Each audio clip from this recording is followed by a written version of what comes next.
How's it going, everyone? Today we have a story time of a teacher who gets caught stealing from another student. And this teacher actually tries to blame it on another student and get them expelled. Thankfully, though, karma catches up to the teacher and the teacher gets exposed in an epic finale. I know you will enjoy this story, so sit back, relax, leave a like in the video to claim your free nothing, and let's jump right into it.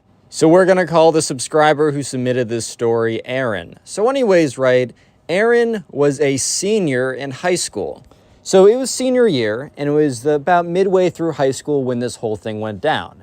And Aaron had a teacher, and what should we call the teacher? We're going to call her Miss Karma. We're going to call her Miss Karma because karma happens to Miss Karma, and I thought that'd be pretty funny. So anyways, Miss Karma was a pretty normal teacher. She was on the younger side. I think she was in her early 30s, and for teachers, a lot of them are a lot older, right? So she was on the younger side, and this story all happens one day when another student, who we'll just happen to call Ben, walks in the class and is like, kind of freaking out a little bit.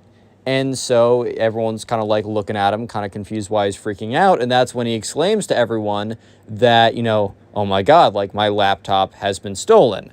And the thing was, right, basically what happened was Ben left his bag in the room overnight. So in the classroom overnight, and forgot his backpack. So he just thought, okay, well, when I get to school tomorrow, it's fine. So Ben walked into the classroom that day, sat down at the seat that he normally sits at. His bag was there, but when he opens it up, his laptop is not there. And it wasn't like he took out his laptop and left it somewhere else. No, he left his laptop in his bag as he always does. So the fact that the laptop is no longer in the bag means it's likely that it's been stolen. So yeah. Sure enough, everyone in the class is, alerted to this, as this is pretty serious. This is a fairly big deal. I mean, a laptop is no inexpensive item. If his, backpack was stolen and there wasn't a laptop in it, or his jacket, or something along the lines of that, I don't think there would have been as much seriousness brought to the situation, even though, a jacket and backpack are not like dollar store expenses. You're not going to pay 50 cents for a jacket. I understand that those are still pretty important things to deal with. However, I think we can all agree that laptops are much more serious because they can range from like a couple hundred to even $1,000+. So yeah, right away, this was kind of made a serious event. And the teacher, Miss Karma, was like, all right, well, Ben, how about you go to the front office, file an official report, and hopefully, they'll be able to find your laptop or whatever. So Ben was freaking out a little bit because it was his home personal laptop. At the school, you were forced to get a laptop, so they'd give you a school borrowed one, or if you had your own, you could bring it in. And Ben happened to have his own, which kind of meant that, there was no kind of protection over it. I think the school would be mad if you lost theirs and maybe charge you a little bit, but it was a much bigger deal because this was his home personal one. It had all of his files on it. It was really expensive. And I bet Ben knew that, if he went home to his mom and said, hey, Mom, I lost my backpack, or my computer was stolen, right?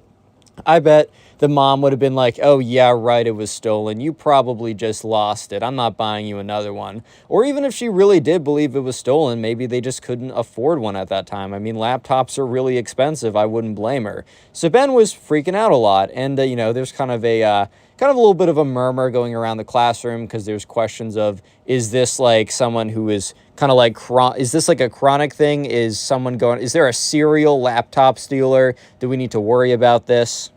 However, no one would have ever suspected that it was the teacher, right? So here's the thing. There was a bit of a school investigation that went into this. The reason why people knew that, or at least the subscriber, Aaron, knew that, is because there's an email sent out to all the teachers when they got home when they got back home that day. So anyways, right, there's an email. It basically said something along the lines of, hey guys, or not hey guys, hey, what's up guys? No, but they were like, okay, we want to let everyone know that, there's recently been a laptop theft. We don't know if this is a one-time occurrence or if this is a kind of a case of multiple laptop thefts. Or basically what we're trying to say is that, kind of be really aware of your laptops. Please don't leave anything out of sight, and especially don't leave anything overnight because there's a chance that, it'll be stolen. Once again, we remind you that in your contract or whatever that we told you, whatever you bring on school property is not the responsibility of the school. kind of stuff along the lines of that, right? So at this point, it kind of seemed like, okay, maybe there's like a serial laptop stealer or whatever. Okay, so let's go to the perspective of Miss Karen. Karma, not Miss Karen, sorry. Obviously, I don't know what her exact POV is, because Aaron does not exist in Miss Karma's head, believe it or not. But Aaron, from future details, can make the assumption that at this point, Miss Karma, just spoiler, right? She stole the laptop. And the reason why she stole the laptop is because she wanted to sell it for money. That will be exposed later on, but wait until then because it's pretty epic.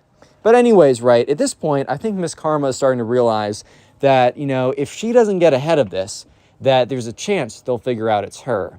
Which, in retrospect, I don't personally, from my perspective, from the details I was given, I don't think the school would have ever figured out who it was. I think Miss Karma would have been scot-free unless she did something stupid, which she ends up doing, but whatever, right? So Miss Karma decides that she needs to blame it on someone. So there's a kid in the school, and we're going to call this kid Alex, right? And Alex was not known as being the best kid. Yeah, so anyway, sorry, it just deleted all the audio I just recorded. Anyways, so Alex, he was kind of known as having a bit of a history. He was kind of known as being more of a, I don't want to say a troubled kid, but he had been in trouble a lot. At this point, Alex was on really thin ice. And in the last couple months, Alex had been doing better, but he had had a really long, extensive history. The reason why Miss Karma knew about this was because basically she was informed by the principal when Alex entered his class. I think the principal was kind of giving every teacher a heads up of this guy's past history, just so they could teach better knowing such, I think. And anyways, Miss Karma had a devious idea. The funny thing is, or the ironic thing is, it was this complex plan to get Alex in trouble as the person who stole it was actually the way that she got in trouble and she got exposed. So what ended up happening was Miss Karma, when she stole Ben's computer, she sold it and she went on some, I don't know if she used Facebook Marketplace, eBay, or maybe some other third-party service. But what happened, right, was she sold this to someone else and she's already got the money. But the thing is, right, this was the only transaction she's ever made on this account.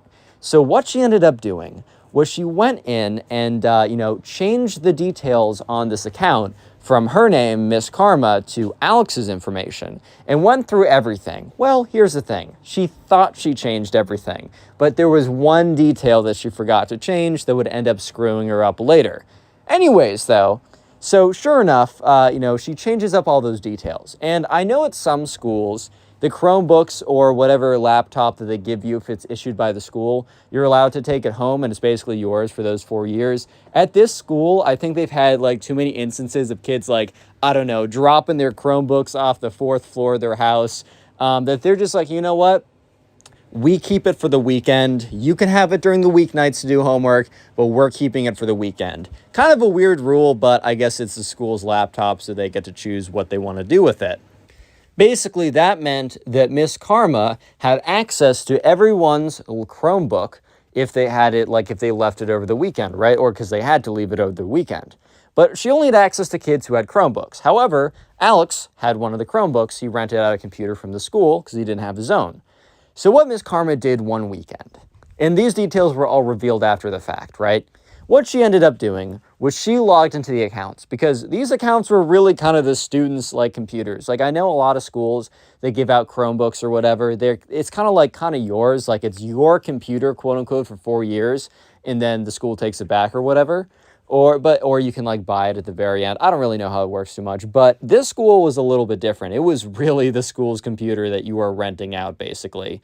So for that reason, Miss Karma just knew everyone's passwords or whatever. Because I think her class was the only one that needed the computer for some kids or whatever. So I don't totally know the details. Either way, she got access into the computer. And she went into Alex's account, went into his Google, logged into whatever he was using, right? For this, logged into the service that you could sell stuff, probably more locally, right? And she entered in the password to her account. And remember, her account just got all of its information changed to, her name, or from her name to Alex's name. So anyways, what she does after this and says, basically on Monday, goes up to the principal and is you know what? I was just doing a little bit of routine checking to make sure kids aren't looking at, anything too sussy among us in class. Yep, she said that. She said that, not me, guys. She said, no, she was like, I don't know, I'm just making sure that kids were using the internet properly, and I happened to stumble upon something very disturbing in Alex's search history. So sure enough, she shows it to the principal, and the principal looks at it and is like, wait, like this is a whatever account, like it's used to buy and sell stuff. And she's like, yeah, and I, maybe I was snooping, maybe I did the wrong thing, but I looked at his history, and sure enough, there's a laptop that matches the description of Ben's laptop that was recently sold. So obviously, right, the principal thinks, oh my God, well, here's perfect proof. Real quick comment, proof down below if you made it this far into the video. That'll be the secret word of the day. And while you're checking out the comment section, writing proof, check out the pinned comment as there are 3 links. One to the Spotify page. I upload these stories as podcasts. And also links to 2 other channels that I'm kind of daily posting on now. So subscribe to both of those. Anyways, I totally understand why the principal would have believed that this was, in fact, proof. Because no one would have expected a teacher to go out of their way after stealing a kid's laptop to do this crazy elaborate, like, James Bond evil villain plan, right? It just doesn't make sense. It just, in most cases, guys, the most logical outcome is the true and correct outcome. However, not in all cases. And this just happened to be an outlier case where it's true, not in all cases. So yeah. Sure enough, right, the principal's like, okay, this is enough to actually, like, bring him in. So everyone, let's flash back to Aaron's perspective. So Aaron, the subscriber, walks into class on that Monday morning, not expecting anything. He sits down, as well as the rest of his classmates. Ben was there, Alex was there, and the one person who wasn't there was Miss Karma. Miss Karma was never late, and if she was late by 30 seconds and would profusely apologize for being late, right? However, she was late by 5 minutes. So yeah, everyone was just sitting in class, and it was really strange that the teacher wasn't there, because why would the teacher not be there? The teacher's always there. However, that's when the teacher walks in, 6 or 7 minutes late, completely unheard of. She's not alone, though. She's also accompanied by the principal. The principal walks in, as well as the teacher, and the principal says, kind of like whispers to the teacher, because I don't think the principal No, that didn't happen. The principal knows Alex on a first-name basis.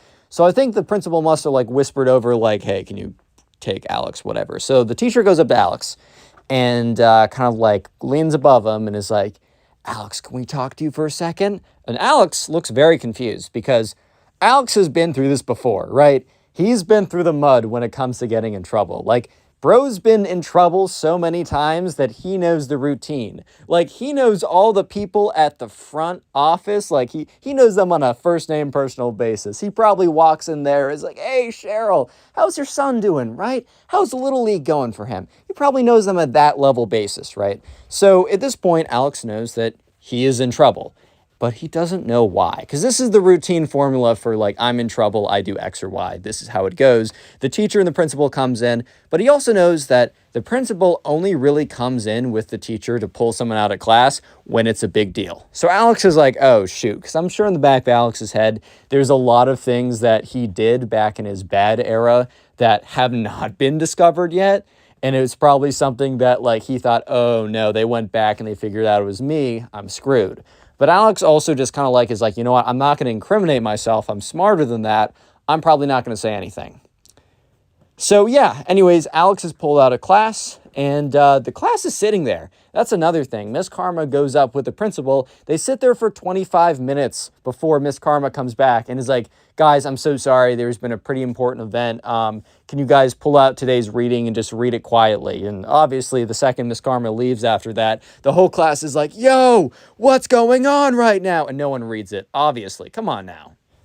So obviously people are talking. There's a big murmur. I don't think people necessarily put it 2 and 2 together that Alex was being framed for, taking Ben's stuff. However, people knew that Alex had a little bit of a quote unquote history And people also knew the procedure because the whole, like, the principal and teacher comes in and whispers to a kid to come with them. That's never a good sign. I mean, I think they're trying to do that to be a little bit more discreet than, like, going on the loudspeaker and being like, yo, Alex, come to the front office. You're in big trouble. Ha ha ha. Like, it's a little bit more discreet, but people just know the signs, right? And the fact that Miss Karma didn't come back made them feel as if Miss Karma was necessary in the investigation, if that makes sense. Like, if it was just Alex and nothing to do with her or anything like that, they would have been pulled out. Anyways, let's flip back now to the perspective of Alex, who, Aaron actually spoke to Alex after this whole thing went down to get a little bit more detail. So thanks to Alex being, giving with this type of stuff, right, we're able to get a very interesting perspective from how the House of Cards fell, how Miss Karma was actually exposed. And it's actually quite interesting. So anyways, Alex, now we're in Alex's POV, so not the subscriber, but Alex, the kid who is being framed. From his perspective, he's walking up, and the principal and Miss Karma are all walking up to the front office. Alex in his head is like, what? What did I do now? Like, I don't even know. Like, every other time, Alex, when he was caught, he was like, ah, crap. Like, he knew what he did, bro. He was like, all right, fine, you got me. Fair enough. I was an idiot, I know. But this time, Alex genuinely was just really confused. So Alex is walking up to the front office, and they get there, and they sit down. And the principal and Miss Karma are both sitting on the same side of the desk. The principal is like, Alex, we want to speak to you about Ben's missing computer. And Alex immediately realizes this is not about the thing he was thinking of that he did like 6 months ago that he had not been caught for yet. So he's like, okay, it's not that, phew. And then he starts to realize, missing computer, like, I have nothing to do with that. So he says, like, oh, yeah, like, Ben came to class and says computer was stolen. I have nothing to do with that. I don't know anything. So that's when Miss Karma was like, well, we disagree. And Ben was like, not Ben. Alex was like, what? What do you mean you disagree? Like, that's not like a I agree or disagree type statement. And that's when the principal takes Alex's Chromebook and flips it around. And sure enough, there is a tab open that is logged into some site, Facebook Marketplace, eBay, or maybe some third-party site. There's a billion to buy and sell stuff, right? Sure enough, it's logged into an account that says Alex's name, and there's one purchase on it, and there's one sell on it, and it is very clearly the laptop that was missing.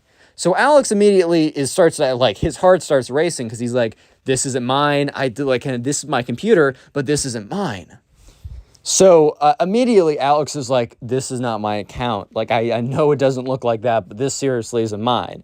So the principal's like, look, bro. I don't know if he says bro, but he's like, look, Alex, this is your computer.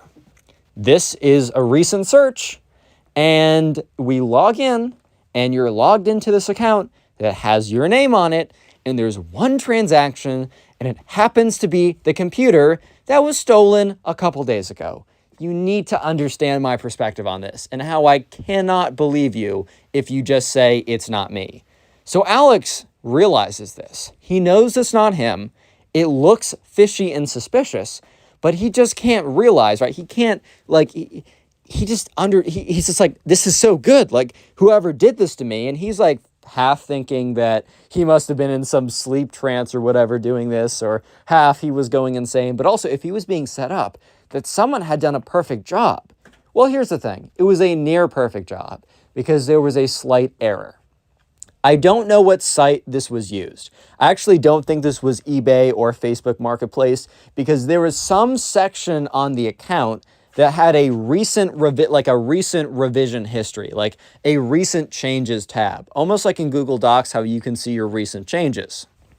Because Alex was going around just trying to figure out if there was something wrong. Because he's like, this is not my account, like, what is this? So he goes through, the name says Alex, and it's like, there's an order, and it's all this, all the information looks like him, right? There's not a lot of slots for information, but that's when he went into, like, revision history for, like, information or something. I don't really know what site has this, but, like, yeah. So that's when Alex is like, wait a minute. And the principal's like, what? He's like, and he clicks into revision history. And Miss Karma is watching the whole thing. And Alex was not looking at Miss Karma's face because he was focused on looking frantically for some type of proof to show that it wasn't him. But he can only imagine the look on Miss Karma's face, right? Basically the look of, I'm about to get exposed. And when he opens up revision history, it shows the original account name. The original account name was Miss Frickin' Karma, baby. It was her the whole time. So yeah, sure enough, he shows this to the principal. The principal is like, and he kind of looks at it, and he like is in complete disbelief because he sees what's in the revision history, and he looks at Miss Karma, and Miss Karma refuses to make eye contact with him. Yeah, so shortly after Alex was dismissed, he didn't have to be there anymore, and a couple days later, Miss Karma was no longer their teacher, and they got a new teacher. Alex and the subscriber Aaron spoke about this afterwards, and they shared both their perspectives, and that's how we got today's complete story. Do me a favor, and if you're not doing anything, click on the video on screen right now. It'll help me out a lot. Bye. How's it going, everyone? Today we got a story time of a Gen Z kid who ruins his life over a TikTok video. Sometimes people in Gen Z, and I know that's my generation, and I know that's some of your generation, they just want to become famous so incredibly bad that they will risk literally everything just to obtain fame. It's a tough sight, and you do hate to see it. But this is a pretty crazy story, and I know you'll enjoy it. So sit back, relax, subscribe if you're new, leave a like on the video to claim your free nothing, and let's jump right into it. So we're going to call the subscriber who submitted this story Ben. So anyways, right, there's a kid in Ben's class who we're going to call the Gen Z kid. And every single time I get people in my comment section being like, oh, just because someone's in a generation doesn't mean blah, blah, blah. Guys, I know, guys, I know. When I say Gen Z kid, I simply mean someone who spends their entire day canceling people on Twitter. For example, Mr. Beast being nice, nah, canceled, right? Or someone who spends 25 hours a day on TikTok, and someone who gets all of their information, opinions, news, life advice, like spends every second of their day and consumes all their information from TikTok. Those are Gen Z kids. And also Gen Z kids tend to really want like fame at any cost. Like they just see clout and they're just like, oh yeah, baby, let's get some of that. So today is a story of when the strive, the wanting of clout destroyed this Gen Z kid's life. So anyways, there's a kid in Ben's class, as I said, who we're going to call the Gen Z kid. And this kid had been desperately trying to blow up on TikTok for the longest time. Speaking of TikTok, you should follow my TikTok at connorpugs. I got like 11K on there. Help me get to 20K. I don't know. Anyways, though, so this kid had been posting like 5 times a day, literally everything. He would do the TikTok trend dances, whatever. He would do like bottle flip challenge. Bro, 2017 is calling. Like, it wants its trend back. That's all I'm trying to say.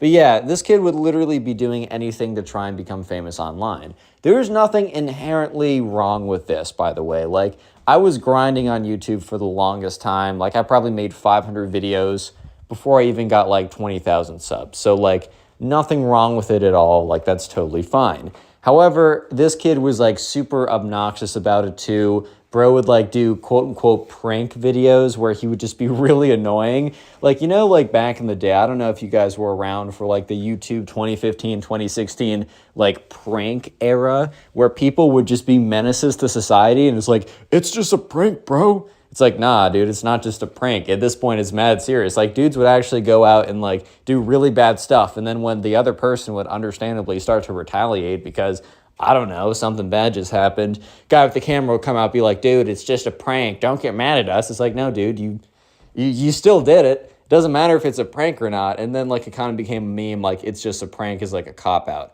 Anyways, though, so this kid had been grinding for the longest time trying to become successful.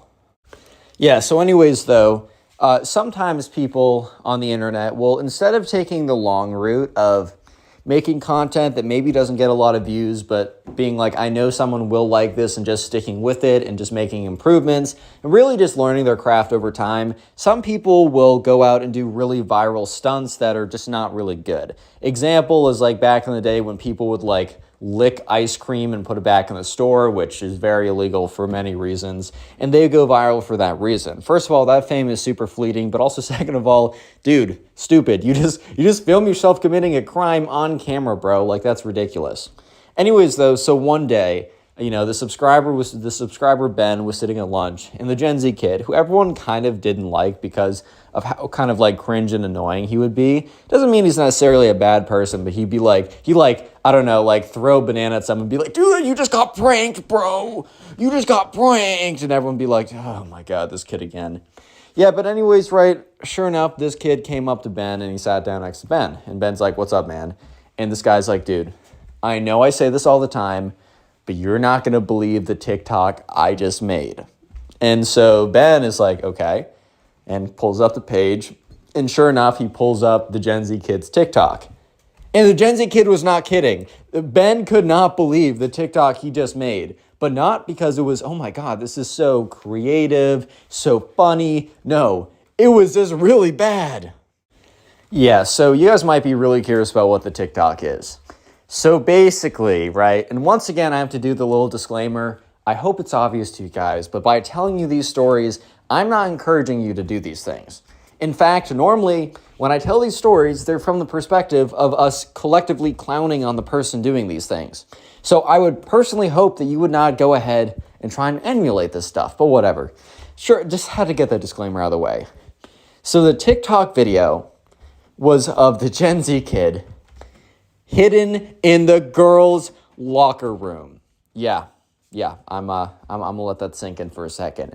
Dude was recording himself in the girls' locker room. Now, okay, you guys might be thinking, well, Connor, relax. Like, who cares? Like, no one's in there. No. This was like mid-gym session, or not mid-gym session, but this was like, they were in there too, if you're catching my drift, right? So immediately Ben's like, dude. First of all, he's like, dude. And he's like, dude, like, you actually need to take this down. Like, this is not good. And the Gen Z kid was like, bro, I normally get 5 views in 30 minutes. I'm already up to 100 views in 30 minutes. Bro, this is going to be my ticket to TikTok fame. And Ben's like, no, this is going to be a ticket to getting suspended and expelled, bro. And let me just say that Gen Z kid probably should listen to Ben here. Probably should have listened to Ben. But hey, man, you guys are just going to see how this story unfolds. Yeah, so sure enough, right, the subscriber is just looking at the Gen Z kid and is like, man, I don't think you understand. Like, you can't be in the girls' bathroom, like, locker room, and obviously, like, recording yourself and, like, okay, so he wasn't, like, full on recording them. However, like, they were kind of in sight. Like, he was very clearly hiding in, like, one of the lockers or whatever. And, like, you could see, because, in the lockers, how there's, like, grates or whatever, and you can look through. You could basically get a view through the grates. And I don't know if there's anything, like, really, really bad that you could see through these grates. Like, I wasn't told. By the way, these stories are all submitted by you guys. And if you have a story that you want to submit to me, you can do so by going to my Instagram, which is connorpugs, following me on there, and then sending me a DM message. Just message me on there. Tell me the whole story, and that's where I collect them. Anyways, though, the subscriber submitted this on Instagram. Wasn't totally sure. He didn't get a close look at the video because he's not trying to be peeping, right? But all he knows is this is not good. And you guys might be thinking, well, doesn't this like very clearly break community guidelines? Yes, TikTok, in theory, should take this down. But you guys got to realize that there's so much content being uploaded to TikTok every single day that, the AI and like the algorithms that will automatically detect stuff is pretty good. So you can't be uploading like, I don't even want to say it right. This is a family-friendly, PG, clean, ABC 123 balloons kid family channel, right? But what I'm trying to say is like, you can't be super blatant, but if there's something like this where it's like kind of questionable, sometimes the algorithm won't even pick it up and stuff can slip through the cracks like this. Yeah, so sure enough, right, word spread really, really quickly. Not even word spread, but views started to pile up on these things. Because the thing is, a lot of times when something sus like this happens on TikTok, it'll actually go really viral because I don't know how else to explain it besides probably a lot of like the guys were like taking an extra look at this like video, they were giving it a lot of watch time. They were giving crazy session duration and engagement to this video, which normally the algorithm's like, oh, this must be a really funny or creative post, not a, uh-oh, spaghetti-o, let's get this off our platform type post. So at this point, right, the Gen Z kid was being told by Ben, you need to take this down. You're probably already screwed, bro. But if you want to minimize the damage or the risk of you getting screwed, you need to take this down right now. But you need to understand the mindset of the Gen Z kid. The Gen Z kid, this is his first opportunity, his first taste of potentially getting, the clout he believes that he deserves. So of course the Gen Z kid's not going to be like, oh yeah, let me go and take this down. I'm finally blown up. He's blown up for the wrong reasons though. But this video, in about of a span of an hour, racked up 10,000 views on TikTok, which, look, you can kind of like post a random video and get 10,000 views on TikTok. Like, I'm not going to lie, like TikTok views are definitely not as impressive. However, 10,000 views is 10,000 views. And especially for this kid who would like basically throw a party if he got 100 views on a TikTok, which like I'm not view shaming anyone, but in the grand scheme of things, like let's be real here. So yeah, this kid was not about to take down this video. So Ben obviously tried to distance himself. He's like, all right, man, well, you choose to do what you want to do. But Ben saw as just other like random guys at the school started like going up to like the Gen Z kid. The Gen Z kid didn't even really need to like self-promote the fact that he snuck into the girls' locker room and hid in the lockers. He didn't even really need to like heavily self-promote that. He just needed to kind of exist for a little bit. He just needed the video to go up and like get the natural traction it was going to get in the first place.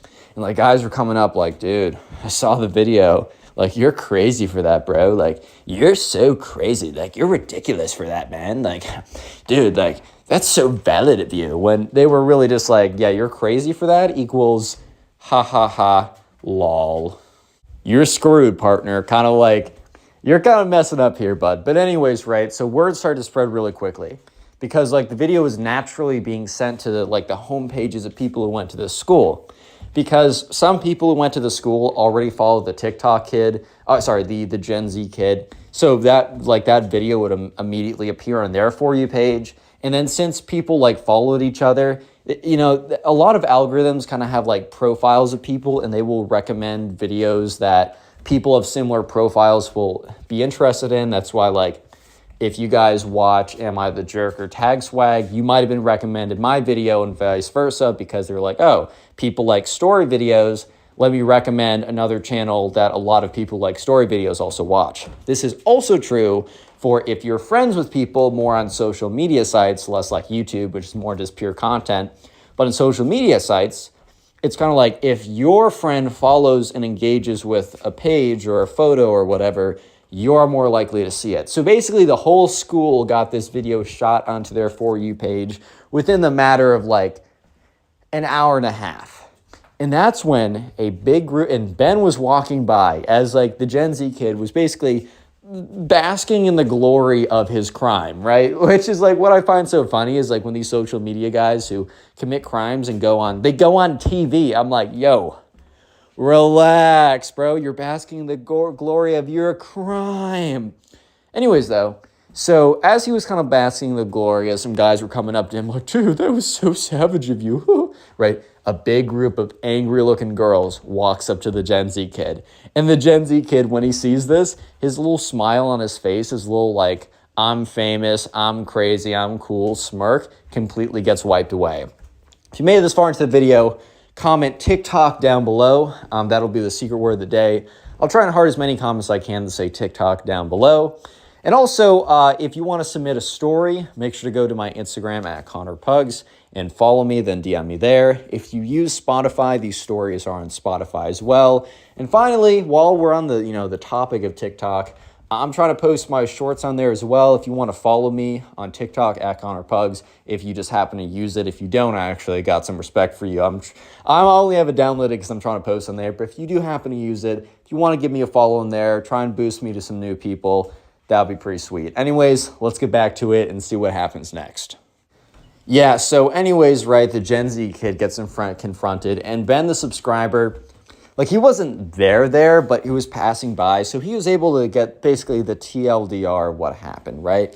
What happened is they were all, like, freaking out at the Gen Z kid, basically saying how creepy and weird it was that he was in there in the first place, but then how it was a total, like, breach of their privacy for him to go in and, like, start recording stuff.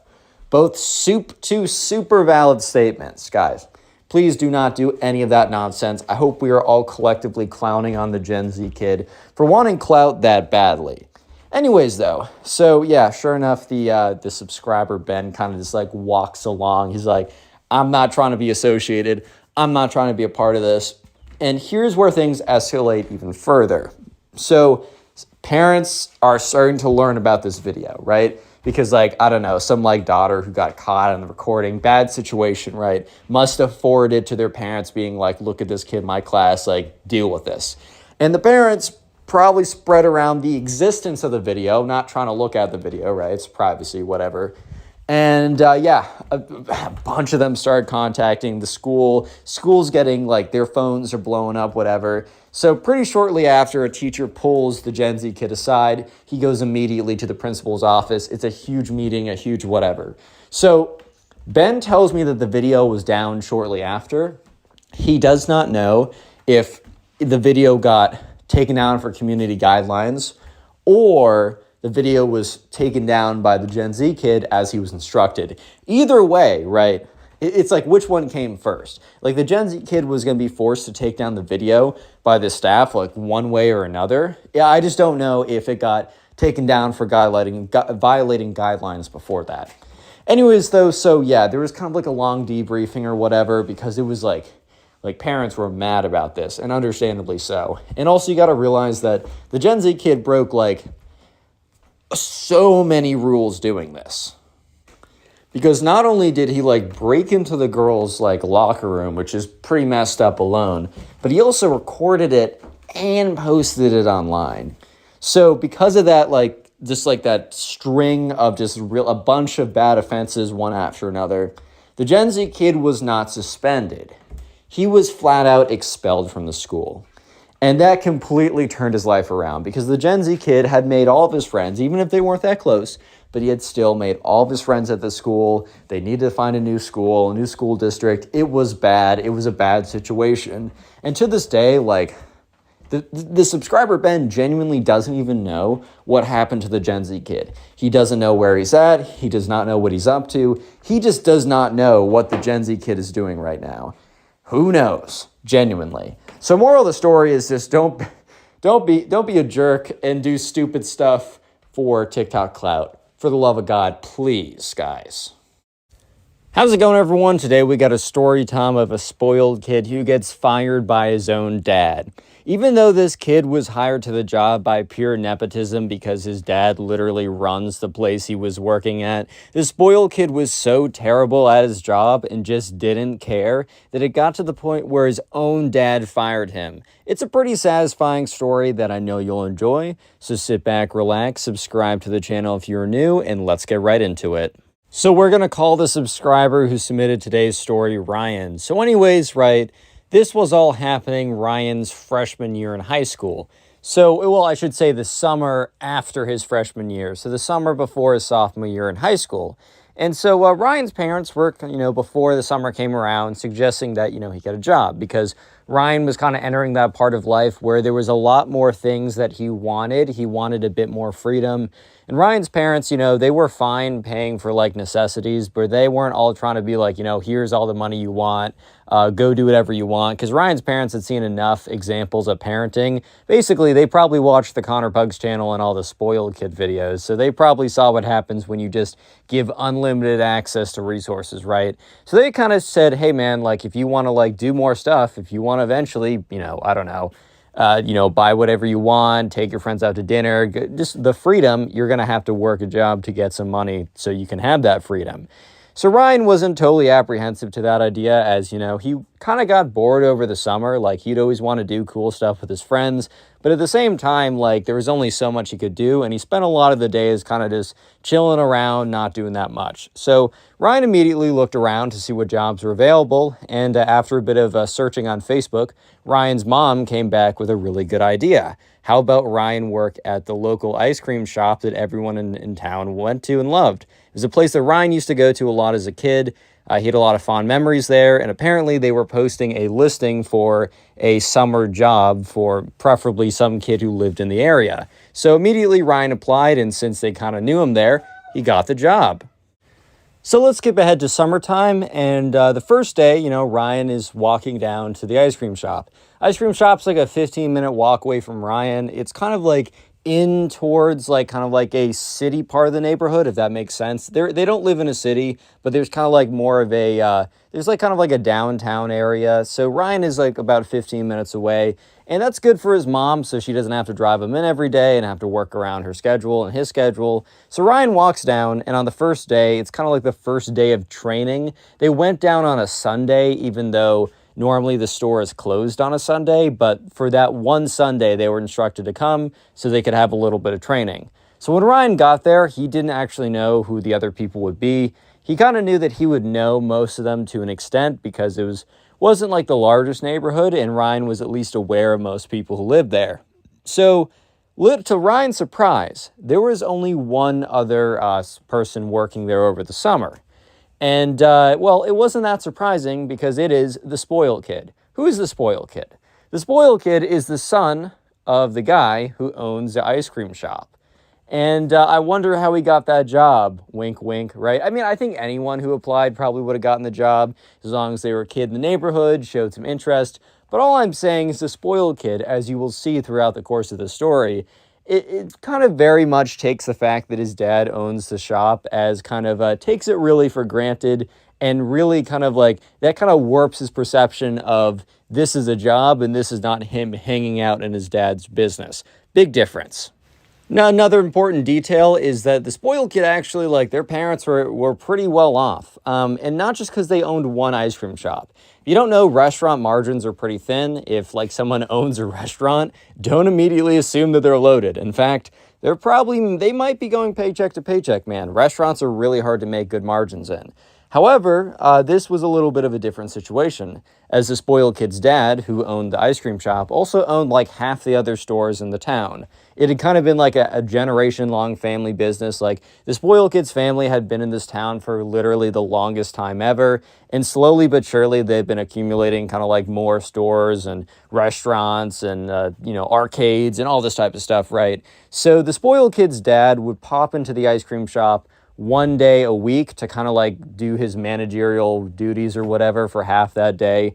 And that'll be important later on in the story too. So anyways, Ryan gets there and he's standing around with the spoiled kid, and the spoiled kid doesn't even acknowledge his presence. Like, the spoiled kid is on his phone. He looks up and kind of notices that Ryan walks in and immediately looks down at his phone.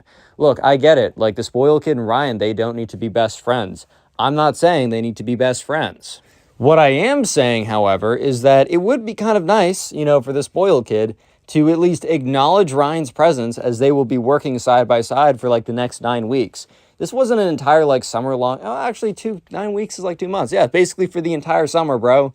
But no, spoiled kid was so focused on his, like, it's not even the fact that he was focused on his phone. Like, I get it. Like, some people are just on their phone a lot, but it was really an intentional move. It's not that hard to look up and say hello. The spoiled kid was kind of here just showing how much that he didn't care. He thought that he was better than Ryan. And he also thought that he was better than Ryan, not just because maybe some sense of general entitlement that he felt for him, maybe disdain for most other kids in his neighborhood because, his family owned half the neighborhood or whatever. So, they better bow down to him and they're inferior, right? But also because I bet the spoiled kid felt like this job was very different than the job like Ryan was having, because Ryan was an employee for his business. He was just chilling at his dad's business. In his mind, it was very different. However, the manager of the store, which was not Ryan's dad or the spoiled kid's dad, spoiled kid's dad owned the store. I think I might have said he managed it or something. He technically kind of did manage it, but he was very top level management. Like he would come in, check the books once a week, go around, ask how things were doing, and then leave to go deal with all the other stuff that he does. But the manager, we're just going to call him the manager. So when I say the manager, don't get him confused with the spoiled kid's dad, as they are two different people. So the manager is looking at Ryan and the spoiled kid, or the manager like steps out 5 minutes later after they both get there. It's like, hey, what's up? Like, what's up, guys? Like, my name's Manager. It says his actual name, but we'll just stick with Manager for now. My name's Manager. I'll be your boss for the next 9 weeks. Today, we're just going to quickly go over all the responsibilities, all the stuff you need to do, brush over some skills that you will, get better at, but you should at least have a baseline to. And yeah, we're going to have a really great time. This is a really good environment, and let's just get into it. So basically, the manager goes behind, and because basically the store, it was basically just an ice cream store. There are some ice cream stores that are like also a burger place where you can also get ice cream, also an arcade. No, this was purely an ice cream place. There were a few seats inside, but you'd only sit down to eat ice cream. So he brought them behind the place where all the ice cream's held. He said, all right, well, here's some scoops. Show them how to get like that perfect scoop or whatever. Dude, whenever I watch people, whenever I go to like an ice cream store and I watch the person behind the desk or the counter, I should say, scoop the ice cream, I'm like, dude, that is going to fall off. And it never does. So there's a bit of a skill involved that I don't think I have. So I always have respect. I always have a bit of respect for that. So anyways, goes over the basics, whatever, and they're sent home in an hour. This was a quick little introductory thing, and the real work started Monday the next day. Let's skip ahead till Monday the next day, where things immediately off the bat, like immediately, man, Ryan realizes what he's getting into. Anyways, so on the very first day of work, Ryan gets in there and he intends to take it pretty seriously because this is his first actual job, and, his dad doesn't own the ice cream shop, so he can't really afford to mess up. Anyways, so he's standing behind the counter. It's a relatively slow day. I don't totally know why it was a slow day. It's summertime, and I guess in the very beginning of the day, it's kind of slow. Not that many people are coming in at 10 a.m. to get ice cream, so they're kind of just standing around. They have a few customers coming in and out, and, I don't know, Ryan kind of very nervously does his first ice cream scoop to petrify that he's going to drop it or misplace it or just do something wrong, right? And about around lunchtime or a little bit after lunchtime, they go back to their stations, right? They go back to doing what they're supposed to do. And that's when Ryan looks over to see the spoiled kid do something absolutely insane. He eats some of the ice cream, which, okay, you might be thinking, Connor, relax. He's working at an ice cream shop. Okay, here's a little scoop for himself. How bad can that really be? I don't mean he takes a little scoop and, maybe enjoys a little bit of it. Okay, it's probably not great to do that, but also I'm not going to fault you for it. No. He reaches in with his bare hands. He reaches in and fists, okay, I should not say he fists the ice cream. You guys are going to be weird. He goes in and gets a big scoop with his hands, bro. He reaches in. And let me just say that this guy has not been washing his hands. Yeah, so Ryan watches this and just probably thinks to himself, I think that literally broke every code in the health code. I think every health code violation that there could be has probably been broken by that action right there. And he watches as the spoiled kid kind of like just continues to take big kind of like chunks of ice cream out of the ice cream and just like scoops it up with his bare hands, dude. Goes in, just like rakes it up with his hands. So look, Ryan's not going to say anything. There's no value in Ryan snitching on him. Like, I get it. Look, the whole culture of like, ooh, shouldn't snitch on anyone ever. That's kind of dumb. If someone does something bad, like maybe it's to your benefit or to the group's benefit for you to report it. But also like, you have to think, okay, it's very obvious who's going to be the one who reports it, right? If the spoiled kid gets an anonymous report that he's been caught scooping ice cream with his bare hands, it's not going to be very anonymous when the only other person there is Ryan. And Ryan knows that he has to work side by side with the spoiled kid for the next 9 months, so he doesn't want the next 9 months to be literally a living hell. Yeah, but Ryan just watches as the spoiled kid takes big fistfuls of ice cream out of the containers of ice cream and just is like thinking to himself, right? He's just thinking to himself, I've come to this place so often. Like, I come here all the time, and I used to come here all the time as a kid. Are you telling me that there is probably some teenager who never washes his hands and does unthinkable things with his hands?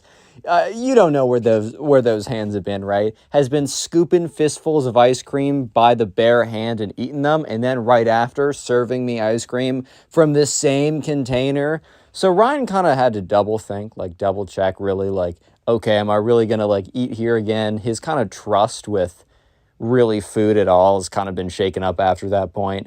But here's the thing: the spoiled kid does not continue, or does not end with these actions. Right? Every single day, bro goes in and is just like messing with the stuff, messing with the ice cream, taking big scoops with his with his bare hands, man. And that's when the spoiled kid takes it a little bit too far. Because the spoiled kid is just so bored one day. It is a Wednesday. It is 10 in the morning. It is about a week in, right? No one is here at 10 a.m. on a Wednesday. It is super boring. Look, I'll give the spoiled kid credit.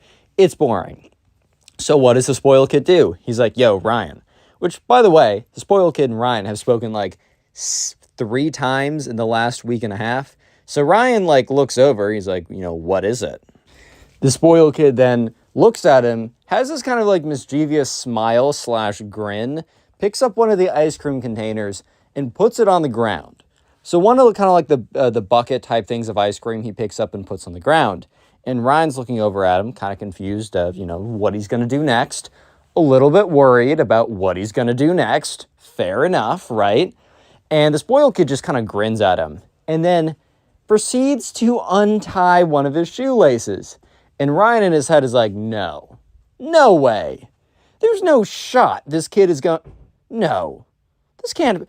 Unties his shoelace, takes off his shoe, proceeds to take off his sock, and with his bare foot, puts it in the frickin' ice cream, bro.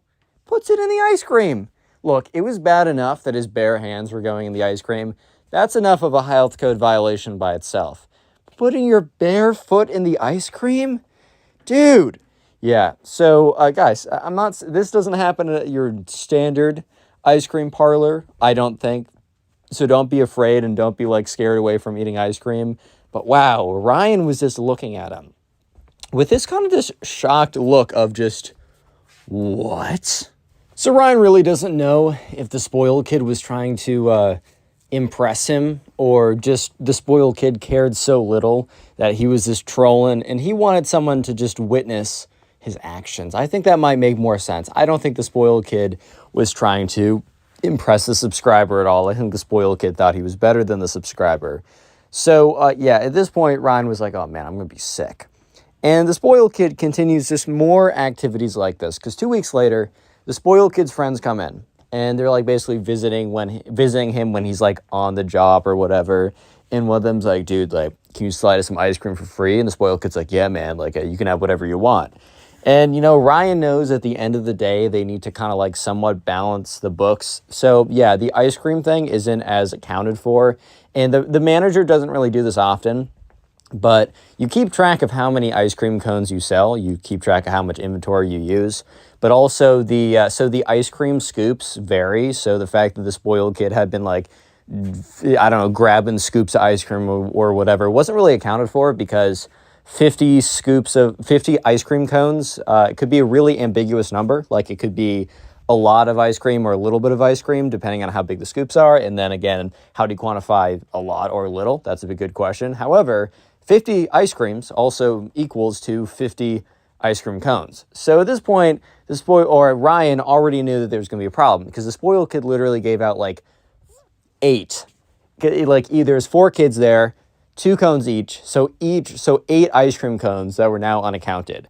I'm sure that the manager wouldn't have really, cared if like 1 or 2 cones didn't go accounted for, because, I don't know, there can be defects in the packaging. Like it can come with 1 less or 1 more ice cream cone. Maybe something didn't ring up.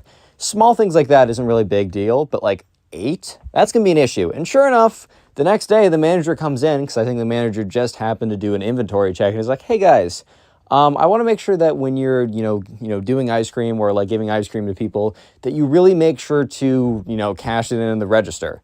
And the spoiled kid isn't even paying attention when the manager says this stuff.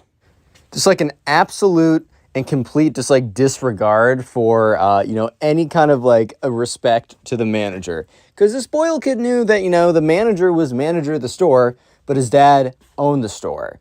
And the spoiled kid was like kind of not paying attention. So it was almost like the manager talking to Ryan. And the thing is, the manager wasn't necessarily accusing them of anything. At the end of the day, the store was doing fine.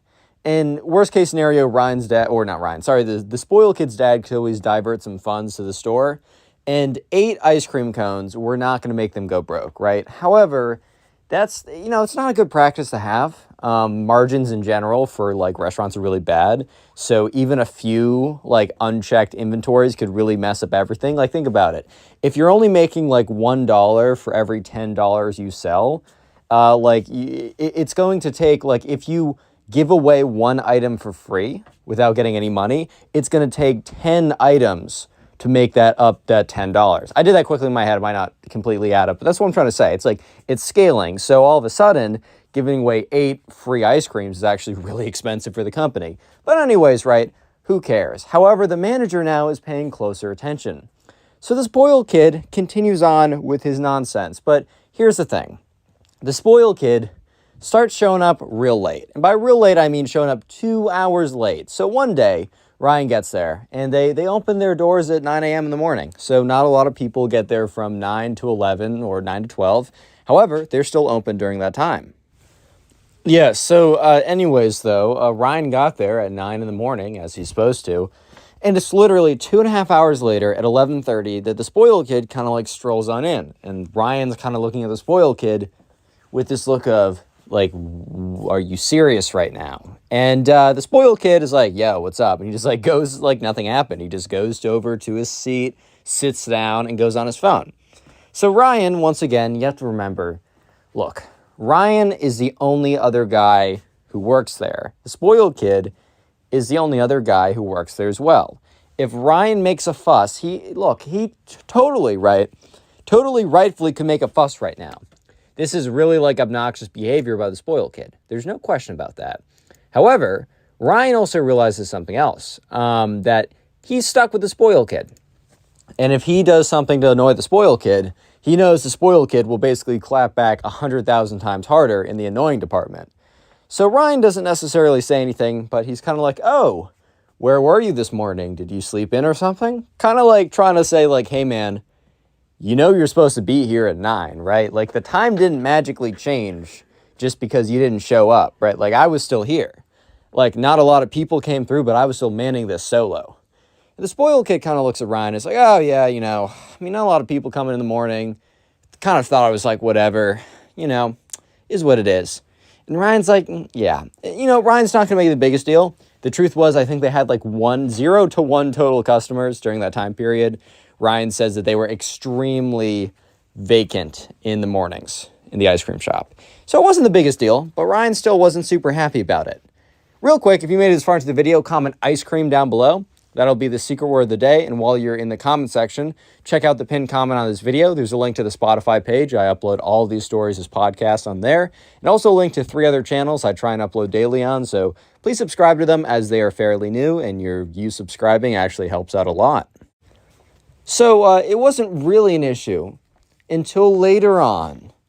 For the next week, the spoiled kid would just not show up at all. So yeah, just for a random day, the spoiled kid showed up at 3. They closed at 4. And it was a really busy day. And the thing is, it's fairly busy with one person, right? With one person manning all the stations, it's fairly busy. Like they have a lot of customers come in, a lot of people to handle, a lot of people to manage, a lot of stuff to do. However, with like half the people there, it was like double the work. It was already barely manageable. It was manageable, but manageable just means you're getting by. Imagine you take manageable and you double it, right? Now it's starting to get really almost impossible to do. There was a lot of backlog. The line was getting long. Ryan was getting a little sloppy with his orders. So he was like doing the wrong thing and people would be like, this isn't what I ordered. He'd have to do it all over again, which just honestly made it take even longer. There were probably some like undercharges or not charging. I don't know, ton of issues, right? So spoiled kid like waltzes in, at 3 and Ryan looks at him and is like, dude, like, where have you been all day? And the spoiled kid's like, I thought you could handle it, and it looks like you're doing a great job, man. Like, shout out to you. Like, shout out to you for doing such a great job. And Ryan's kind of looking at him like, I'm not buying this, bro. I'm really not buying this. Shout out for doing such a great job. Like, come on, bro. Like, I'm not falling for such nonsense right now. So, yeah. The thing is, though, it's like nothing he can really do because Ryan, at this point, yeah, maybe he should have reported him to the managers. Maybe he should have reported him to the higher-ups. But he just doesn't. However, the spoiled kid continues to skip, continues just to not show up. There are some days where the spoiled kid's there the whole time. But there are other days where he's not. He just shows up for an hour. Some days he doesn't show up at all. However, the spoiled kid kind of thought that it wouldn't matter. It doesn't really matter. You know, Dad's still going to pay me. Like, he owns the place. It's not like I'm going to get fired or anything. Ironic. But he made a mistake, though. The spoiled kid did not show up on a day. And if he only randomly chose this day to show up on, none of this would have went down. He would have been totally fine and probably could have continued doing this for the rest of the summer. However, the spoiled kid must have really felt too comfortable in his bed that day.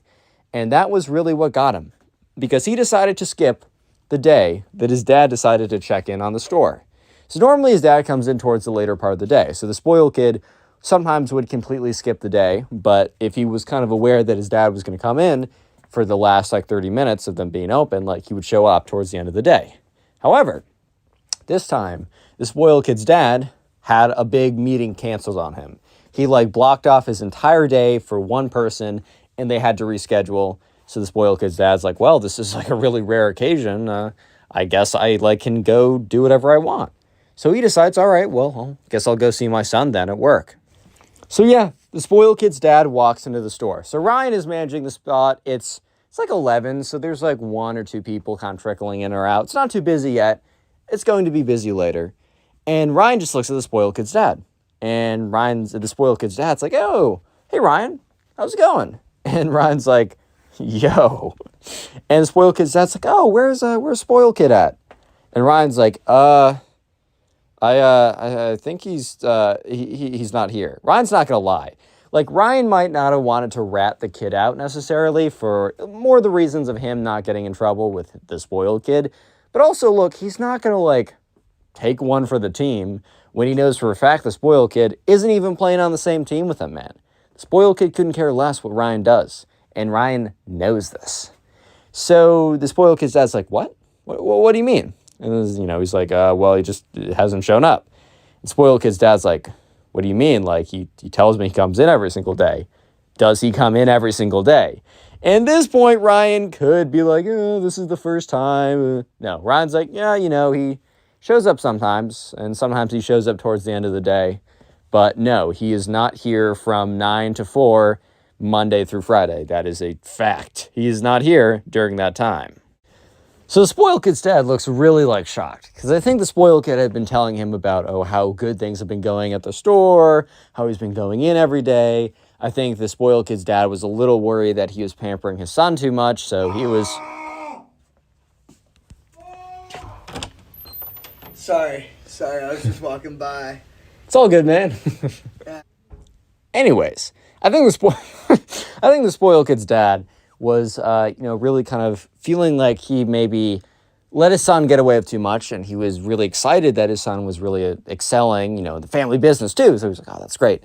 So to kind of hear that it's all been a facade and it's, been a bait and switch, and the truth is that he actually has not been showing up at all, I think the spoiled kid's dad was like, oh, I think he was pretty upset. So basically the spoiled kid's dad explains his plan of action to Ryan. He's like, look, I don't think tomorrow, my son's probably going to come in, and I'm going to I'm not supposed to show up. But basically, I'm going to confront him tomorrow and ask if he was here yesterday. And he's going to say yes, and I'm going to catch him in the lie. And Ryan's like, okay, okay. Spoiled kid's dad's like, you can't tell him about it. I need to catch him in the lie so I can really give a good punishment. And then Ryan's like, okay, bro, whatever you got to do, all right. Okay. So yeah, the next day rolls around and the spoiled kid actually does show up. Because remember, 2 out of 5 days of the week, the spoiled kid shows up from 9 a.m. to, I'm sure he was like 20 minutes late or something, but basically 9 to 4. The other 3, he shows up for 1 hour or doesn't show up at all. So yeah, he showed up, and to his surprise, a very familiar guest walks through the door. Sure enough, it's his dad. Yeah, so sure enough, his dad walks through the door, and he's like, oh, hey guys, how's it going? And his dad, looks at Ryan and kind of gives him a little bit of a wink, and Ryan's like, oh God. Because Ryan, look, as much as he was going to enjoy watching the spoiled kid get chewed out for being a bad employee because of nepotism and thinking he's better than other people, at the same time, he knew it was going to be kind of an awkward situation because he knows that, 1, the spoiled kid is totally going to lie when his dad confronts him, and 2, it's going to be a little awkward when, he realizes that Ryan didn't let him know what was about to happen. So anyways, his, spoiled kid's dad's like, oh, how have you guys been doing? They're both like, great, whatever. The spoiled kid's dad's like, spoiled kid, were you here yesterday? Did you clock in? Spoiled kid's like, yeah, I clock in every day. And the spoiled kid's dad, pauses for a second, almost hoping that his son would rephrase, And that's when the spoiled kid's dad kind of drops the bomb on the spoiled kid, and it's like, I came in here yesterday, and you were not here. And I waited for a while. You were not in the bathroom. You were not on the premises. And the spoiled kid's like, no, I was. Ryan backed me up. Turns to Ryan, and Ryan's like, And the spoiled kid's dad's like, no. Don't put this on Ryan. I know you've been skipping. He's like, you know what? I'm not treating you any different.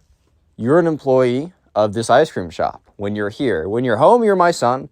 And when we're in the car, you're my son. And every other place, you're my son. But right now, you're an employee of one of my establishments. And whenever any of my employees are stealing money from me as you're paid for the time that you're here, not showing up and lying that you're here or stealing from me, they will be punished accordingly. He's like, son, I hate to say this, but you're fired. And Ryan was like, what? Ryan had no idea that it was going to go this far. He thought he was going to get chewed out, that his dad was going to be like, I don't know, maybe a demotion, maybe he's going to not pay him for the last couple of weeks, but straight up firing. Ryan's like, damn, bro. And the spoiled kid's like, oh, bro, it's not that deep. It's not that deep. And, his dad's like, I'm going to treat you like any other employee I have here. If any other employee did this, they'd be fired too. And, the spoiled kid's like, oh, whatever. And he gets up and he leaves to go in the car. His dad and the spoiled kid drive home. And Ryan's there to leave, man the shop by himself, basically. But that's when Ryan realizes that his dad, the spoiled kid's dad, thought he really did something. But the truth is, it doesn't matter. The spoiled kid's still going to have unlimited access to money. He's still not going to value money. He's not going to value hard work. And that this punishment actually probably wasn't a punishment. Because now the spoiled kid doesn't have to work a job and he can go back to being doing nothing all day and just, chilling with his friends and not having to work something. But maybe his dad made him work a real job somewhere else. Who knows? But at the end of the day, Ryan had to man the ice cream shop by himself. But for that reason, the spoiled kid's dad he was trying to find him someone else for Ryan to work with, but he gave Ryan a bit of a pay boost, a little bit of a bonus at the end of the season, which was appreciated. And Ryan had a busy yet a good summer. Having a great day because today I have a story of probably the most spoiled brat I have ever told on the channel, and I've told plenty of spoiled brat stories on this channel, but this kid might be the most spoiled and the worst. So yeah, sit back, relax, subscribe if you're new. We're going to call today's subscriber who submitted this story, we're going to call him Lucas. So this all started one day when Lucas was in 7th grade, and he was riding the bus, and it was the first day of school. So, he knew everyone in school. They've been going to the same school for the last 6 years or whatever. And Lucas was on the bus with his friend. They were talking about, they were excited for the beginning of 7th grade. They were excited to see their new teachers, to see everything. Basically, they were excited to start the new school year. And so they pull up and, they're walking out, and that's when they see this car pull up. It is a black Mercedes car. It is one of the fancier models. Probably goes for a couple $100,000. Lucas doesn't know this at the time, but Lucas knows that this is a nice car. So this really, really fancy, expensive car pulls up. And, the door opens and this kid walks out. And it's this kid that Lucas doesn't recognize. And it's because this kid is new to the school. And so this kid walks out. He's in these like newly pressed linen shirt. He has these like pants on. He's got like a really slick backpack. His haircut is like pristine. He's got new like whatever super fancy shoes on or whatever. And he walks out and he walks into school. So Lucas, his first class period is English, and he sits down. And, the teacher's like, hey, everyone, welcome back from summer. I just want to quickly introduce our new student. And they point to the student and says, hey, can you introduce yourself? And so the student stands up and says, hey, everyone, my name is Ben. I'm new to this town. I used to live, a couple miles that way. But, my mom had to move because my dad had a super sick job that just had forced us to move. And yeah, I'm going to be with you guys for the next couple years. So, my name's Ben. Nice to meet you guys. And, yeah. And the teacher's like, okay, Ben, that was great. And Ben sits down, and Lucas, who's in this class, is kind of just thinking to himself, okay, well, this kid sounds like kind of like a jerk, but maybe he just had a really bad first impression. I'm not going to judge him on that. So anyways, the school bell rings, and they go outside, and they're kind of waiting to be picked up. So Lucas is picked up on the bus, which the bus comes like 10 minutes after school, and Ben is waiting for his super like sick Mercedes car or whatever to pull up. And so Ben actually approaches Lucas. He's like, what's good, man? And Lucas is like, hey, how's it going? Welcome to the school. How's your stay been, basically? And, Ben's like, it's all right here. It's all right. And then Ben's like, so what car are you being picked up in? And Lucas was like, well, I don't actually get picked up. I ride the bus. And Ben's like, what? Okay, well, what car does your mom drive? And, Lucas, he doesn't know, but it's not the most expensive car ever because, his family's not doing so hot right now financially. It's things like this happen. So he's like, I don't know. And Lucas is like, you don't know? Well, it can't be a good car if you don't know. My mom is driving a Mercedes S-Class, or I don't know. I'm not into cars. But anyways, she's driving like $200,000 Mercedes. It's about to pull up. Oh, there she is right now. And sure enough, the super fancy car pulls up. And the door opens, and like this kind of like blonde woman with probably about $100,000 worth of plastic surgery and these like big, really big black sunglasses leans out the driver's side seat and like looks out the window. Is like, Ben, oh hey there, and looks at Lucas, and Lucas kind of waves timidly. She's like, Ben, you've already made new friends. Oh, Ben, this is so great. And Ben's like, whatever, Mom. Bye, dude. And Ben gets in the car, and they drive off. And another kid, one of Lucas's friends, walks up to Lucas after Ben and his mom drive away. And and Lucas's friend is like, dude, that guy's kind of a jerk. And Lucas is like, yeah, he kind of asked me what car my mom drove. And then when I said, I don't know, he says, well, it's probably a poor car if you don't know. And then he said how much his parents' car cost. And then he got in and he drove away.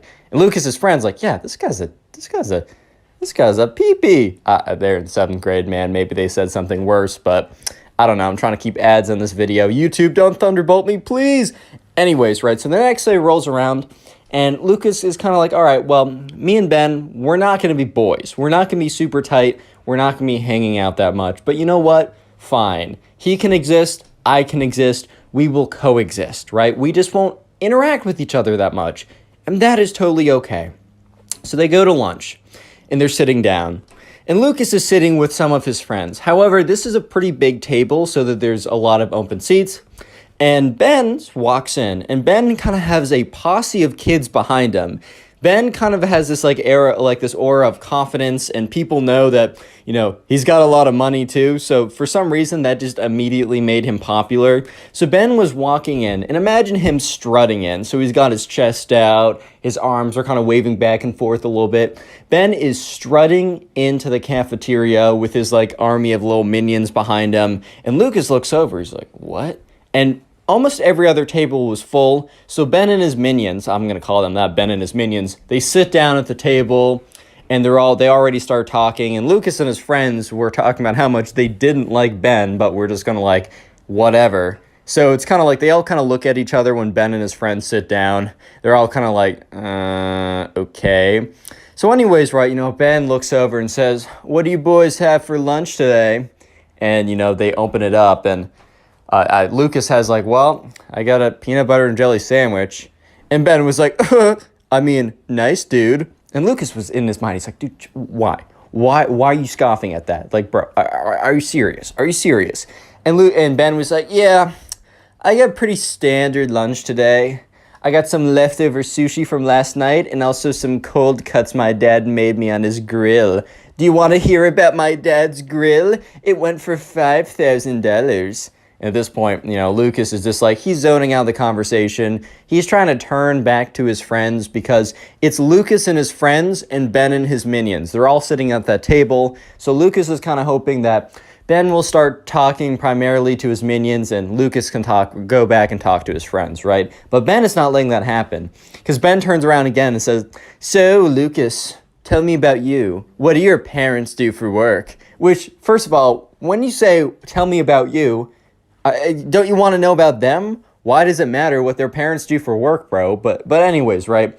Lucas is kind of like taken aback. He's like, "Well, I don't know. My dad, he works a couple jobs." And Lucas is like, "What jobs are those?" Or Ben is like, "What jobs are those, Lucas?" And Lucas is like, "Well, I mean, he just works a couple. I mean, he works at this movie theater." And Ben is like, "Oh, is he the manager? Does he own it?" And Lucas is like, "No, he just works a concession. But he also works another job." And Ben's like, "Oh, so he's like one of those minimum wage guys. Okay." And Lucas is starting to get a little bit upset because, he doesn't get to see his dad that often. The reason why he doesn't get to see his dad that often is because dad is putting in the work. He's trying to support for his family. Want to make sure that Lucas, has all the amenities he needs to grow up nicely right before he set off into the world. So Lucas is a little bit upset. So he doesn't ask back. He's trying to end this conversation. And Ben's like, "Oh, do you want to know what my parents do? Okay, I'll tell you anyways. So my dad, I'm going to call him Dad. So my daddy, he's a lawyer, but he's not your standard, like, broke-ass lawyer. He's really good. He's really good." And Lucas is like, don't care, I just don't care. But all in his head, right? He doesn't want to say this. He's not trying to be a jerk explicitly. And Ben is like, "Yeah, he makes a lot of money. And he has a lot of crazy clients, like all those big oil companies and tobacco companies. He's like the number one for them." And Lucas and his friends kind of look at each other like, why are we outing ourselves as the villain here? Come on now. But anyways, Ben is like, "Yeah, my mom, she's just a housewife. So useless, dude." And Lucas is just looking at his friends like, "Did you just call your mom useless, bro? Who raised you? Let's hope it wasn't her. What? Huh? Well, what's going on?" And so Lucas and his friends, Lucas is like, "Oh, I gotta go." And Ben's like, "Why? Lunch isn't over yet." And, Ben's just like, "Well, I gotta get prepared for a test." And all of his friends were like, "Yeah, we're in the same class. We gotta prepare too." And Ben's like, "All right, cool." And so sure enough, Lucas and his friends, they get up, they walk out of there. Lucas and his friends don't have a test to prepare for. They just want to get out of there. So sure enough, Lucas and his friends are walking out, and they're just like, they start talking to each other once they're out of earshot. They're like, "Oh my God, I knew that guy sucked, but that guy really sucks. Oh my God." They were dumbfounded. They had no idea just what happened. They have no idea how to comprehend the conversation they just had. So Lucas and his friends are like, "All right, we're going to have to coexist with this guy. We somehow, as long as we don't have a class with him, we'll be fine." And that's when they figured out that he actually moved classes, and the next day, Lucas realized that he had a class with Ben. Wah. Real quick, if you made it this far into the video, comment "spoiled" down below. I'm going to try and hard a bunch of comments to say "spoiled," just to say thank you for just supporting the channel. And also, if you want to support the channel even more, sit down and watch a bunch of videos in a row, basically binge watch these videos, and let me know in the comment section how you're doing this, if you're watching them to go to sleep, if you're playing video games, if you're drawing art, if you're animating, if you're I don't know, mining Bitcoin, whatever you're doing in the background, right? Let me know in the comment section, and I'll be putting random comments shouting out people who are supporting the channel, like these people. Thank you guys so much. Let's get back to the story. This might be the most craziest spoiled kid story I've ever told. So Lucas and his friends asked if they were leaving the lunchroom after what just happened, which was crazy. They were like, you know what? At least we don't have a class with him. 2 days later, Lucas is sitting in his math class. He gets there a little bit early, and the worst sight, the worst visual to cross his eyes ever happened, because the door opened and Ben walked through. And Lucas was so confused, but that's when he remembered it was early on enough in the school year that people can switch math classes. And Ben was in the kind of the least advanced math class. You know how in some schools they have like accelerated, kind of standard, and then subpar. I was in the subpar one sometimes. So I'm not saying that as a diss. I've been there. But anyways, right, Lucas realizes that, Ben was probably self-placed himself in super advanced and then just fell down 2 rungs of math classes and eventually ended up here. And Lucas was like, oh, no, this can't be. It's like when Michael Scott saw that Toby returned. No. Anyways, though, Lucas is like, all right, fine, it's math class. It's not like we're going to be collaborating a ton. I'm just going to sit here. I'm going to learn what I need to learn. I'm going to perform well in the tests. I'm going to ignore this Ben kid. I hate this kid. We are not talking, and that's it. So about a week later, the math teacher assigned random partners to do a big math project. Lucas was like, a project in math class?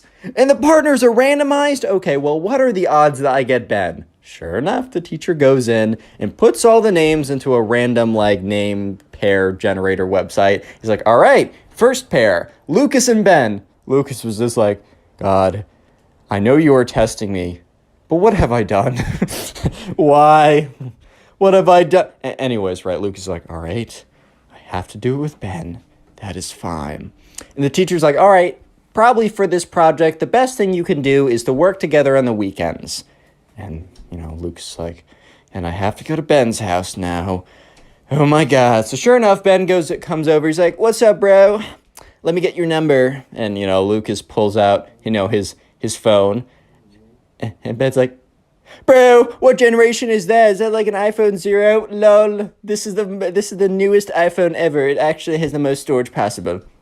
And, Lucas is like, that's nice, Ben. That's nice. Ben's like, oh, sorry, I wasn't paying attention to what you said. What's your number again?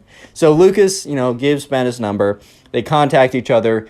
And apparently, Ben actually lives like a 10-minute walk. And Lucas is like, fine, I'm just going to walk there, whatever. I don't even want my parents, I don't want my mom interacting with his mom. I don't want them to become friends. I want none of this. So on a Saturday, he gets up and he walks 10 minutes down, and he can literally feel the neighborhood getting nicer and nicer with every step he takes. It's ridiculous. He's like, well, so this is apparently the nice part of town. Good to know I live in the bad part. What a lovely day. So Lucas keeps walking over. And eventually, he sees this really big, fancy house at the very end of the street. And he's like, well, I don't even have to check my maps. I know for a fact this is Ben's house. So he walks over, and he gets there, and he rings the doorbell, and he just kind of looks around. It's the most extravagant, exquisite house you have ever seen. It's like the most lavish, insert adjectives of money, basically, right? And sure enough, the door opens, and it's Ben's mom. With a $100,000 of plastic surgery, the still has the sunglasses on inside for some reason, has the big long blonde hair, and she's like, oh, Ben, oh, Lucas, so excited for you to come here. Ben, your friend is here. Shut up, Mom. Ben. Anyways, after a bit of yelling, Ben eventually comes down and is like, what's up? Let's just crank this math out, dude. Let's get it done with. And so Lucas is like, all right. So they head downstairs to Ben's basement, which the basement is not like a standard basement, which is like wet and cold. It's like fancy and everything. It's great. Got like 1,000 flat screen TVs, bars of literal solid gold. Maybe is like an alternative investment, but they go down there and there's this table. So Lucas has his backpack. He whips out his backpack and he's like, all right, let's work on this project. And Ben's like, so how much do I need to how much do I need to pay you to do the whole project for me? And Lucas is like, what? And Ben's like, yeah, can I give you like $5? That's like a ton for you, right? Like, wouldn't $5 just like get a whole year's worth of rice and beans for your family to eat, right? And Lucas is like, he is barely keeping it in at this point. He's like, this might be the most insufferable kid I have ever met. And Ben's like, yeah. What do you want, $6 or something? 7? Oh my God, 7 must be crazy. Have you ever even seen $7 in your entire life? I don't think so. At this point, Lucas is like, no way. No. This is not how it goes. This is not how it's going, right? No. This is not what's happening. Lucas is like, Ben, it would be a violation of the honor code for me to do all the work. He said, it's not going to be hard. Just sit down and do it for me. Ben's like, fine. I'll do it. Fine, Ben. Or fine, Lucas. Whatever, dude. And so sure enough, they sit down. And, Ben's like, you know what? I'm actually not going to do this. I'm going to go play some video games. But my mom knows that I have a project, so you had to come over. And just don't tell her anything. Yeah. So if you want to fail this, go ahead and do nothing, right? I don't care about my grades, right? I don't care about my grades, which Ben was kind of bluffing here. But Ben was like, I don't care, right? But I'm not going to do anything. And if you don't do anything, then both of us are getting an F. And I know the grades matter to you, buddy.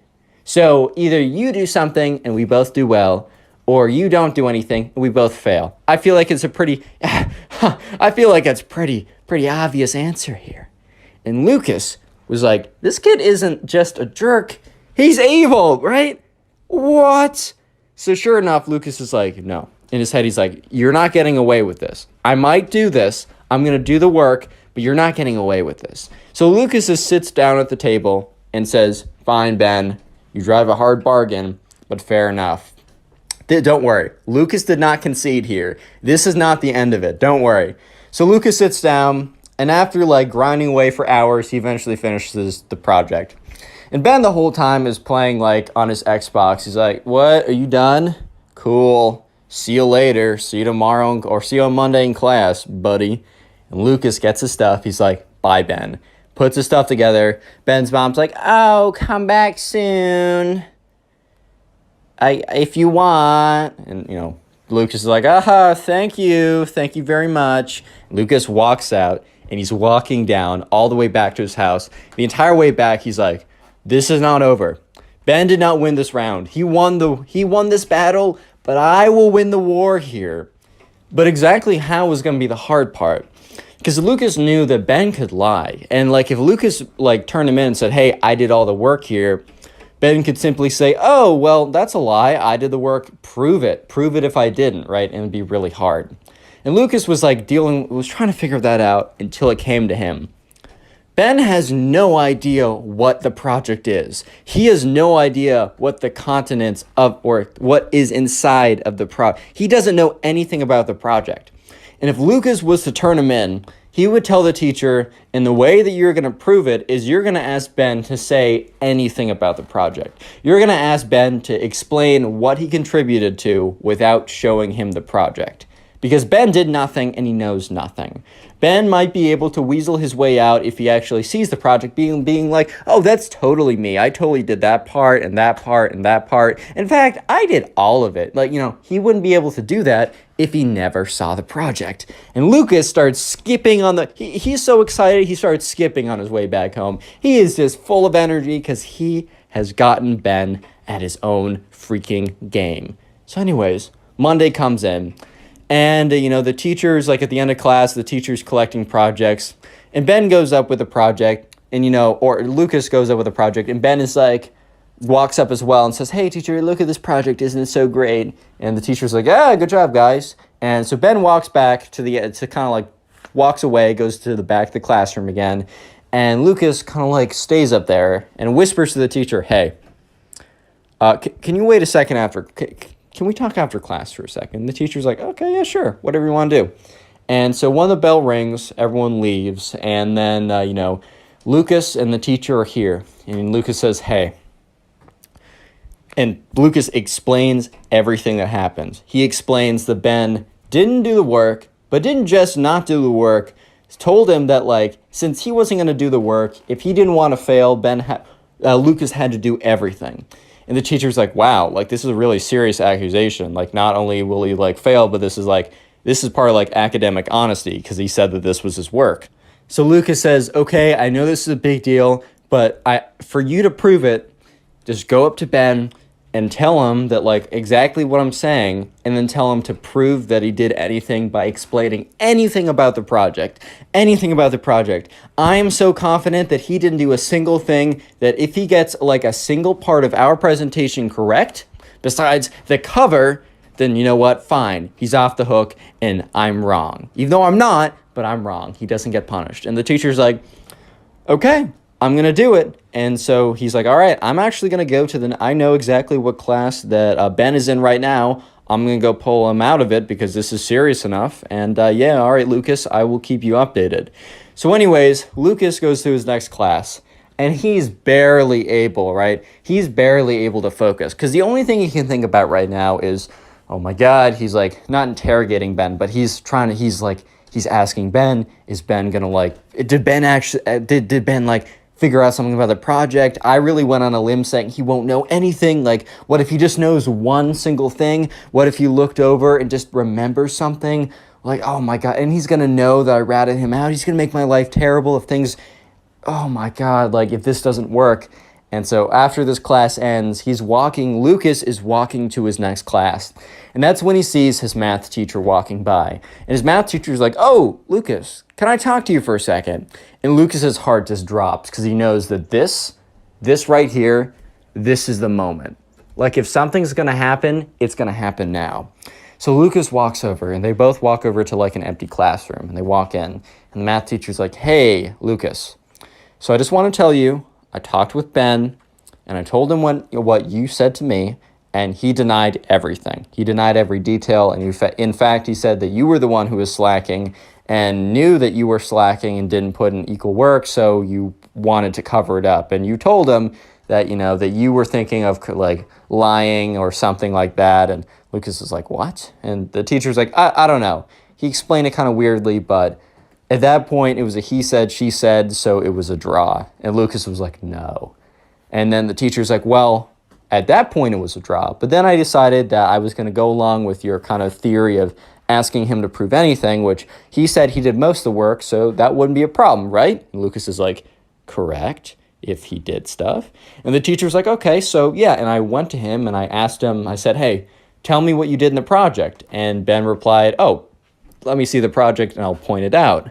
And I told Ben that, no, I'm trying to test if you actually know anything about the project, because if you did it, you certainly should. And while Ben said a lot of words and he made a lot of sounds and he did a lot of movements, Ben didn't tell me one single thing about the project. And I realized that what you were saying was 100% accurate. Ben is not only failing this assignment, but, we've sent him to the deans for, plagiarism and academic honesty, and this will be pretty severe on his record. Thank you for letting us know. And at this point, right, Lucas knew that he won. Finally, after all this work. But Lucas also knew another thing. Ben wasn't getting expelled. He wasn't getting kicked out. And while Lucas did a pretty big damaging blow, Ben would surely return. And Ben would probably be worse than he's ever been before. Click on the video on screen right now. I know you'll enjoy it. Just click it. Do it.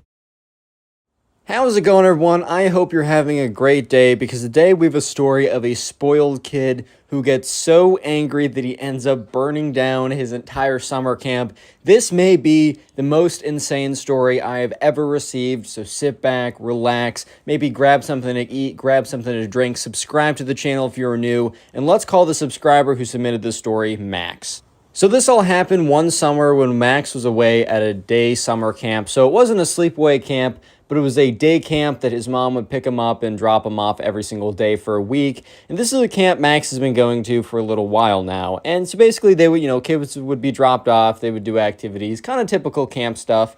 And anyways, on the first day, Max is dropped off, and there's a bunch of kids over there, and Max knows one guy, and his name is Ben. Yes, Ben is not the bad guy in this story. But anyways, Ben and Max have been friends for a while. And they actually met at this camp like 2 years ago, and while they don't really live super close to each other, or they just don't really hang out that much. They always make it a thing to try and always go back to this camp at the same time. Their parents stay in contact or whatever. So anyways, Max goes up to Ben, is like, hey man, it's been a while. And Ben's like, dude, it's been so long, so good to see you. And they're kind of just waiting while all the new campers come in and are starting to talk to each other. It's kind of like the introduction day where you're supposed to meet a bunch of people. And that's when they see this really fancy car pull up. It's like one of those like black Mercedes with like the tinted windows, and the door opens up and this kid walks out. And sometimes you just know, like, when someone walks with a certain energy, a certain strut, you already know that they're kind of like at least entitled a little bit. You can just kind of see it in the way that they walk. Well, Max and Ben right away could see that this kid, who we're just going to call the spoiled kid, just the way this kid was walking, you could tell that he was up to no good, and he kind of got everything he ever wanted. So sure enough, right, the spoiled kid walks over, and he's like kind of looking around, and he's kind of just hanging out by himself. And at first, Max and Ben kind of just assumed that, kid probably doesn't know anyone. Let's go over and trying to, talk to him. Little did they know that the spoiled kid wasn't talking to anyone because he simply thought that he was better than everyone else. But anyways, Max and Ben walk over to the spoiled kid. They're like, hey man, like, how's it going? And the spoiled kid looks at them and is like, good. And Max and Ben are kind of like, hey, we've been to this camp for a while. You're going to have a lot of fun. I'm assuming this is your first year here, as we don't, we haven't recognized you. But if you have any questions, let us know. And the spoiled kid's like, okay. And Max and Ben at this point still, while they have a bit of a vibe from this kid that he's like, I don't know, he's kind of spoiled or whatever, but these kids in the beginning, or Max and Ben kind of just assume, well, that's fine. He's probably just shy. He's probably just nervous. He doesn't know us, right? He doesn't need to be maxing our energy to be a good guy. We're going to break through to this kid, and he's probably going to be a great guy. Well, they were totally wrong with that sentiment, but it was a good sentiment. So anyways, right, the camp, after about like 10, 15 minutes, all the kids were dropped off. They were all checked in, and the main camp counselor kind of like blew their whistle and said, all right, guys, we're heading into the barn. So basically there was like a barn where it wasn't like a I don't know, it wasn't like a farmer barn, like where they had horses or something, but it was kind of like a big open area, and then attached to it was the rest of the building, which had like a little art studio, it was like kind of like it was a kind of a big building. It wasn't like a massive like university building, but it was a big enough building that you could have multiple. You had like an art studio, you had a big open area, and there was also a pool that they would walk up to every day, at least when the weather was good, but we'll get to that later. So they all walk into the barn area, and the main camp counselor is like, hey guys, like, welcome to camp whatever, week 2, and everyone's like, whatever, you know how that goes. And the camp counselor is like, okay, so we're just going to play a really quick game of like get to know you, so walk around, and whoever you see, go up to them and ask them what their favorite thing to do is. So Max and Ben, they split up and they start walking around, talking to a bunch of people. And that's when Max, he sees someone, goes up to them, asks them, oh, what's your favorite thing to do? And they say, oh, I love to fish or whatever. And that's when Max sees the spoiled kid. And he sees the spoiled kid, who at this point he doesn't know is a spoiled kid. He still thinks that this might be a good kid and that, he's just struggling. Max goes up to him and sees that he isn't really talking to other people, or he's kind of like avoiding other people. And, other people are like, well, if he's avoiding me, I'm not going to like go out of my way. But Max really does go out of his way to be like, hey, spoiled kid, like, it's been a second. And the spoiled kid's like, hi. And Max is like, so what do you do in your free time? And the spoiled kid is like, well, I polish my watch collection. And Max is like, oh, that's sick, man. Like, do you have any, like, I don't know, what kind of cartoon watches do you have? Because like literally in Max's mind, because this was a little while ago, he was thinking of like, those novelty watches of like SpongeBob funny watches or whatever. And he's like, oh wait, do you have like a Fitbit or something? And the spoiled kid is like, no, I don't have a Fitbit. I don't have a funny SpongeBob watch. I have a Rolex Aqua Racer or Submariner. You don't even understand what that is. And at the time, Max had no idea. He's like, no, I don't.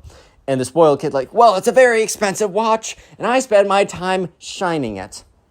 And Max is like, okay. Max keeps walking around talking to other people. At this point, you might be thinking, dude, Max, obviously this kid is spoiled. He's not a good kid. But Max is kind of was like, well, that was a weird interaction, but I don't know, he's probably just nervous. At a certain point, you can't say that every interaction of someone being a jerk is them being nervous. But anyways, right, Max is a good kid, giving him the benefit of the doubt. So anyways, they have lunch, and Max and Ben are sitting around. They're excited for the week to happen. And they're talking a little bit about the spoiled kid, and they're like, I feel bad for that kid. Like, he seems really nervous. He seems like he's not, like, trying to make friends. And they're like, you know what? While we shouldn't spend our entire time trying to, like, break through to him because we only got a week and we want to have fun here, let's still continue to try, at least today. So anyways, right after lunch, they go up to the pool. And, at this point, this is where they start to realize how evil or how truly spoiled the spoiled kid is. So sure enough, they go up to the pool. And the way that the pool works is there's, like, one really big pool. And they go in shifts of, like, 15 kids or whatever. Because while it's a big pool, there's, like, 50 kids at the camp. Or maybe they go in shifts of, like, I don't know, 20 or something. I don't know. It breaks up into about 4 groups or so. And there's about 60, 50 or so kids there. And so the spoiled kid, Max and Ben, were all happened to be randomly in the same group, and they were in group 2. So Max and Ben were talking, and they were watching as the spoiled kid, like, because there were bars around the pool. It was an outdoor pool. So they're not bars, but there was, like, a fence, and you could see through the fence. And Max and Ben looked over, and they saw the spoiled kid with, like, both of his arms on, like, both of his hands on, like, the fence, kind of rattling it, almost like, in the movies when someone's in prison and they rattle the prison bars or whatever. And Max and Ben go up to him. They were like, dude, what's going on? And the spoiled kid's like, I want to go in the pool. And Max and Ben are like, yeah, dude, well, we're about to go in like 5 minutes or so. We're in group 2. And the spoiled kid starts rattling the fence again. It's like, bum, bum, bum, bum, bum. He's like, I want to go in now. And Max and Ben kind of look at each other like, that's not a normal response, right? Like that's not how people normally respond to things, correct? Like, I'm not just going crazy. That isn't a normal person response. Right? And they kind of just look at each other like, what's going on here? And they're like, you know what? Well, we're all going in pretty soon. Like, there's no need to, like, overreact or anything. And the spoiled kid just gives them, like, a dirty look. And then goes back to, like, rattling on the gate bars or whatever. And when Max and Ben, like, walk away, a camp counselor actually walks over, goes up to the spoiled kid. And while Max can't hear exactly what the camp counselor says, it's pretty clear that the camp counselor was like, bro, you can't be doing this. You're going to be on in like 5 minutes. Just wait over there. So the spoiled kid walks over, stands in a corner, crosses his arms, and is all angry. And Max and Ben retreat. They don't retreat, but they go back to where they were standing before. And Ben's like, dude, that kid's kind of weird. And Max is like, well, yeah, he's not as cool as I thought he would be. And Ben's like, dude, what? Like, why was he being so weird about not being able to swim? And Max is like, well, maybe he really likes to swim. And Ben's like, dude, you really think that? And Max is like, I don't know, man. I'm trying to give him the benefit of the doubt. Maybe the kid's having a tough first day. And sure enough, group 2 is called in. So Max, Ben, and all those kids, they're in their bathing suits. They run over, and they all kind of like put their towels down, and they start to slide into the pool. And the spoiled kid, in his mind, is probably like, it's pool time, and I don't get the pool to myself? This will not do. So anyways, the spoiled kid jumps into the pool, and then, this is kind of crazy, he immediately starts peeing in the pool. So you just see this big yellow cloud start to, like, form around the kid, and all the other kids are like, ew, oh my god, bleh, and they all start to run out of it. And some of the counselors are like, what? So they start to run over. And the spoiled kid is literally just sitting in a big pee puddle in the pool, and he starts swimming around in it. And Max and Ben are like, oh, what? Because Max and Ben have not even jumped in the pool yet. They're literally just like waiting to jump in. And then Max and Ben look at each other and are like, huh? What? What? What? And at this point, right, the camp counselor walks up and is like, oh, buddy, did you have an accident? And, the spoiled kid's like, what? Oh, I didn't know. I'm sorry. Or whatever. And, they're like, well, buddy, you should probably get out of there. And the spoiled kid's like, no, I like it in here. And that's when Ben turns to Max and is like, wait a minute. Do you think that was on purpose? And Max is like, bro, what do you mean? He's like, well, he was complaining about not being in the pool, and he didn't like the look of it when everyone else jumped in, and then he peed everywhere, and he's staying in the pool. He's doing laps right now. And so sure enough, right, camp counselors are like, buddy, you should really get out of the pool. And there's like 10 minutes left, and they're bringing over the decontamination kits or whatever. And he's like, no, I like the pool all to myself. And at this point, Max is like, wait, this kid did pee in the pool to get it all to himself. So basically what happened was the spoiled kid saw all these other kids getting into the pool, was like, I want this pool to myself because whenever I want something, I get it, and decided to literally urinate in the pool to get what he wanted, which is ridiculous, but he did it. So sure enough, and I mean, this is like this is not the most ridiculous thing, as you can tell by the title of the video. It gets much crazier, but this is the beginning of when Ben and Max started to realize that this kid is just not a good kid, and that he's basically just bad news. So sure enough, right, the rest of the kids can't go into the pool. So basically group 3, 4, and I think there's a group 5, they just all were told, sorry guys, you're going to have to do field games. And they're like, what? Most of them didn't realize that the reason was because the spoiled kid literally just peed up the entire pool.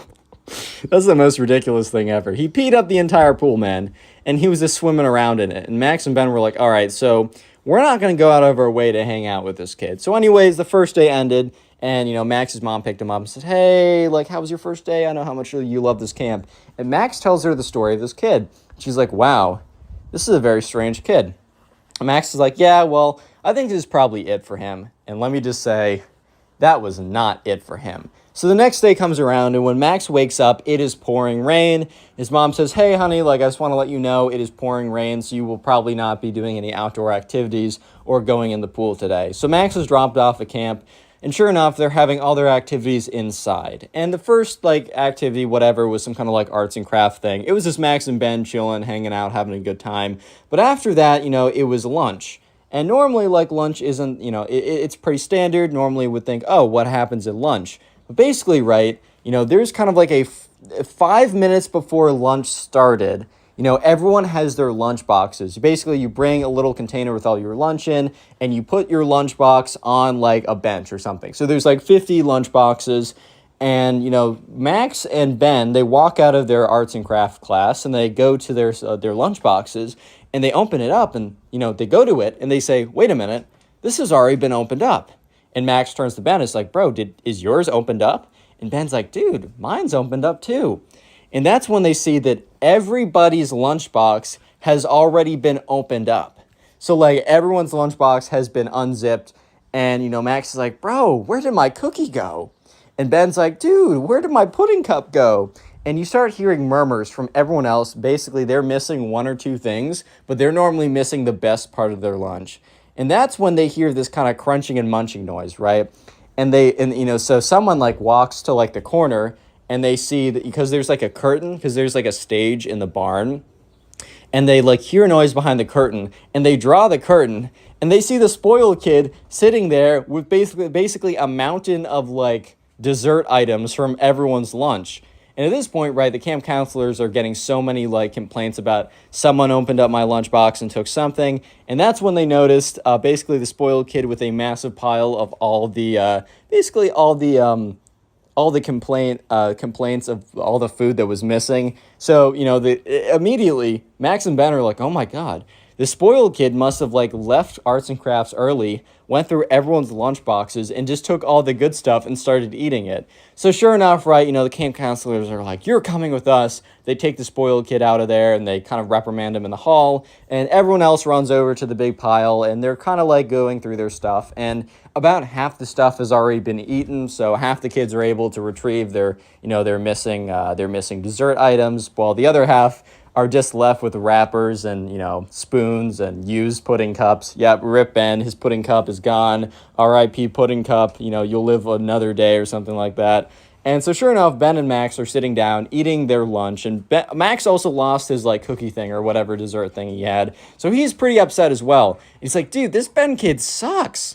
They're like, yeah, and Ben was, or not Ben kid, this spoiled kid sucks. Ben's like, yeah, I kind of got a feeling that he was a little weird when he decided to pee in the pool to have it all to himself. But this is overkill. And this is the least to what he does. As you guys know by the title, this only gets more and more insane. Real quick, comment spoiled if you made it this far into the video. I just want to see how many people made it this far. And then also, if you want to support the channel, all you got to do is maybe after this video or maybe later in the day when you're playing a video game, cleaning your room, drawing an art project, animating, trying to go to sleep. Just literally binge watch a bunch of these videos. Watch like 2, 3, 4, 5 of these videos in a row, and let me know in the comment section, how many of these videos you're watching, what you're doing while you're watching them. I'll try and heart the comments and reply to say thank you, because it really does help support the channel. I just want to say a huge thank you to everyone watching right now. Even if this is your first video, or if you watched like 30 of my videos in the last 24 hours, every minute watched helps me out so much. Anyways, let's get back to the story, because it only gets crazier from this point on. You might be thinking, wow, this kid's spoiled. This kid is not just spoiled, he is insane from this point on. Also, you might be noticing that the gameplay is no longer looped on the really long videos like these, and it's because I just upgraded my setup. I do my videos on my phone, so I got a better phone with more storage. So no longer will you have to watch the same gameplay 3 times. I'm sorry, I literally had no space on my phone. I had a very budget setup, but now you get new gameplay for every minute you watch. Anyways, so Max and Ben were sitting there, and they're like, oh my god, this kid's actually the worst, right? So later that day, they see the spoiled kid is back, and there's a 3-strike system at this camp. The very first day, I didn't go over this, but basically they said, welcome everyone to camp whatever. They went over the rules, and then they also explained their 3-strike system. Basically, if there's kind of a major violation, or you just break one of their rules, you get 2 strikes, and then on your 3rd strike, you're sent home. You're not allowed to come back. There's no like tuition refund or anything like that. You're just done, right? So basically, Max and Ben are pretty sure that the kid just got a strike. In fact, the spoiled kid probably should have got a strike for like peeing in the pool, but like they didn't know that he did it on purpose, even though the spoiled kid very clearly did it on purpose just to get, the pool all to himself. But right now, the spoiled kid was sitting with 1 strike, and he was not happy about it. The next day rolls around, and, sure enough, it's a nice day. They're able to go outside. They're able to go to the pool. And in the morning activity, they actually have a big kind of like tag game. So it's a massive game of tag, and Ben is actually it, and Max is not it. So Ben and a few other kids are designated as it, and basically you run around, and when you tag someone in this game, they also become it as well, so they can tag people too. It's like the zombie variation of tag, so like there's this, it basically gets to a point where like the numbers start growing exponentially, and then boom, everyone's done. So it's a pretty fun game, and the rounds are also fairly quick, and they did it so that more people could start as being it, more people could, and the other people that were it before could like be normal runners in the game as well. So sure enough, Ben is kind of running around, he's getting people, and Ben eventually finds Max and kind of runs him down and gets him. So Max and Ben are kind of in a team right now, trying to find people hiding, because you can hide in this game too, and, trying to find them, tag them down, get more people to the tag side. And that's when they see the spoiled kid, and Ben's like, you know what, for taking my pudding cup yesterday, this is going to be revenge. And Ben was a very fast kid. And the spoiled kid, I'm not going to make any comments about his appearance, but let me just say that he was not very athletic at all, and it definitely was conveyed through the way that he wasn't able to run, basically, at all. So, yeah, Ben was easily caught up with him. Ben easily caught up with him, got to him, tagged him, and not just Ben, Max, and a few other kids saw him be tagged, right? A lot of kids saw him get tagged, and the spoiled kid's like, you didn't get me, I dodged it. And Ben was like, dude, I clearly got you. And then Ben tagged him again. He's like, oh, I dodged that too. He did not dodge it, by the way. He was like, very clearly made contact. So that's when Ben like put 2 hands on this kid's shoulder and was like, tell me you're dodging this. And the kid like brushed him off and was like, I dodged. And then the kid starts to like waddle away. And, Ben turns to Max and is like, oh my God. So at this point, Max and Ben both tag him. And he's like, I dodged both of your tags. You can't get me, guys. And that's when one of the camp counselors sees what's going on. And he's like, hey, why are you still running, kid? And the spoiled kid's like, Mr. Counselor, I dodged all of their tags. And the counselor's like, that's not what I saw. And then Ben tagged him again. He's like, I got you. And the spoiled kid's like, Counselor, didn't you see? I dodged that too. And the camp counselor's like, no, you got tagged, man. Like, it's fun. It's fun being it. Trust me, it's fun being it. You don't have to keep running. And the spoiled kid turns to all of them and said, you will regret cheating. You will regret cheating. and he starts like running away. And Ben and Max look at each other like, bro, what? And so sure enough, right, there's another kid, that was running with them. And so it's Ben, Max, and a third kid that are running. And so, yeah, so the three of them are running around, and that's when the spoiled kid comes up behind them, and he pushes Max and Ben over.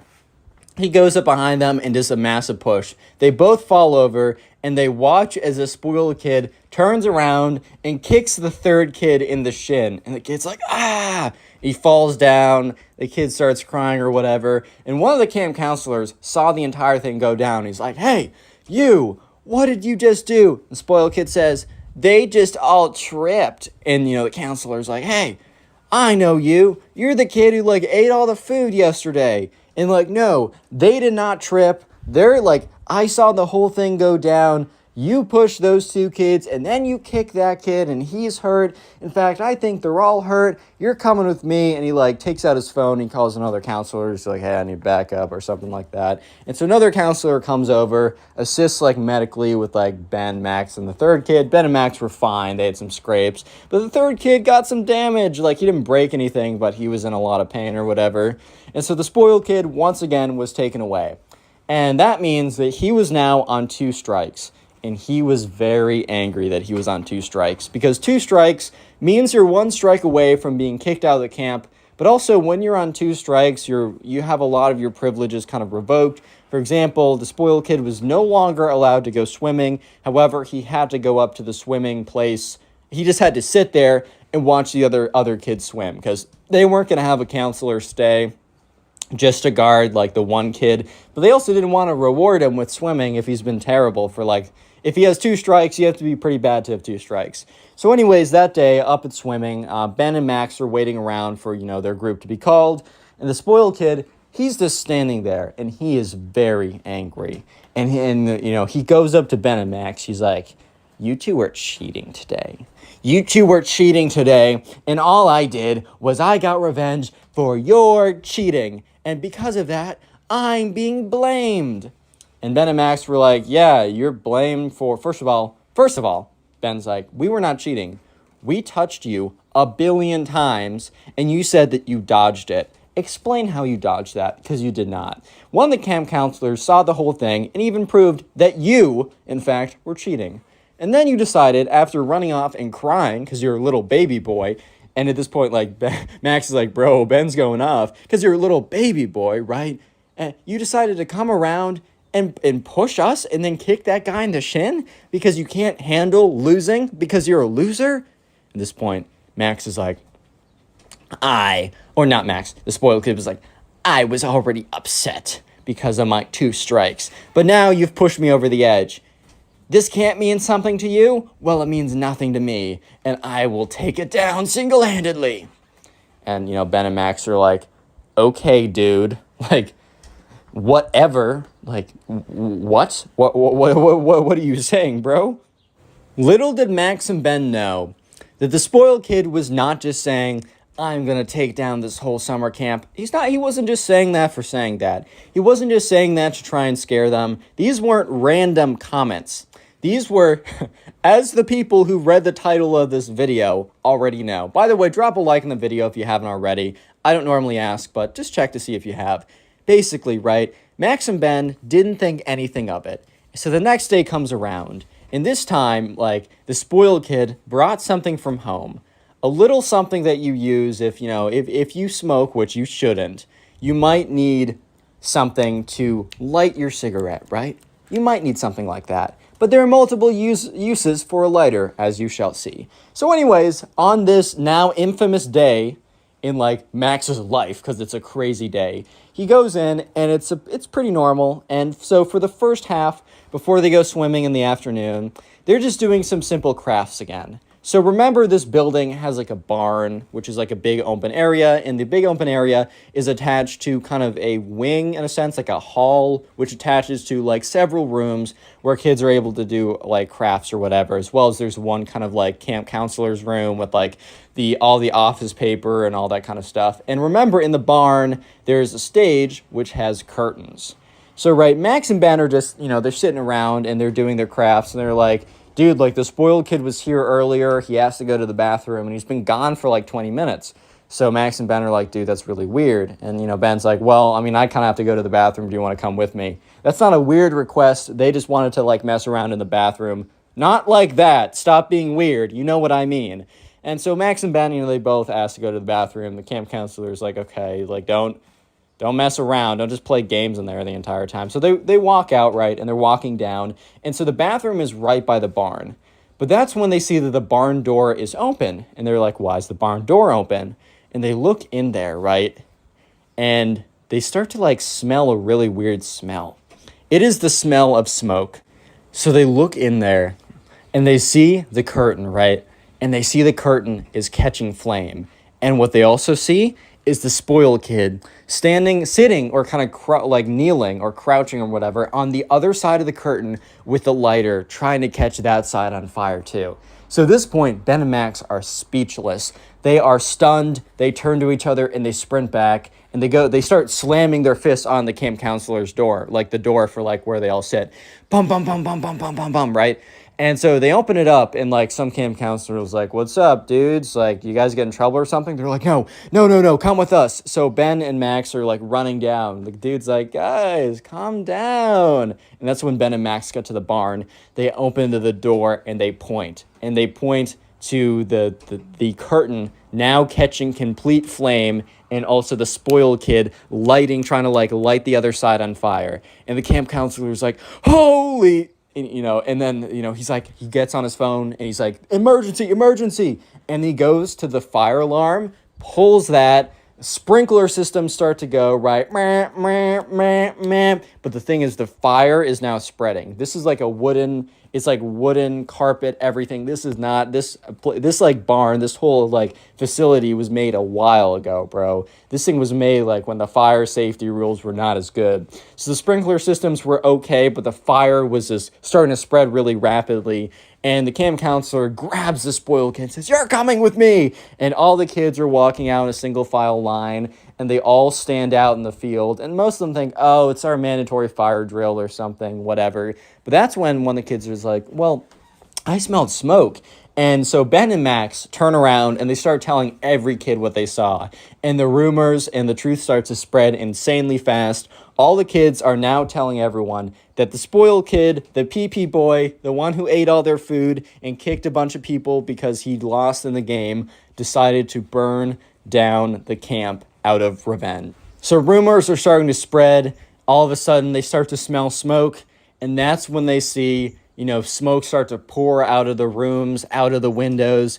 And that's when they start to see a flame catch. It is the craziest thing, because for the next 20 minutes, they hear like a fire department coming, but they see the place starting to just completely burn down. Like for some reason, maybe like the electrical system caught and then boom, something exploded, or all the insulation caught. I don't know what happened, but the entire place basically went up in flames. And the entire time, like 3 camp counselors basically had like the spoiled kid, like, and not in handcuffs, but they had him like, they surrounded him, were interrogating him, were like shouting at him. And, the spoiled kid's mom appeared and she runs over, and the camp counselors start like shouting and pointing at the building, pointing at the spoiled kid. And Max and Ben are just like, oh my God, like this is insane.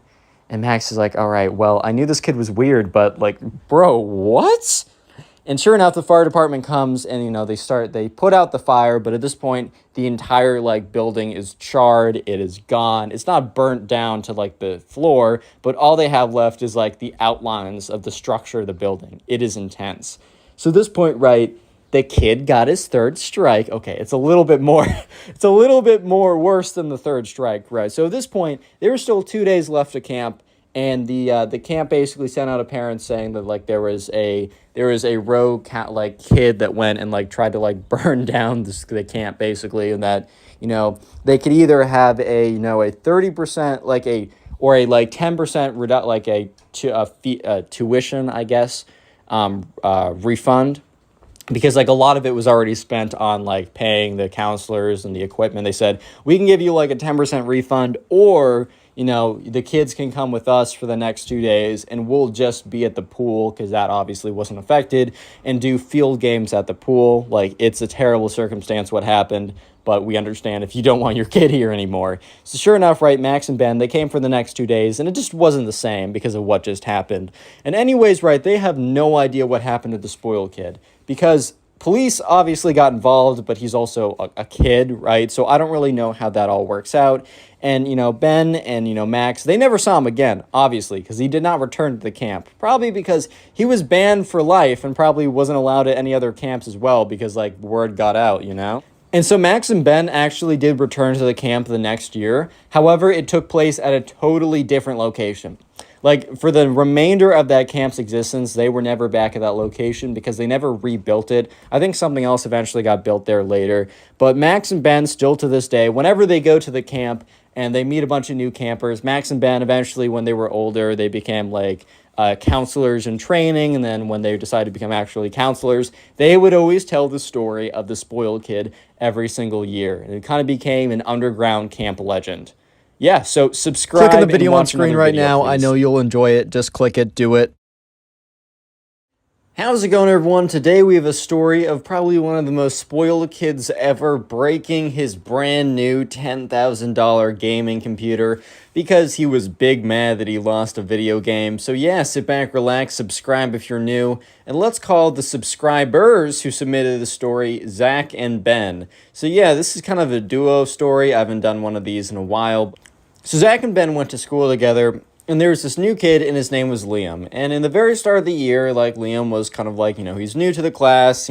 Zach and Ben went over and, they were nice to him, but they never really befriended him like that. They never really became that close. And actually, unlike in a lot of my stories, when someone new comes, and they're befriended right away, and then they're found out to be kind of weird, Zach and Ben, didn't even befriend Liam till about halfway through the school year. They just happened to be assigned, the same project, or maybe, for some reason, they all happened to be in the same area or the same vicinity, and Zach and Ben really, got a liking to Liam, and they all got along really well. So all of a sudden, right after a couple weeks of hanging out, after, figuring out that, each other were cool, Liam invited Zach and Ben over to his house. He said, boys, you got to come over. I'm, getting my new, gaming computer this weekend. It's really crazy. It's, the top-end gaming computer.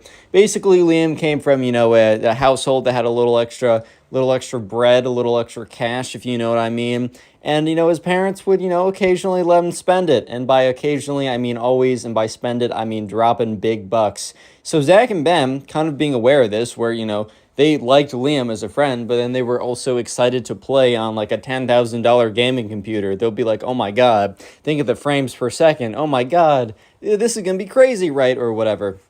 So that weekend, or Zach and Ben go back home. They both ask their parents, hey, Mom, do you mind if I go over to Liam's house? And they're like, yeah, sure. This weekend? Yeah, okay, that's fine. So anyways, the weekend comes around. Zach and Ben, or Ben takes a ride with Zach, and, Zach and Ben, they go over. Zach's mom drives them over, and Zach's mom's like, all right, well, have fun, you guys. And remember, you can always call my number if you need anything. And they're like, yes, of course, Mom, it's all good. So they arrive to Liam's house, and, Liam greets them at the door, and, they're like, oh, this is going to be a lot of fun. And Liam's like, boys, I've just been setting up the game computer all day today. It is the craziest thing you will ever see or have ever seen or ever played on. It is the most epic, the most awesome, the most fantastic gaming computer ever. Every game is running so smoothly. It's crazy. So obviously Zach and Ben are really excited to go up and play on the new computer. So they all run upstairs and they go into Liam's room and they see it. And there's a massive monitor. There's a big, gaming PC that has, very fancy, water cooling or whatever. It's got the RGB lights. It has, cool mouse or whatever, big gaming desktop. It is if you play video games, it is basically the peak of anything you could want for a gaming setup. It definitely wasn't minimalistic if that's your style, but otherwise it was the peak of any gaming setup ever. So obviously Zach and Ben were really excited to take a swing at it. So, they run over and Liam's like, wait, 1 second. I'm just gonna I'm still playing on it. I'm mid game. And he was not mid-game, but basically Liam sat down, is like sit back, relax, and watch some gaming. And the thing was, right, Zach and Ben, while they were friends with Liam, they also did want to try out the video game themselves. I mean, it was fine to watch. I mean, look, bro, like a lot of people watch YouTube videos to watch other people play the video games. That's totally fair. Like when I was a little kid, I would go over to my friend's house and, I would actually enjoy kind of the experience of watching them play, because it was like I was kind of playing along, and I also knew I would have been trash, so I actually didn't mind it. But Zach and Ben kind of did. They kind of wanted to play along, but Liam was like, one more game, I'll get you guys on next game. And you would say that again and again. And hours were kind of going by, and all Zach and Ben were doing was watching Liam play, like, I don't know, like Counter-Strike or something. And Liam was okay, but, everyone else in his lobby was a little bit better. So they were basically watching their friend lose in 4K Ultra HD with 10,000 frames per second, bro. Like, it doesn't matter if you have 10,000 frames per second, you're still going to lose if you're not better than the other person. Specs are pretty good, but they're not going to make it if you're not good. So Liam started to get progressively angrier and angrier. And Zach and Ben were like, bro, if you ever want to take a break, we'd be happy to swap. And he's like, no, I got to fix my KD ratio, which basically that's the ratio of like how many people you get versus the number of people who get you in like video games in a lot of cases. And since Liam was losing a lot more than he was winning, his KD ratio was getting worse and worse. And it's almost kind of like the gambling mentality, like, oh, I gotta like gamble my way back to the money I've lost through gambling. It's like, bro, stats are against you on this one. And Zach and Ben were just watching as Liam was like doing worse and worse and worse and worse and worse and worse. And every single, like, he would be like, this game is rigged. And it wasn't, just everyone else was better than him. And Zach and Ben were like, bro, do you want to like do something else? Because at this point, Zach and Ben look at the clock, and it's about like 3 hours since they've been here. And all they've done is they've watched Liam play and fail Counter-Strike for 3 hours. So either they want to get a turn on it and maybe play Counter-Strike or a different game, or, they're still friends with Liam. Maybe they just want to go and do something else with him.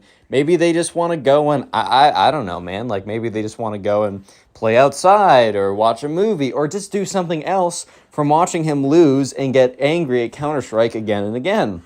So Zach and Ben are like, oh, dude, like, when do you want to go outside or anything like that? He's like, bro, did you not hear me? I got to fix my KD in Counter-Strike. Like, I keep losing. I got to fix the ratio. Like, it's going to take a second, boys, so strap in. And they're like, Zach and Ben kind of look at each other like, bro, what's going on here? But the thing is, right, Liam keeps getting angrier and angrier and angrier. And this is where kind of like things start to get a little bit interesting. Because Liam, in his rage, is starting to like slam on his desk. He's like, "Bah!" every single time he loses. And every single time he loses, which is a lot, he starts to get angrier and angrier. And then he takes his mouse and slams it on his desk. And it doesn't break the mouse, right? But it's risky. It could have broken. The mouse could have broken, right? So Zach and Ben kind of look at each other like, this is not progressing in a good way. Because sure enough, right, Liam was getting angrier and angrier, and he was like pounding his fist. And then one time he even kicked his gaming computer, which they're like, whoa, chill, bro. Because imagine just a clean kick to the gaming computer, bro. You could have just destroyed the entire thing. Like, sure, that one thing wasn't $10,000. It was kind of the whole setup put together. But that's a good, like, $5,000-$6,000. He got the craziest specs ever. And so Liam was getting angrier and angrier. And Zach and Ben were like, okay, this is not great, right? He's starting to lose it a little bit. And he was like, bah, bah. And this is where not the whole climax, but this is where things start to get really crazy. Because Liam, it seems like a random game, but this was a really important game to Liam because he'd been losing for so long that in his head he said, Liam, you need to win this game. You need to do it. And, Zach and Ben were just thinking it was a normal game, and they were watching, and Liam was getting shot. He's like, no, I'm good at this. He starts going around. He starts panicking, starts, like, just has no aim at all, completely misses everyone. And when it says, like, I don't know, you lose or whatever, Liam just is silent. Because normally for the last hour, he's been like, like an angry grunt. So Zach and Ben at first think that, oh, well, this Liam kid finally is getting over his rage problem. But they were soon, within 3 seconds, completely proven wrong when Liam takes his fist and goes, bah! And just goes, boom, into the monitor screen. The entire screen is like cracked and destroyed and falls over the desk. And then Liam stands up, and Zach and Ben are looking at each other like, oh my God. And Liam is like, yeah, and takes his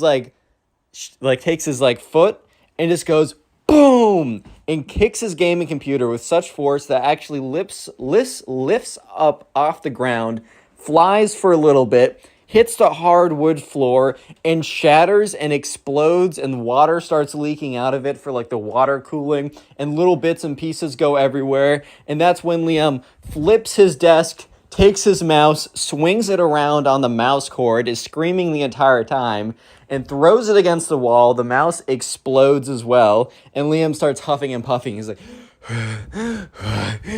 and at this point, Zach and Ben are just like looking at each other like, oh my God, bro. Oh my. Anyways, if you've made it this far into the video, comment spoiled down below. That'll be the secret word of the day. And then also, if you want to support the channel or keep supporting the channel, because honestly, just watching this far into the videos helps support the channel a lot. All you got to do is maybe after this video, maybe at a later point, sit down and watch a bunch of videos. Watch 1, 2, 3, or just binge watch the videos. And in the comment section down below, let me know how many videos you watched today, and also what you're doing while you're watching the videos. Are you playing a video game? Are you, I don't know, drawing, animating? I saw some people like writing like a screenplay, trying to go to sleep, cleaning your room. Let me know. I'm curious. Anyways, let's get back to the story, because let me just say that Liam is starting to regret what he did. So anyways, Zach and Ben are just standing there, just looking around the room, just looking at the damage of the situation. So they're looking around, and so, yeah, Liam's monitor is like completely cracked and destroyed. His desk has been flipped over.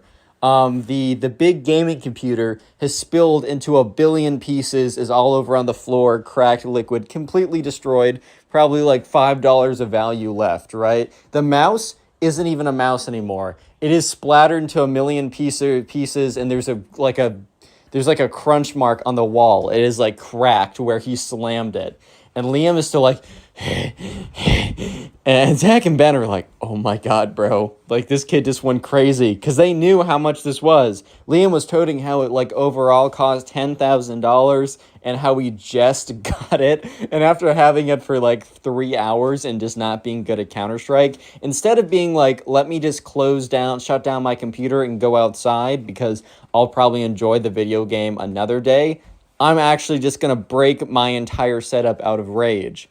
And slowly, Liam is like, oh no, no.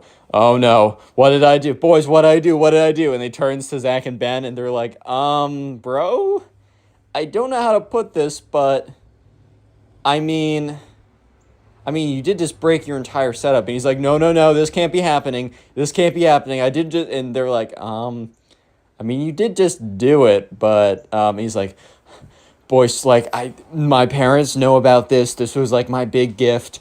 Like, I'm not even like, this sucks, but they can't know about it.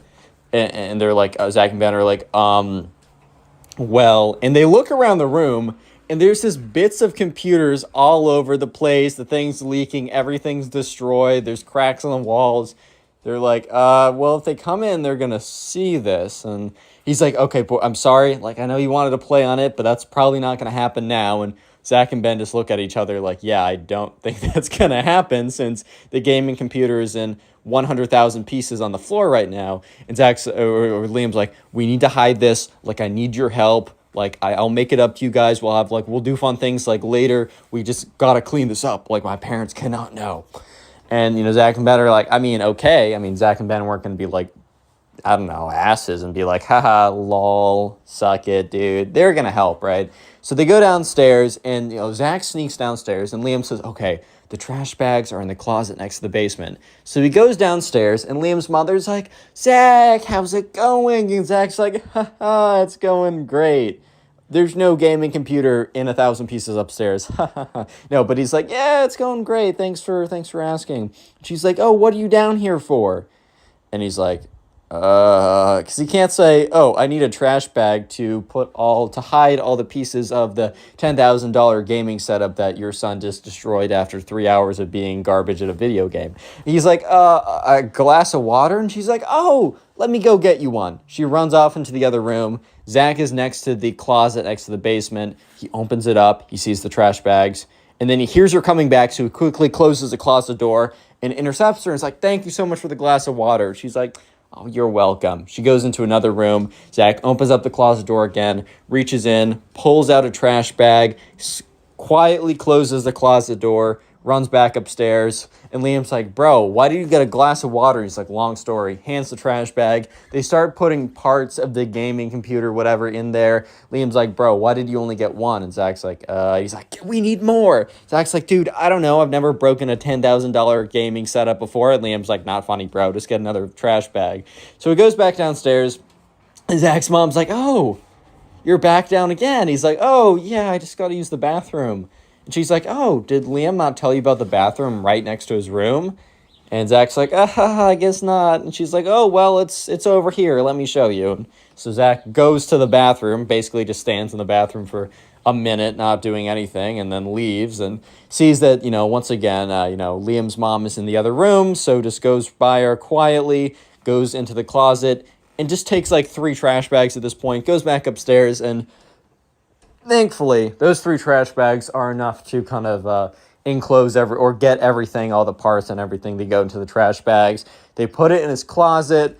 They put the desk back up because while the desk was like flipped over, it wasn't completely destroyed. It had some cracks on it. There was still chipped paint on the wall. There was nothing they could do about that at that time. So they're just like, oh shoot. So anyways, like Liam gets a piece of paper, draws something on it, is like, welcome to Liam's crib or whatever, something corny, but whatever. He takes that piece of paper, tapes it over the part on the wall with the massive crack on it, is like, okay, this shall do. So anyways, Liam, Zach, and Ben, they go downstairs, and Liam's like, do you want to watch a movie? And they're like, yeah, sure, that sounds fine. They watch a movie downstairs, and Liam or Zach and Ben are just texting each other the entire time, like, oh my God, what just happened? And Ben's like, bro, I'm trying to play in that $10,000 gaming setup. Like, what happened, bro?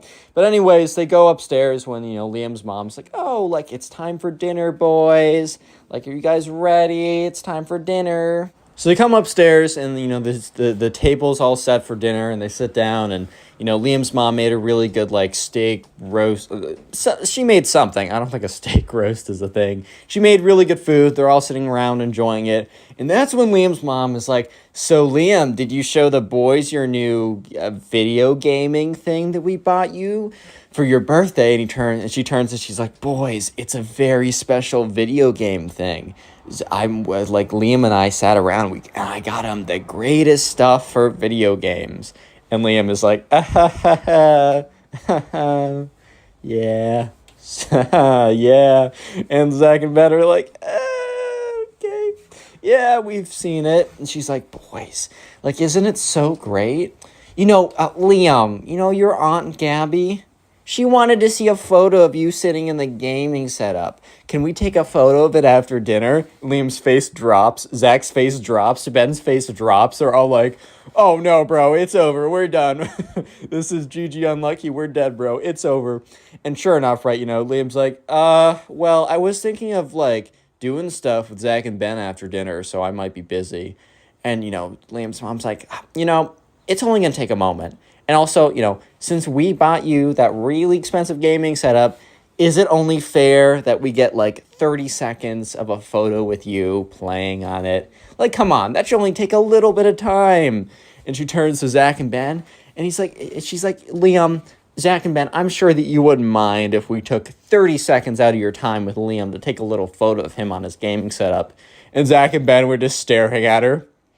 Because they didn't want to say, yeah, that's totally fine, which would be reasonable, but also reasonable under normal circumstances. And these were not normal circumstances. But, they also didn't want to be like, no, I cannot do that. No, no, that's unacceptable. You can't have 30 seconds with your son. You witch, you're the worst. I hate you. They can't pull an Anakin Skywalker right there. I hate you. Anyways, so they were like, and Liam and Zach and Ben were just looking at each other.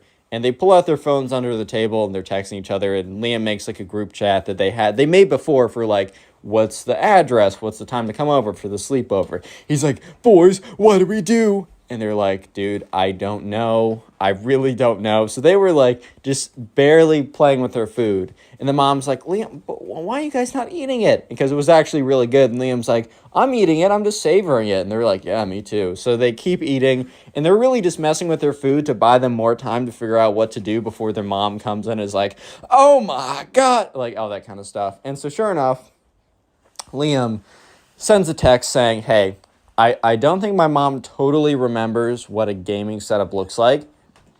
So maybe we can make a fake one, but I need you guys to go up and come up with something before I will be here with my mom.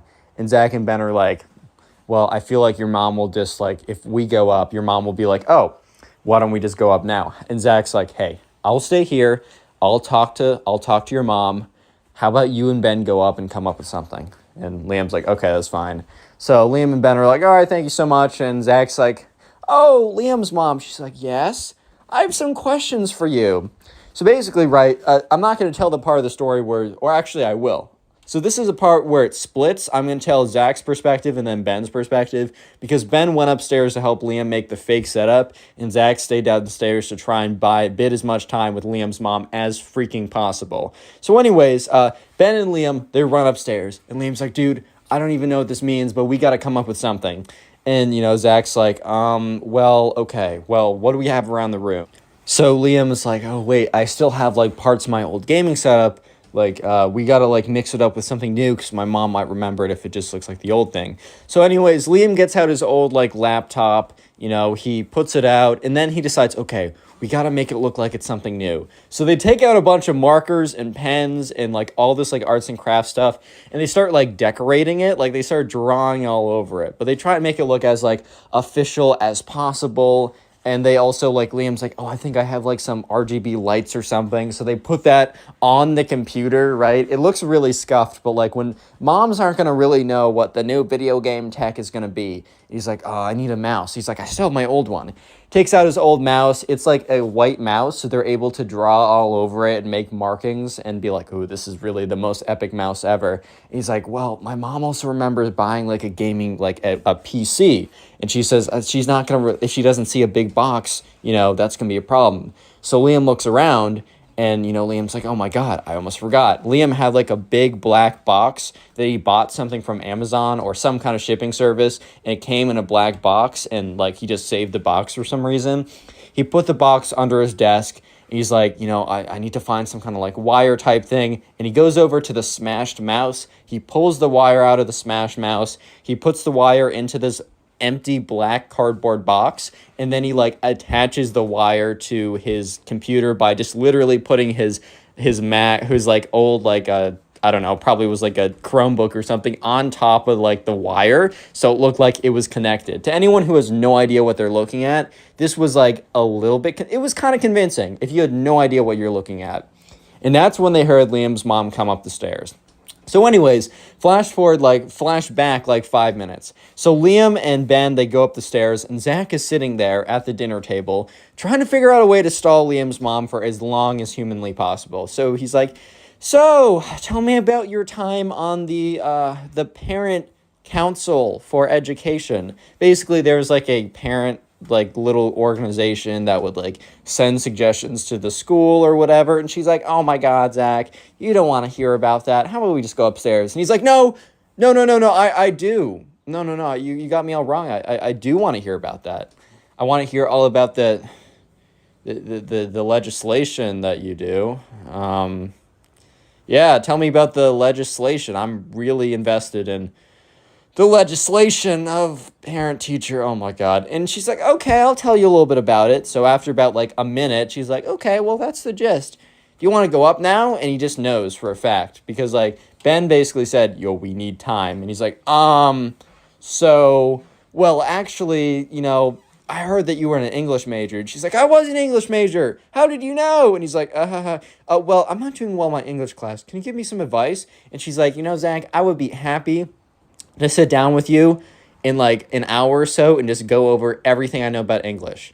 And he's like, well, can you give me a quick rundown now? And she's like, you know what? Sure, I can. So 3 to 4 minutes later, she's done. And she's like, all right, well, I can't wait anymore. I got to see this gaming setup with my little boy in it. So she starts walking up the stairs. And Zach is like, oh, okay. So Zach is like walking up the stairs with her and is like trying to like speak as loud as possible to try and give a little bit of an advance to both Ben and Liam so that they could like hear it coming. So anyway, Zach like opens the door. And he's like, Zach is terrified because what he sees in front of him is the most ridiculous thing he's ever seen. An old Chromebook with crappy marker all over it. A old mouse with marker on top of it. A cardboard frickin' box with a weird wire coming out of it. And, Liam's mom is just speechless for a second. And they're all like, oh no, she doesn't buy it. And she's like, it's beautiful. And they're all like, oh my God. She's like, Liam, go sit in that chair right now. I'm going to take a photo for your Aunt Gabby. She's going to love it.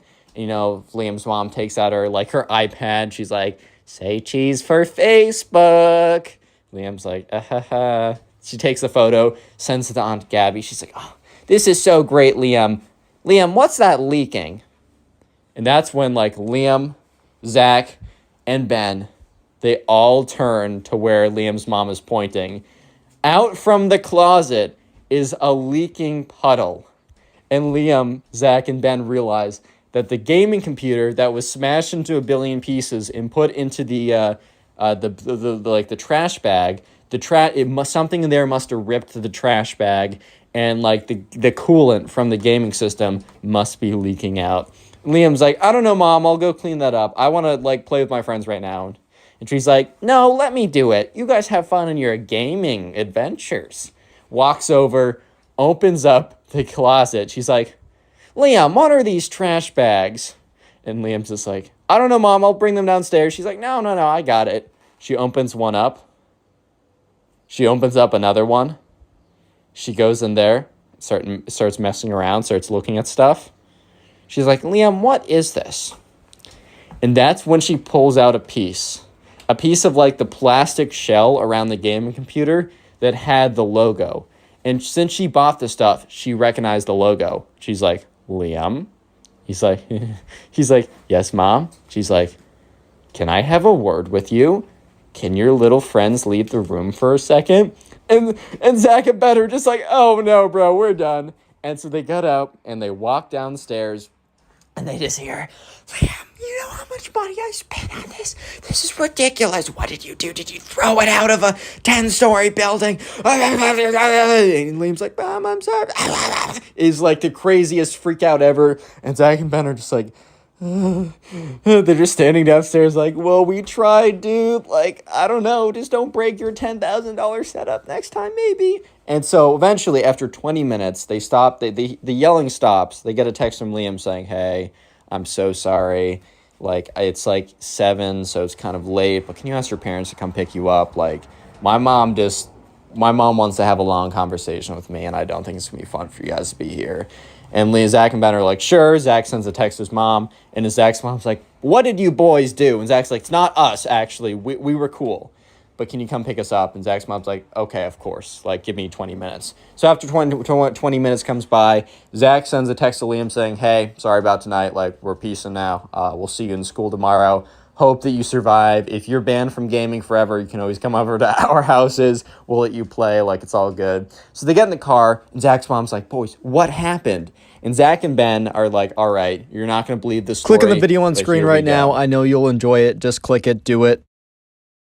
How's it going, everyone? Welcome back to the channel. Today I have 2 stories for you, the 2 most spoiled kids I have ever heard of. I know you'll enjoy the story, so sit back, relax, subscribe to the channel, watch this video on Spotify if you want to, link in the description, and let's just jump right into it. So anyways, we're going to call the subscriber who submitted the first story Chris. So anyways, Chris was in class, and during this class, there was a project you had to do where it's a very common project that you get in school. It's the what do you want to do when you grow up project. So Chris, at this point in his life, was in 3rd grade, so he was pretty young at this point.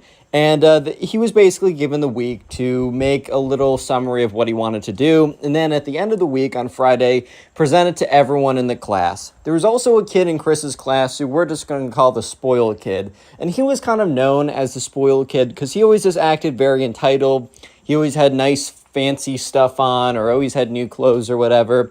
And most notably is he always became like his dad drove this like sports car to come pick him up, which, bro, why are you driving the Lambo to pick your kid up from 3rd grade? But anyways, right, he was kind of known as a spoiled kid, and that's kind of irrelevant for right now because Chris really wanted to be a firefighter at that point in his life. So he went back home. He asked his mom if he could go and get like a firefighter costume from a Halloween store. They went, they found one, they got it. Chris like looked up or asked his mom to help him learn some information about being a firefighter, and he put together a nice little presentation. So now on the day, it is now Friday, it's the day that everyone is presenting, and anyways, right, so, everyone is sitting there. A lot of people are either in costumes, or maybe they have a poster board. Chris happens to be in costume and has a poster board, but you know who doesn't have either, really? The spoiled kid. The spoiled kid literally has neither. He's just sitting there. And people are kind of looking over like, what's going on, bro? Like, why does this kid not have anything? That's kind of crazy. And they're like, I don't know. Or Chris is like, maybe he has something memorized in his head. Maybe I just can't see what he has to like present or whatever. But sure enough, it's time for Chris to go up there. Chris goes up, nails his presentation, says, I want to be a firefighter, says, what's your firefighter facts? And sure enough, more people go up. There's doctor, lawyer, astronaut, chemist, mad scientist, SpongeBob SquarePants. There's a lot of professions that people go up and say that they want to do. And that's when it's time for the spoiled kid. So the teacher's going down the list and reading out names. It's like, all right, spoiled kid, it is your time to go up. And the spoiled kid is like, he looks up, he's like, whatever. And he walks up to the front of the class. And he said, when I am older, I want to be rich. And everyone's kind of sitting there like, okay. And the teacher was kind of looking at him like, and the spoiled kid's like, that's it, that's my presentation. And the teacher's like, wait a second, spoiled kid. Are you telling me that the only thing that you did was say that, like, I want to be rich and you're done with it? Like, that's all you did? And the spoiled kid's like, well, yeah. And the teacher's like, okay. Because, at this point, they didn't really have grades. They got, like, a check plus or a check minus or something. But it really didn't affect them at this point. They were only in 3rd grade. So the teacher wasn't like, I'm going to fail you. But the teacher's like, well, maybe you can add a little bit more on the spot. And the spoiled kid's like, well, I want to be wealthy too. Which, like, bro, rich and wealthy is basically the same thing in a sense. And the teacher's like, no. What are you going to do to become rich? The spoiled kid's like, I'm just going to become rich. And at this point, the teacher's like, what do you mean? And the spoiled kid is like, well, some people when they're born, they're just like born like better than other people. And they just become rich. And the teacher's like, spoiled kid, like, people aren't born better than other people. Everyone is born the same at birth. Like, that's ridiculous. And the spoiled kid's like, well, then why do I have all this cool stuff in my house? And when I go to other people's houses, they don't have that cool stuff. Remember, bro was in 3rd grade, but still, like, what? The thing is, bro, this is definitely the parents coming in and telling some kind of, like, brainwashing right here. And the teacher's like, spoiled kid, like, that is super disrespectful. Like, everyone has different opportunities and disadvantages in their lives. Just because, like, your parents were able to, like, I'm sure that they worked very hard, but there's also a bit of luck involved in that. Like, you gotta be great. Like, you gotta be grateful for all that. You can't just say that you got that because you deserve it. Like, you were just happened to be born from them.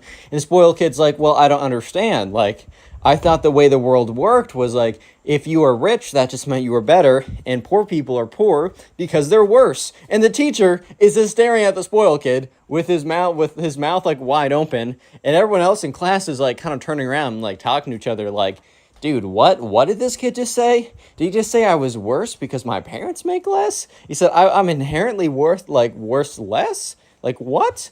And the spoiled kid said, yeah, like, what? And he said also, what does like job have to do with money? And he's like, isn't it just like the poor people have jobs, and then the better people, aka rich people, just they're just able to sit there?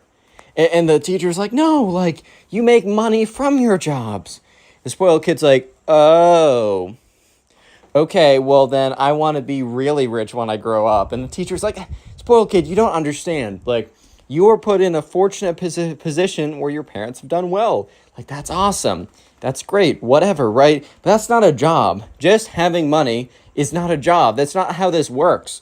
And everyone could kind of tell that the teacher was starting to get a little bit upset because, look, being a teacher is a thankless profession, right? You have a lot of snotty kids in your class that don't care what you're doing. You also don't get paid at all. Most people, most of the time, teachers are doing it because they believe that their work is important, teaching the next generation of kids. And that is really the only way they get paid, in gratitude. Or not gratitude, but just like knowing they're doing something important. So this teacher was a little mad that this kid, the spoiled kid, was basically like, well, I plan to do nothing and be really lame when I grow up. Like, I'm just going to sit there and, fiend off all the money I'm going to get in my inheritance. Basically what this kid was saying. So anyways, right, the spoiled kid is like, I don't understand. And, the teacher's like, okay, pick a profession, spoiled kid. Pick a profession. And the spoiled kid is starting to get angry himself. He's like, I just want to be rich. I don't care what you're saying. And the teacher is like, that's not a profession. Choose a job. What do you want to do? And this is when the spoiled kid says, Daddy says I don't need a job because he's so rich he'll pay for everything I ever want. And that's when everyone in the class is like, hey, yo, bro, what? Huh?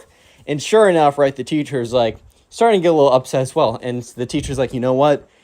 Let's pretend you had to contribute to society in some way. Let's pretend. So, I mean, look, it's a grown adult fighting with a little kid. So, I don't know if anyone's really the person in the right here. I don't think the kid saying that, like, everyone is inherently worse than him because his parents have money is in the right. But I also don't think an adult fighting with a kid's in the right either. But anyways, right, so it's a heated match. And Chris is just sitting there very awkwardly, very uncomfortable. And that's when the spoiled kid starts to, he basically loses it. He starts saying, just because you poor, broke individuals with no money, are mad at me and are jealous for what I earned. I earned, bro. Congrats on being the right sperm that went to the right cell. Congrats. I don't know. What are you saying? But anyways, he's like, you guys are all so jealous. I can smell the jealousy from here. Oh, man, it reeks of jealousy because you guys are all jealous and haters. I hate how hatery you guys are. You're all jealous and you suck and because you're poor and broke and lame. And the kid literally runs out of the classroom. And he just, at this point, right, the teacher's like, oh, my God, what am I going to do? And the teacher's like, okay, class, please ignore what just happened. Let's continue on. And basically what happens, the spoiled kid ran out, went to his backpack. They have to keep their backpacks outside. They go out and they grab their books or whatever. And he grabs his, portable phone. He dials up the number for his dad. And within 30 minutes, his dad arrives at the school. And so anyways, Chris is in class. He's in there finishing up their presentations when the spoiled kid and the spoiled kid's dad barge through the door. And the spoiled kid's dad is looks at the teacher and says, my son says that you were shaming him for us being successful. Is this true? And the teacher said, today was supposed to be career day. Your son went up there and just said, I want to be rich. So I kind of just pressed him and asked him, okay, well, what career path do you want to do to obtain such status and wealth, right? And he said that, he's going to be rich because he deserves it. We're poor because we don't deserve it. And that, you're going to basically pay for everything that he ever wants and that he doesn't need a job. And his dad says, and? You got mad at my son for saying that? That's exactly what's happening. That's exactly true. And the teacher's like, wait, so you believe that, the reason why some people are poor and some people are rich is that they're just born as worse off, they're not as good of a person. And his dad, and the spoiled kid's dad is like, yeah, that's exactly what I think. And he looks down at his son and he says, you know what, son? Good for you. You're taking on like your old dad. You know what? Let's go home. I'm going to take you out for ice cream. The spoiled kid's like, yay, ice cream. And the kid and the father walk off. This is kind of a sad story Because look, at the end of the day, a lot of times views and opinions of kids are really just formed from their environment. And a lot of times parents are like are kind of like the main factor in determining what that environment will be. So this is kind of an unfortunate story, but it is what it is. And yeah, so Chris, like, remember, this happened a long time ago for Chris, and this kid kind of a little bit grew out of it. He was always kind of been spoiled and entitled, even as he got older, but he wasn't as bad as this. For the next spoiled kid story, we're going to call the subscriber Clarence. So anyways, Clarence was at a restaurant, and it was a bit of a fancier restaurant. It wasn't like drive-through McDonald's or something. It was a bit of a fancier sit-down restaurant, and Clarence and his parents sat down next to another table that probably just got there a couple minutes before them. It was a mom, a dad, and a son. This son was probably he was on the younger side. He might have been the 4th or 5th grade or something. But this son, we're just going to call the spoiled kid because, oh my God, he was the spoiled kid, right? So first of all, Clarence was watching, and, Clarence's parents said, hey, no phones, no iPads, no devices or anything at the table. When you're sitting at the table, please pay attention to, the other people there. It's important to, maintain conversations. And I think that's a good thing, personally. I try and uphold that as much as I possibly can. But anyways, right, Clarence was looking over, and there was a kid, the spoiled kid, had his big old iPad, and he was just on it, and he had the iPad on the table. And Clarence saw the spoiled kid's mom be like, so, spoiled kid, how was school today? And the spoiled kid's like, shut up, Mom, I'm watching Minions. And he sits on his iPad. And, the spoiled kid's dad is like, son, it's not polite to talk to your mother like that. He's like, shut up, Dad, I'm on my iPad watching Minions. And at this point, Clarence is like, wow, this kid's like a real jerk. Like, bro, look, your parents, first of all, they're the ones who raise you. They put a house over your head. They gave you that iPad. You've done none of this before. Yes, they brought you into this world, so, you're entitled to a little bit. But come on now, have a little bit of respect when everything you have in life is because of them. Don't be like, bro, I'm watching Minions, I'm too busy. Get out of here with that. Get out of here with that. That's ridiculous. And sure enough, right, Clarence watches as this kid is like, shut up, Mom, I'm watching Minions. I'm going to be on my iPad. And so sure enough, right, the spoiled kid's parents kind of give up, which, look, if I'm going to be a parent, I'm not giving up. I'm not tolerating disrespect like that. But anyways, right, so sure enough, this kid is on his iPad, and he says he doesn't have the volume down low. He literally has the volume cranked up to the maximum. Yes, this was a restaurant with a lot of people. There was noise. There was ambiance. But within that ambiance, you could hear Minion Rush gameplay. It was the loudest thing in the room. And the thing is, right, maybe the person sitting at the end, very far away, couldn't hear, the Minion Rush in the background from this iPad. But since Clarence and his family were sitting right next to them, their conversation was being drowned out by Minion sounds. From the movie. He's like, oh my God. And the thing is, right, this spoiled kid, you might be thinking, wow, this kid's disrespecting his parents, and he's on his iPad being super loud. This must be the worst he gets. No, trust me. He gets so much worse. Real quick, comment spoiled if you made it this far into the video. I really would appreciate it just to see who made it this far. Also, if you want to support the channel, literally just continue watching these videos. I keep on seeing comments from people saying, I've watched 5 videos today. I've watched 20 videos this week. I just want to let you know that when I see those comments, I try and heart them as much as I can. And even if I don't, just know I really appreciate it because watching a bunch of videos is what is helping the channel get promoted as much as it is. So I really, really, really do appreciate it. And also, yes, we are on Spotify. It is linked in the description. But also, if you look up Connor Pugs, it'll be the only Connor Pugs podcast, I do believe. And you can watch these videos on the go or whatever, right? And also, don't forget to use code ConnorPugs on GamerSupps for 10% off. It helps me. It helps you. You'll love to see it. And finally, if you want to submit your own stories, these are subscriber-submitted stories, go to my Instagram account, ConnorPugs. It's also in the description. Follow me, and then DM me your stories. And don't say, oh, I have a story. Do you want to hear it? Just DM me the stories. A lot of times, even if I use the stories, I won't even respond, just in case I change my mind a little bit later. So always be checking in with the videos to see if your story was used. And also, if I do use your story, there's a good chance I alter most of the details just to make sure that it doesn't get back to the person and you get in trouble, and also just keeping it good like that. Anyways, let's get back to it. So sure enough, Clarence is listening over, and the other table with the spoiled kid, they get their food, right? Like, food was given out, like, handed over, and, on this, like, dish or whatever, there was, like, a main course, and then there was, like, vegetables. And the thing is, right, I get it. If you don't like your vegetables, you don't like your vegetables. There's not a lot that I can do about it personally. I think you should eat your vegetables. I think that it's important to eat your greens. However, if you don't, whatever, man. I'm not in charge of you. However, what you should not be doing is taking your broccoli and throwing it across the room to random people. That's not what you should be doing, to say the least, right? So anyways, Clarence is sitting there, and he's not even looking at the spoiled kid's table when he feels something hit his face. And he looks down at the table, and there's a piece of broccoli on the frickin' table, bro. There's a piece of broccoli on the table.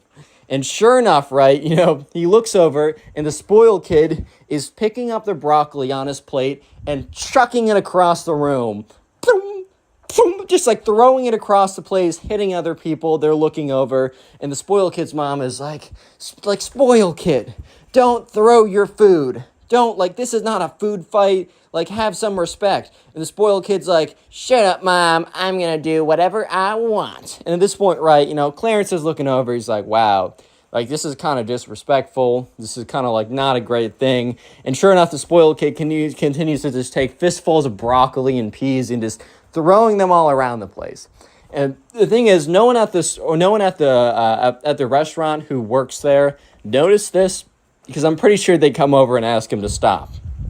I mean, I don't know. Maybe they think it's such a great thing. They say, oh, sir, thank you so much for chucking your mushed up vegetables in your hand all over the place. Thank you so much. You're so valuable to our customer service. You add to our atmosphere with all the vegetables flying around. No, dude. No one actually wants that. But this is not as bad as the spoiled kid gets. Because the next thing he does is finally, right, he gets bored. He eats, a little bit off his plate. And then he leaves the table. And the spoiled kid's dad is like, spoiled kid, get back here, sit down. We're going to have a nice conversation. He's like, no, shut up, Dad. He just kind of just starts walking around. And that's when Clarence watches as the spoiled kid approaches his table. And Clarence is like, oh my God, what's going on here? And Clarence had a big thing of fries because he got steak, and he got steak with fries on the side.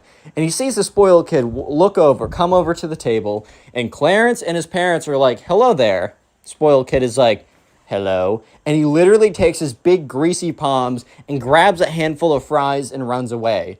And Clarence is like, hey, whoa, bro, come back.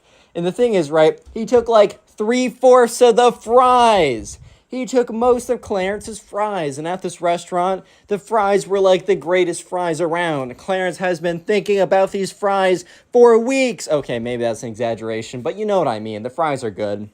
So Clarence is upset, and he starts looking over, and he sees the spoiled kid is going table to table, literally taking people's stuff. He's going from table to the next table, to the next table, to the next table, literally just nabbing stuff from people. And people are like, hey, what's going on here? And that's when someone gets up and talks to a manager of the restaurant, pointing at the spoiled kid. And Clarence watches as the manager is looking over, the person complaining is pointing at the spoiled kid, and shows the spoiled kid going from table to table, grabbing stuff. And that's when the manager walks over to the spoiled kid's parents and says, hey guys, you gotta control your kid. And they're like, hey, we've been trying to. He's been so bad. And the manager's like, I mean no disrespect or anything, but if you can't control him, I'm gonna have to ask all of you to leave. And the thing is, the spoiled kid heard this, and the spoiled kid is like, you can't tell me to do anything. And the manager is like, I'm the manager of this restaurant. If you continue to take stuff from people and you don't sit down and eat the dinner like everyone else with your parents, I'm going to have to ask you all to leave. I think it's a pretty fair request. And the spoiled kid gets super angry. He's like, you can't tell me what to do. So the spoiled kid runs away, right? And his parents are like, I'm so sorry. I'll go get him. However, they're not expecting what's about to happen next. And what's about to happen next is that the spoiled kid, the spoiled kid starts running around, and he takes one of the salt and pepper shakers and chucks it through the window. And the window apparently was like, it was like one of those like glass panel things. It wasn't like a big thick window. It goes right through the glass panel, shatters. And the glass shattering noise is enough to get everyone's attention in the restaurant. So they all turn their heads and they're looking over and they're just like what's going on here? And everyone turns and they look at the spoiled kid. And the spoiled kid is literally just standing there. Like, he is just standing there watching everyone watch him. And he's next to a big thing of broken glass. And the manager angrily turns to his parents and is like, if you don't control your kid and get him out of here, I'm going to call the police to do that for them. And the parents were like, he's just a kid. Why would you call the police? Shattered glass noise number 2. And they look over and they see the spoiled kid has taken a stool and thrown it through a normal glass window, which is insane, right? And they're like, okay, point proven. So the two parents run over to the spoiled kid and are like, sweetie, we need to go home. And the spoiled kid's like, no, Mom and Dad, I do what I want because I can do anything. This is my world. And he literally just continues. He takes another chair and his dad is like, spoiled kid, if we go back home, we can get ice cream. And spoiled kid's like, of course we're getting ice cream when we go home. When you take me home, I'm going to get ice cream no matter what. But I want to keep doing what I'm doing right now. So at this point, right, Clarence looks over and sees the manager literally going over and like calling the police at this point. He sees the manager being like, nah, bro, this is not happening. Not in my restaurant. And so sure enough, right, he calls the police. And at this point, the spoiled kid and his parents are like, okay, come on, spoiled kid. And the spoiled kid's like, not today. And he takes another chair, throws it through another window. At this point, right, a lot of people are getting up to leave because this is ridiculous. And sure enough, right, the police do arrive and the spoiled kid doesn't see the police and he picks up another chair when he feels a bit of resistance, like there's someone else tugging on the chair. So the spoiled kid thinks it's his dad. He's like, don't try and stop me, Dad. And he turns around and he's looking directly at an officer who is holding onto the chair. And he's like, oh my God. He drops the chair and he runs away, but he runs over to the exit, which is the door. And who do you think is standing in the door? Another officer. And he starts crying. He's like, it wasn't me. It was my parents and that kid. And he points over to Clarence, the subscriber. And Clarence is like, bro, what? You took fries from me and now you're blaming me for causing damages at a restaurant. Anyways, police officers are told by the manager, no, it was this kid. And so anyways, police officers, the manager, the parents, and this kid are all standing around. And they're basically just talking about damages, like how it's going to be settled, how all of that. Basically, the restaurant is 1, banning them from ever coming back, and 2, sending them a bill for, the damages done to the window. And the cops basically say, hey, the manager said that, he's not going to press any charges or have any police action against your son, so he won't be going to juvie or anything like that, or be on watch or something, but, you need to be a better parent. And they're like, I know. And with that, they left. And, basically, most people at this point had left. Clarence and his parents had finished eating, and they were paying the check. And Clarence just looked over. And man, bro just saw a massive, he just saw a massive pile of glass, bro. He just saw a massive pile of glass. And the moral of the story is if you're a parent, sometimes you got to be forceful. Not physically, but sometimes you got to put your foot down and not let your kid run you because they'll turn into something like that. Anyways, if you want to support the channel, go ahead and watch another video after Click on the video one. on screen right now. I know you'll enjoy it. Just click it. Do it. How's it going, everyone? Welcome back to the channel. Today we get a story of a spoiled kid who burns down a restaurant because he is big mad. It is a very interesting story. I'll know you'll enjoy it, so sit back, relax, subscribe to the channel if you're new, and let's call the subscriber who submitted this story Alex. By the way, this story is also on Spotify. It's the first link in the description. Please rate it 5 stars if you do listen to the podcast on there. It's these stories, but you also get the stories a couple hours early if you follow on Spotify. Anyways, so Alex was going on a date, right? And Alex had not had a date for a while. She just didn't really have the best luck when it came to this stuff. But all of a sudden, she was just on Tinder or Match or one of those dating apps, and she got she matched with this guy who we're gonna call Steve. And Alex right away was pretty excited because Steve wasn't a bad looking guy. He seemed like, I don't know, he had good photos with friends, a photo with his mom. He kind of seemed like a nice, wholesome, and somewhat attractive guy. So Alex was pretty excited for all this. Alex and Steve talked a little bit in the Tinder DM section, and, you know, she was all like, oh, like, do you want to, or he said, do you want to go out tonight? And she didn't have anything to do, and she hadn't been on a date in a while. So Alex, you know, very excitedly and enthusiastically said, yeah, I would like to go on a date. That sounds great. And, you know, Alex is like, hey, or Steve is like, hey, you should come to the blah, blah, blah restaurant on, like, Fifth Avenue or something like that. And it was, like, a really fancy restaurant. And, you know, Alex was like, oh, wow, I guess this guy's kind of a baller, too. Like, all right, like, W for Alex. Love to see it. So Alex, you know, getting ready, and she's excited, and she's still chatting with Steve a little bit, just, like, flirting it up a little bit. And this guy actually has some pretty good game. He's, you know, he seems like a nice guy, not like r/nice guys, fedora wearer nice guy, but, like, an actual nice, like, a nice dude who, like, she's excited to go on a date with, who's pretty good looking and probably making that bread by the restaurant suggestion, you know? And, you know, Alex is like, okay, like, this is pretty great. And she gets all ready, she's excited, and she shows up to the restaurant, and she shows up, like, 10 minutes early, because they have, like, a reservation. She's like, I just want to be there first so that, like, you know, I can see him coming, and I don't get caught off guard or anything. Like, I just want to be there prepared. So Alex gets there, like, 10 minutes early, goes up to the front desk, and is like, hey, like, a reservation for Steve, I think?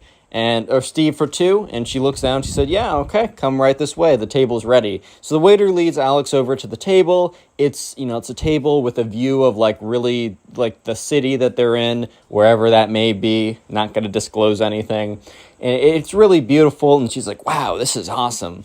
So she sits down, and it's a restaurant with a lot of other people, but it's a pretty fancy restaurant. Alex got dressed up in, like, a nice dress and all that good stuff, and sure enough, she's sitting around, waiting. She looks at her phone, and it's 6 o'clock. It's the time that he's supposed to be there, that they were supposed to meet. And Alex is, like, looking at it, and 6:01. She's like, okay, whatever. No big deal. Like, that's totally fine. Like, okay, that's chill. We're cool. We're cool. And it's 6:05. She's like, you know, good to be fashionably late, I guess. 6:10. And she's like, oh no, like, I definitely just got stood up. And Alex is, like, so upset about it, so disappointed. And that's when this guy comes, like, strutting in at 6:12 and sits down. Is like, hey, Alex, right? It's Steve. What's good? And Steve was all, like, disheveled looking. He was, like, I mean, he was all dressed up in a fancy suit, but it was, like, thrown on last minute. His hair was all around the place. Like, his shirt was unbuttoned a little bit too much. It was all ruffled up. He kind of smelled a little musty from even far away. He had, like, you know, 12 o'clock shadow. Like, it was just, like, she was like, oh, in her head. She's like, looks a little different in his photos, doesn't he? You should always FaceTime someone on, like, if you match with someone on Tinder, try and get them on a FaceTime call before you meet them in person, just to make sure you're getting the real deal. Little pro tip from me. So anyways, Steve's like, oh, yeah, no, you'll love this place. Like, it's so good. Like, my dad brings me here all the time. I go here with the boys. It's awesome. And Alex is like, haha, he also sounds different over text. The way I imagined him to be was a little bit more Prince Charming-y. I guess that's on me. And, you know, Steve's like, yeah, so, yeah, I'll probably just get, like, the filet. Like, you can get whatever I want. It's on my dad's card, so it really doesn't matter. Get what you want. And Alex is like, so he's not a baller. He just has infinite resources at his disposal because he won the genetic lottery. Okay, good to know. This is not turning out exactly how I thought it would. And so anyways, like, Steve is like, yeah, all this looks bad. So many vegetables. Alex, being a vegetarian, is like, yeah, isn't that the worst? So right away, this is already a disaster of a date because she thought that she was going on, a date with Prince Charming, but instead she's going on a date with basically spoiled kid grown up. I've told a lot of stories of spoiled kids when they're like in elementary school or grade school. This is the spoiled kid, but like when he's 22, bro. Like, this is the spoiled kid if he grows up. So think of this as, like, the prequels to my spoiled kid story times. Let me know if you like these kind of older ones, too, and I'll make sure to do some of them. But anyways, right, so Alex is like, okay, Just survive the date. He's paying for it. Get a nice meal, maybe dig down deep, and you'll find this guy's actually cool. But worst comes to worst, you get a good meal, and then you leave. However, that was not worst comes to worst, because the worst comes to worst was the title of this video, which you'll see in just a second. So the waiter comes over, and the spoiled kid is like, yeah, I want this. And she's like, okay, like, that's totally fine. Alex says, like, oh, I want that. And Steve's like, dude, that's the lamest thing on the menu, because Alex got some, like, she's a vegetarian. She got, like, the vegetable option. And Alex kind of just looks at Steve. He's like, oh, my fault. Don't sweat it. Like, don't take it personally. I'm always joshing around, bro. Like, don't even worry about it. Alex is like, yeah, no, I'll have the vegetable bake. That sounds good. And Steve's like, vegetables. And Alex is like, okay, just gonna go through this. It's fine. Life is okay. And so the waiter goes away, and Steve's like, so, you want to hear about my vacation? Alex is like, in her head, she's like, okay, so this is normally when we just ask each other a little bit more about each other, right? We just talk a little bit more. We get to know each other. It's a back and forth, but sure, I want to hear about your vacation. So spoiled kid, or AKA Steve, is like, yeah, so I was vacationing with my parents. With my dad. We took a little mega super yacht over to Mykonos. It was pretty fire, and we went clubbing every single night. And dude, Alex, you're not gonna believe it, I got with so many beautiful women. And Alex is like, red flag, red flag, red flag, red flag, red flag. So right, she's sitting there, and her date is saying, yo, I got with all these beautiful women. I just want to make sure that you are aware of that. Like, bro, I don't think that's the thing you say to your date. But okay, anyways. And he's like, yeah. Then I went back home. I went to the club again. Like, my dad, he just gives me his the Centurion card from American Express. So, that thing's like metal. And he takes it out, and he kind of like dinks it against his glass. He goes, bing, bing, bing. He's like, yeah, dude, like, this thing is crazy. You just go to a club and you drop it down, and they'll give you anything. Like, I got the craziest bottles of champagne ever. And, like, I was spraying them over these girls, and Alex is like, okay, just zone out. Because this is not going as I expected. And he's like, so, and Steve then goes, so Alex, tell me about yourself. Like, what's up? And she's like, because he'd been speaking about his, like, super crazy mega yacht vacation for, like, the last 10 minutes. And Alex is like, oh, yeah, so, I work at a coffee shop. I'm a vegetarian. I love cats. And you could just see that Steve is completely glazed out. He's not paying attention to a thing. And that's when Steve takes out his phone and doesn't, like, discreetly check it. Because, look, if you're discreetly on your phone taking a little look while someone's talking to you, yeah, you should be pretty good friends with them, and you should make it brief because, good to have eye contact. Human conversation, human connection is important in these things. But this guy was just like, had the phone on the table, was scrolling through like Instagram, right? And the thing was, in the middle of Alex speaking, literally, bro, he goes on TikTok and is listening to TikToks, bro. He just is like, it's like renegade, while she's trying to talk. And one of the times the TikTok comes up, she's explaining to him, like, oh, this is what I do for work. And he goes, like, he's like the worst freaking laugh ever. This kid has, like, he might have been blessed with a ton of money, but he was cursed with a terrible laugh. And a really loud one, too. And Alex just kind of stops talking because, bro, this kid is on TikTok. He sounds something funny, and he bursts out laughing when she's explaining, yeah, ever since my mother died, he's like, it's just the worst timing ever. She's like, you know what? No, I'm not going to continue this conversation. I'm speaking to a brick wall right now. So she kind of stops talking. Steve's like, wait, why'd you stop? And Alex is like, oh, I was just catching my breath. So she continues to go on. She's like, and so the other thing, and she's like, oh my God, this is the worst date I have ever been on. And that's when it somehow gets worse. Like, you have to realize this date sounds terrible so far, but it only continues to get worse. Because Steve is like, hey, can I tell you a secret? She's like, yeah. Steve's like, yo, turn around, but be discreet. And so Alex turns around, and she sees, this girl and this guy sitting at another table. She's like, okay. Alex is like, yo, that's my ex. We broke off like 12 hours ago. Alex is like, you broke up with your ex 12 hours ago? And she's sitting right there? And Steve's like, yeah, like I was doing some snooping and I figured out that she was coming here tonight with a new date, and I just had to book it with a date. And Alex at this point is like, wait a minute. I'm just being set up. I'm just being used at this point to try and make this other girl jealous. So Alex just looks at him. It's like, Steve. He's like, yeah, what's good? What's up? He's like, did you just bring me here to make another girl jealous? Steve's like, no. I want to go on a date with you. It just happened that my ex-girlfriend from 12 hours ago, who I was stalking and figured out that she would be here at this exact time in this exact restaurant, and I just happened to be here with my new girlfriend, and she's like, girlfriend? No, it's a coincidence, Alex.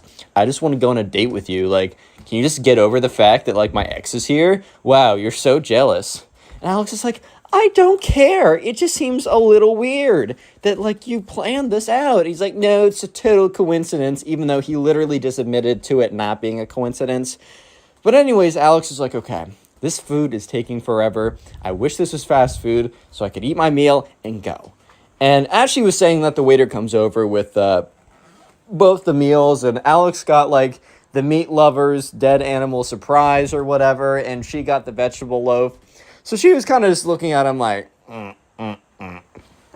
But sure enough, right, she was eating it, and Alex was like, so, like, do you want to try some?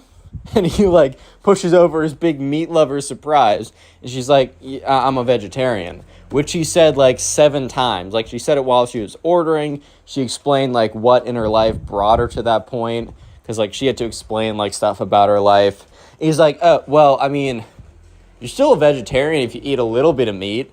And Alex is like, no, that's not how it works. At least not for me. And he's like, come on, just have a little bite.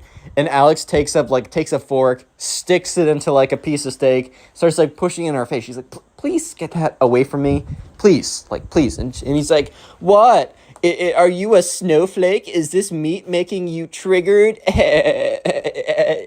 She's like, oh my God, this guy's literally the worst. And then Alex is like, okay, I'm bored with you. Or not, yeah, Alex, Steve. And Steve's like, hey, Kate. And Kate's the ex-girlfriend at the other table. And Kate whips her head around. She's like, what is it, Steve? And then at this point, right, Steve and Kate, Steve's ex-girlfriend, are just bickering back and forth. And he's like, oh, look who's on a new date now, Kate. Like, does this make you jealous? And Kate's like, I don't know if you remembered, but I broke up with you, and I'm on a date. You happen to stalk me, figure out exactly when I'm coming, and just pick up some random girl on Tinder to be your quote-unquote date. And, at this point, like, Steve is like, no, that's like totally not how it went. You're just, like, making stuff up right now. It's so embarrassing for you. It's so embarrassing. I'm embarrassed on your behalf. At this point, like, Steve is, like, tears are welling up in his eyes. It's like when your younger brother loses the fight, so he's like, no, you're wrong, and then cries and goes to his room. Mom, he's hitting me. I don't have a younger brother, but I've just seen that happen so often. And sure enough, right, Alex is just sitting there and is like, okay, this is not how I was envisioning my night. Because remember, she saw this guy on Tinder with wonderful photos, and he was eloquent in his, his responses. He was so good. And then from those little bits, she kind of imagined a totally different guy. I mean, by totally different, I kind of just mean that one who isn't terrible, right? But Alex thinks that the date right now is going bad. She's not a fan of how it's going. However, little does she know, it's about to get a lot worse. Real quick, comment spoiled down below if you made it this far into the video. The secret word of the day is spoiled. I'll try and heart a bunch of comments to say spoiled down below. And also, if you want to support the channel, all you got to do is make sure to continue watching videos after this one, or at some point within the day, just sit down and watch a bunch of videos. Please let me know in the comment section down below what you're doing while watching these videos and or how many videos you watched today. I am genuinely curious. Also, I made a Twitter account, and something very cool can happen, but we need to get to 1,000 followers. So my Twitter is connorpugs. It's in the description. It has like 200 followers right now. I would love to get it to 1,000.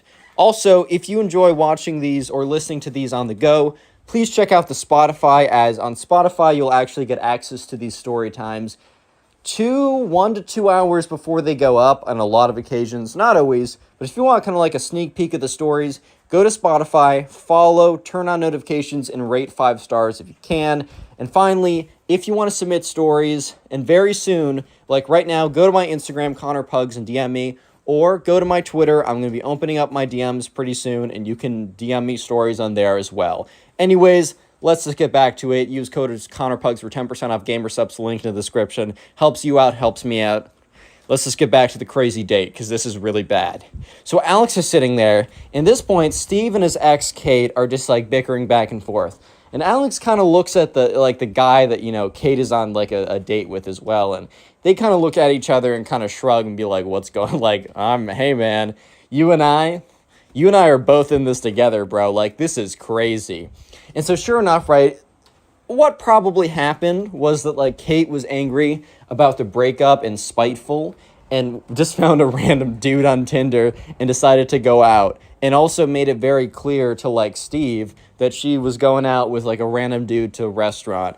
Like, she probably put it on her story, like, just met a great guy on Tinder. We're going to the Rich Minion the Rich Minion restaurant at 6 tonight. It's gonna be so great. I don't think there's a restaurant called Rich Minion. If there was, I would be there immediately. I also saw Minions 2 in the movie theater. 10 out of 10 would recommend. I'm not even joking. I unironically love that stuff. Anyways, though, so, you know, at this point, Steve is starting to get really, really angry. He's like, I don't like you at all, Kate. And she's like, good. That's why I'm going on a date with another person. And they're basically shouting back and forth. And, you know, the manager comes over and he's like, hello, everybody. My name is Markable. I'm just kidding. He's like, hello, everybody. What's going on over here? Like, can we please, you know, I'm glad that everyone around here is such good friends and is having a great conversation with each other, but can we please quiet it down a little bit? Just a little bit, please? Just a little bit? And the manager walks away. At this point, Steve and Kate turn back to their people, or Steve turns back to Alex, Kate turns back to her Tinder date, and they're sitting there, and Alex is just looking at Steve, and she's like, so that was something. And Steve's like, my ex is the worst. She keeps following me around and is trying to make me jealous. And Kate's like, well, I mean, can you be jealous? Like, I mean, you guys broke up. Are you still into her? He's like, maybe. And Kate's like, okay, I don't think we should be on a date anymore. He's like, wait, you're not no. You're not allowed to break up with me too. You can't break up with me as well. And Alex is like, what are you saying? What? No. Well, what do you mean break up with you? He's like, nobody wants to stay with me. They all leave. And Alex is like, calm down. Okay, I'm not going to go anywhere. And immediately Steve, like, goes back to, like, good, perfect. Like, the tears literally went back up into the tear ducts. It was crazy. Okay, not actually, but you know what I mean. And sure enough, right, Alex is like, okay, he's obviously manipulating me, but you know what? I'm going to get dessert here. It's on his dad's dime, so I'm getting dessert here. Like, I don't care. Like, that's totally fine. So they get the dessert menu, and, you know, they order something, and, you know, Steve is sitting there, and Steve is just, like, completely disinterested in Alex. Like, literally just paying no attention to her. And Alex finds that kind of annoying. You know, he like, Steve is just looking over at Kate, talking with her new boyfriend, and Kate turns around, sees that Steve is looking at her, and she, like, puts her hand on her new Tinder date's boyfriend hand. Tinder date's boyfriend. Her new boyfriend, the Tinder date's hand. There we go. And Steve literally takes his fist and pounds it on the table. And when he does this, the glass of red wine that Alex ordered falls over and spills on her. And she's like, oh my God. Steve looks over and is like, my fault. And then turns back to looking at Kate. Bro, and Alex is like, anything? Do you want to say anything else? Do you want to offer to help or something?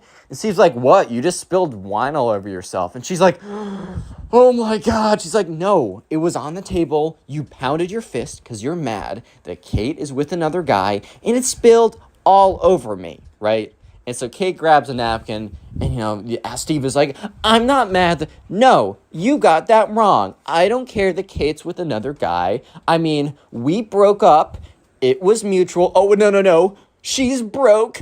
I'm up. Oh, roast. And Kate's like, dude, or Alex is like, dude, that wasn't like a roast. You didn't. He's like, shh. Silence. He's like, no, I don't care that Kate's with another guy. I don't care at all. I'm a big boy. It's what my dad said. Love you, Daddy.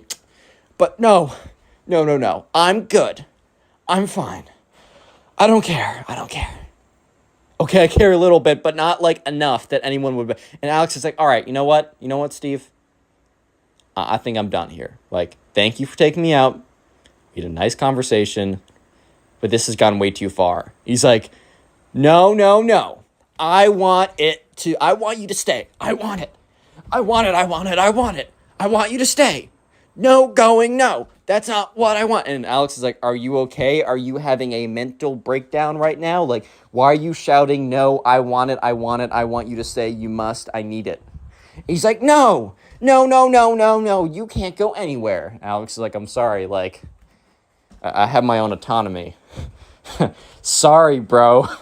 That's so tough. Like, I don't know what to say. Like, I don't understand. I'm going. Like, Alex stands up, still has all these, like, red wine stains in her. She's like, I'm sorry, like, I'm gonna go. Goodbye. And he's like, no, I don't think you are. And he literally starts slamming his, like, fist on the table. And Kate turns around and starts laughing. And she's like, can't hold down a date, Steve. Can't hold down a date. Just so you know, the greatest thing was me after all. That's what I've been saying. That's what I've been saying, Steve. Get wrecked, bro. Okay, I don't know if she said get wrecked, bro, but you understand the gist of what I'm trying to say, right? And Steve is so angry. He's like, you know what? And he grabs, like, the candle. So they have, like, in some restaurants, they have the fake candles. You know what I'm talking about, like, the fake, like, lighted candles. But some of them, like, some of the fancy ones, too, have, like, real candles. And he takes the real candle, and he's like, I don't care anymore. And he just chucks the candle, right? And just, like, he, like, kicks over, like, the plate on his table, and he chucks the candle, and he's, like, screaming. However, he didn't realize when he chucked the candle, what he actually did was he chucked the candle onto the drapes, the thin but very flammable drapes. And immediately they catch. But no one notices at first. They just see a little smoke. Because, like, it doesn't explode into flames. It's not dipped in gasoline or something, right? But sure enough, right, eventually, Alex is watching the whole thing with Steve and Kate go down. And that's when Kate's Tinder date's like, hey, everyone, like, turn around, look. And all three of them turn around and they look at the curtains, which have all completely caught on fire. And the fire is now quickly spreading. So at this point, right, they all turn around. They're like, oh, my God. So they all get up. They all walk away from it. And that's when, like, Alex is like, we got to go find someone. So Alex runs, finds the manager. He's, like, standing around the front desk. He's like, there's a fire going on. So immediately, 911 was called. The whole restaurant was evacuated. And, like, Alex and Steve walk out. And Alex is like, I think I should just go home, right? And Steve's like, wait, so you're not coming back to my place? And she's like, no, of course I'm not coming back to your place. Steve's like, okay, well, you have my number. If you change your mind tonight, like, you're like, oh my God, that Steve guy was so great. I'm so sad that I was an idiot and decided not to go back to his place right away. I guess I'm going to be crawling back to him on my knees. Okay, Alex is like, you know what, Steve, that won't be happening, but thanks for looking out for me, bud. If that happens, thanks for looking out for me. I really appreciate it. He's like, oh, no problem, dude. Like, I got you. And so Alex very angrily walks away. And, the next day comes around, Alex is checking the local news, and sure enough, is like there was an article about like the fire damage or whatever, but apparently they said that they had no idea what caused the fire. Police were investigating it, but the restaurant sustained some pretty bad internal damage, but it would be fixed up in like a month or something. Which is detrimental for anyone in the restaurant business, by the way. I don't know if they went out of business or not. But anyways, Alex met up with one of her friends the next day. They went out for coffee. They sit down. And Alex is like to her friend, because her friend's like, anything new? And she's like, so you might think that you have a bad date story, but I truly have the worst date story. Click on the video on heard. screen right now. I know you'll enjoy it. Just click it. Do it. How's it going, everyone? I hope you're having a great day, because today we have 3 stories of spoiled kids getting owned by the teacher. All of them are great, and I know you will enjoy them. So sit back, relax, subscribe to the channel if you are new, and let's get into the first story, where we're going to call the subscriber Finn. By the way, if you want to submit stories, submit them to my Twitter account, @connorpugs. It's in the description. With that being said, let's just jump right into it.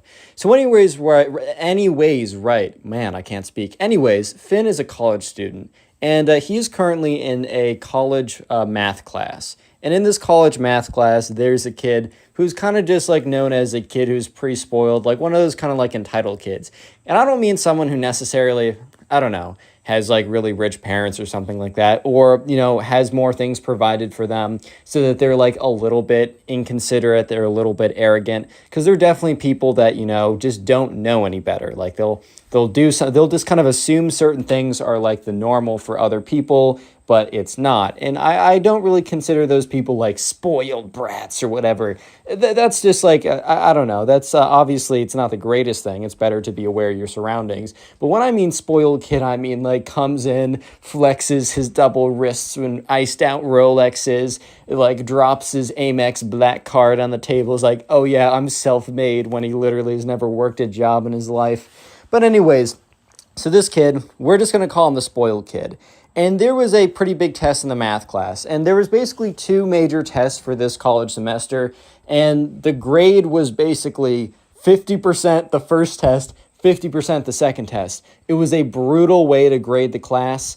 But it was also somewhat easy in a sense, because if you just studied for the first test, or if you just studied really well for these 2 assignments, you got 100 in the course. You didn't have to show up any of the days at all, except the days of the test if you really wanted to, but it's really hard if you're struggling the subject. Anyways, so about halfway through the semester, it is the first test. It's the first assessment.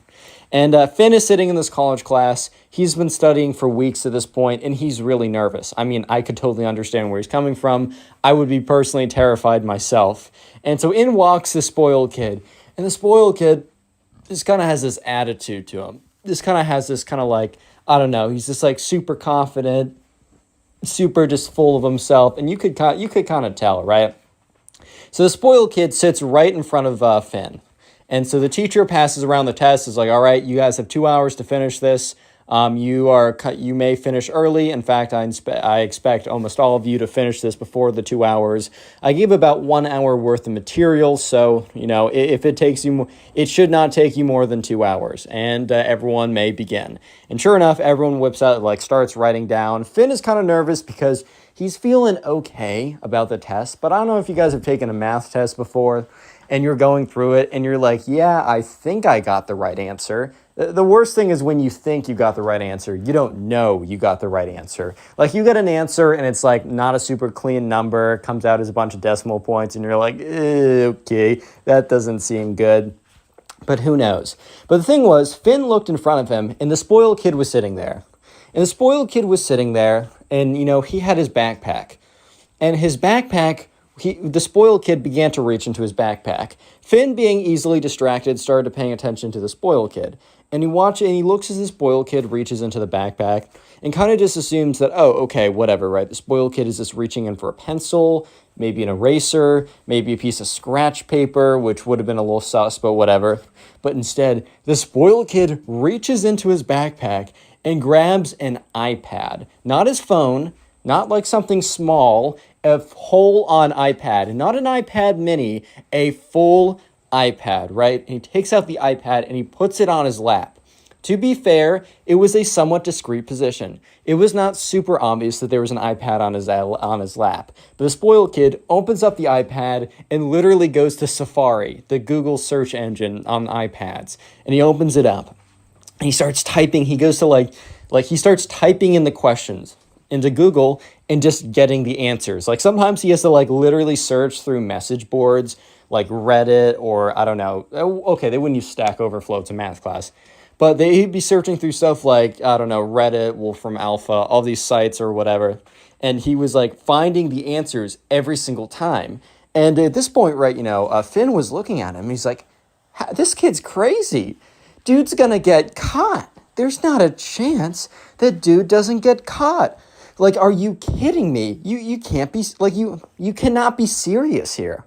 And sure enough, right, the spoiled kid is, he's, just going along, just going through writing down his answers. And Finn is kind of distracted now, is watching as the math teacher, who is at the front of the class, just kind of grading stuff, gets up to just casually walk around. Because I don't know about you, but when I have tests, sometimes the teacher just decides to stroll around. Sometimes the teacher wants to see, what other people are doing and how they're doing. And just making sure that they're not blatantly cheating like the spoiled kid is here. So Finn quickly puts his eyes back on his own paper because he doesn't want to be accused of looking at the spoiled kid's work or anything. But he can't concentrate right now because he knows for a fact that the spoiled kid is about to be outed as a big old cheater, right? And so sure enough, the teacher walks around, and the thing is, the teacher is kind of doing a snake pattern throughout the desks. So instead of approaching the spoiled kid front on, he approaches the spoiled kid from the back, which maybe if the teacher started one row earlier and he would have ended up approaching the spoiled kid from the front, the spoiled kid would have noticed that someone was approaching him and he would have either turned off the iPad or at least stopped using it actively. But unfortunately for the spoiled kid, the teacher was approaching from behind. And as the teacher got closer and closer, the teacher ended up passing by Finn and stopping right next to Finn's desk. Not, of course, to look at what Finn was doing, but to observe the spoiled kid who was sitting one desk ahead of Finn. The spoiled kid was very clearly going on his iPad, typing on it, scrolling through to find answers, and then writing on his test. And the teacher's under his breath, he's like, "Spoiled kid, what are you doing?" Obviously says the actual name of the spoiled kid, but it's spoiled kid, are you cheating? And the spoiled kid's looks up, turns around, shuts off the iPad, and is no, I'm not cheating. And, the teacher's well, what were you doing with that iPad? And the spoiled kid's well, I just had it out. And, the teacher's I'm sorry, but even if you just have your, I made it very clear in the beginning of class, you cannot have any sort of device out. Even if you weren't cheating, we would have no way to know if you were or weren't, and we just have to assume you are. The spoiled kid's well, I'm just going to finish this test. You can take this iPad if you want. It was just lying around. And the thing was, Finn knew that the teacher was watching the spoiled kid cheating on the iPad actively. It's not I don't know, the spoiled kid forgot to put the iPad away and it just happened to be out. It was on and he was using it. And then he just turns it off as soon as the teacher asks him what he's doing. And the teacher's no, I can't do that. I need to take your test now. I'm sorry. I have to mark it as a 0, which first of all is devastating. That is absolutely devastating because, 50% of your grade is a 0. You cannot pass that class. I don't care if you get 100% on your other test. I don't care if you get 100% and 10% with extra credit. You're not passing that class. So at this point, the spoiled kid, who definitely doesn't want to have to redo the class again, is I don't think so. I'm going to finish this test and I'm going to hand it to you and you're going to grade it. And the teacher is bro, in his head, he's you're talking back to me. And Finn is starting to be oh my God, I'm going to need the whole 2 hours to finish this test because I can't pay attention for the life of me. And the teacher's are you talking back to me? And at this whole time in the beginning, the teacher and the spoiled kid were kind of whisper fighting back and forth. But now the teacher full on said in his full voice, "Are you talking back to me?" And the whole class turns and looks, right? The whole test has been derailed. And the spoiled kid's if I were you, I would be careful, Mr. Teacher. Because here's the thing. Here's the thing you gotta know. The teachers who cross me and cross me bad?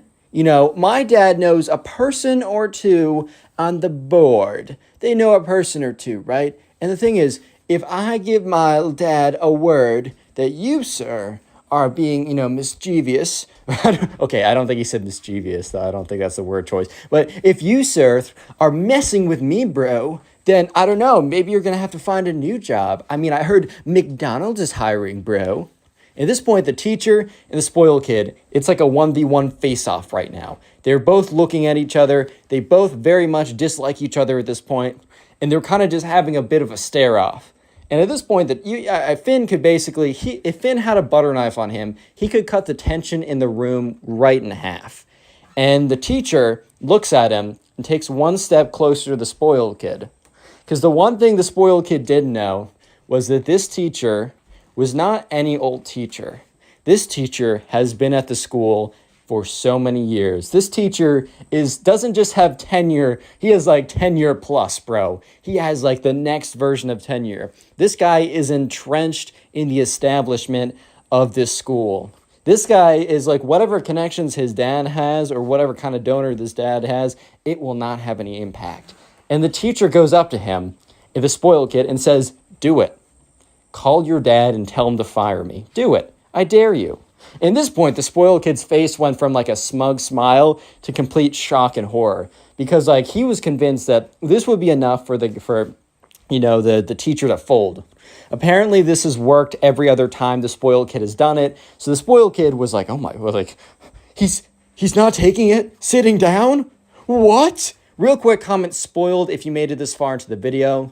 I'm going to try and heart as many comments as I can, and if you want to support the channel, all you got to do is continue watching videos after this one. You can do them by looking in the recommended section for other videos, or you can go to my channel page, which has playlists. I have playlists for spoiled kids, high school stories, Karen videos, whatever you want, it's there. And by the way, if you like watching these videos on the go, I have a Spotify. It is first link in the description. It's called, or just look up Connor Pugs on Spotify. And please, if you do listen on there, rate it 5 stars and follow me. And even if you I don't know if you're a huge Spotify guy, as an incentive, every episode is put up about an hour or two early on there. So if you want a sneak peek, go to my Spotify. And finally, use code connorpugs for 10% off Gamer Subs. It helps you. It helps me submit stories to either my Instagram or Twitter account. And join the Discord server. A lot of you guys don't know we have one. It's in the description. With all that promo out of the way, let's get back into it. So Finn is sitting there as the spoiled kid versus the teacher they're facing off, right? And the teacher just dropped a bomb, basically called the spoiled kid's bluff and said, "Sure, go ahead and do it." And the spoiled kid at this point basically knows he's in defeat. So the spoiled kid is just like completely frozen. Because remember, the spoiled kid has probably used this line in other classes where he's like, "Oh, well, you know what? My dad knows a lot of trustees. My dad can totally sue you. My dad can get you out of the school. Do you want a job?" And look, as much as the teachers want to uphold integrity and a good learning environment, they also want to eat. You know what I mean? They also want to eat. So I kind of get it. But at this point, this teacher's been around for so long that he knows that, this spoiled kid's dad, I don't care if he donated to the school building, he's not doing anything, bro. Because that building has already been donated, and they don't need another one. So at this point, the spoiled kid watches as the teacher goes over, goes on his desk, grabs his paper, and walks to the front of the class. And the spoiled kid is shouting like, "I'm giving you one more chance. I'm giving you one more chance, or I'm going to call my dad, and he's going to get you fired. You know how much money my dad has? You know how much donation ability he has? You know who does know? The school. The school knows." And the teacher turns around and says, "Son, I've been here for 40 years. I know everyone who works here. I guarantee you, tell your dad to make that call and tell him that you were cheating in my class and that I caught you. And if that's the reason I get fired, then that's the way I go out." So at this point, the entire class has been derailed. And the spoiled kid gets up. He gets out of his chair. He says, "You know what? We'll see about that." And he gets up and he walks out of the class. So the teacher is like, "All right, class, I apologize for the distraction. You guys will be, unless you have other events, and then you can work that out with me, I'm tacking on another 15 minutes at the end of class just in case someone goes that far." So sure enough, right, Finn continues the test. He goes about an hour, 30 minutes in. When he completes it, he feels pretty good about it. And the aftermath of what happens is the spoiled kid never returns to the class. The spoiled kid fails the class but drops it, so it's like not part of his grade or something. And the spoiled kid did complain to the dad, and the teacher was never fired. So yeah, that just shows you that just because your dad donates a lot of money doesn't mean that you can cheat in class. We're going to call the subscriber for the next story of a teacher owning a spoiled kid, Jake. So anyways, Jake is in the third kid. Jake is in the third grade, guys. And there's also a spoiled kid, right? There's a spoiled kid in the class. And the thing is, Jake comes from a lower income family. He isn't afforded all the newest stuff. Sometimes, the meals he has aren't the greatest. Sometimes he has to wear the same clothes again and again. Sometimes, he has to, walk to school, which makes him a bit late because his mom can't bring him in. This happens. The spoiled kid, right? And once again, just because, you have more money doesn't inherently make you a bad person. If you feel entitled and you feel like you are just a better person because you have more money, then yeah, maybe you're not so great, right? So sure enough, Jake and the spoiled kid, they're sitting down, and the spoiled kid just blatantly starts making fun of Jake. Because remember, they're in third grade, and the spoiled kid's like, Jake, you're smelling so bad today. And the thing was, right, Jake just didn't, he had to wear these clothes again. He didn't have time to wash them. He didn't have enough other pairs. He had to wear these again. And the spoiled kid's like, is that a hole I see? And the spoiled kid goes over and starts touching Jake's clothes. And Jake's like, stop, bro, can you get off of me? And the spoiled kid's like, oh, Jake, I think I've seen you wear those clothes every single day. The spoiled kid says, I pride myself in the fact that I wear a new outfit, a fresh combination of clothes every single day. Jake, I just wish that you would put in the bare minimum effort. And Jake goes on to say, hey, bro, maybe, look, I just can't afford all those clothes. That's the difference between you and me. It's not that I'm not trying to put in effort, which, is this really the important place to put your effort and your clothing combinations? But nevertheless, yeah, it's not that I'm not putting in the effort. It's that I just don't have the ability to do that. And the spoiled kid says, oh, so your parents don't work as hard as me.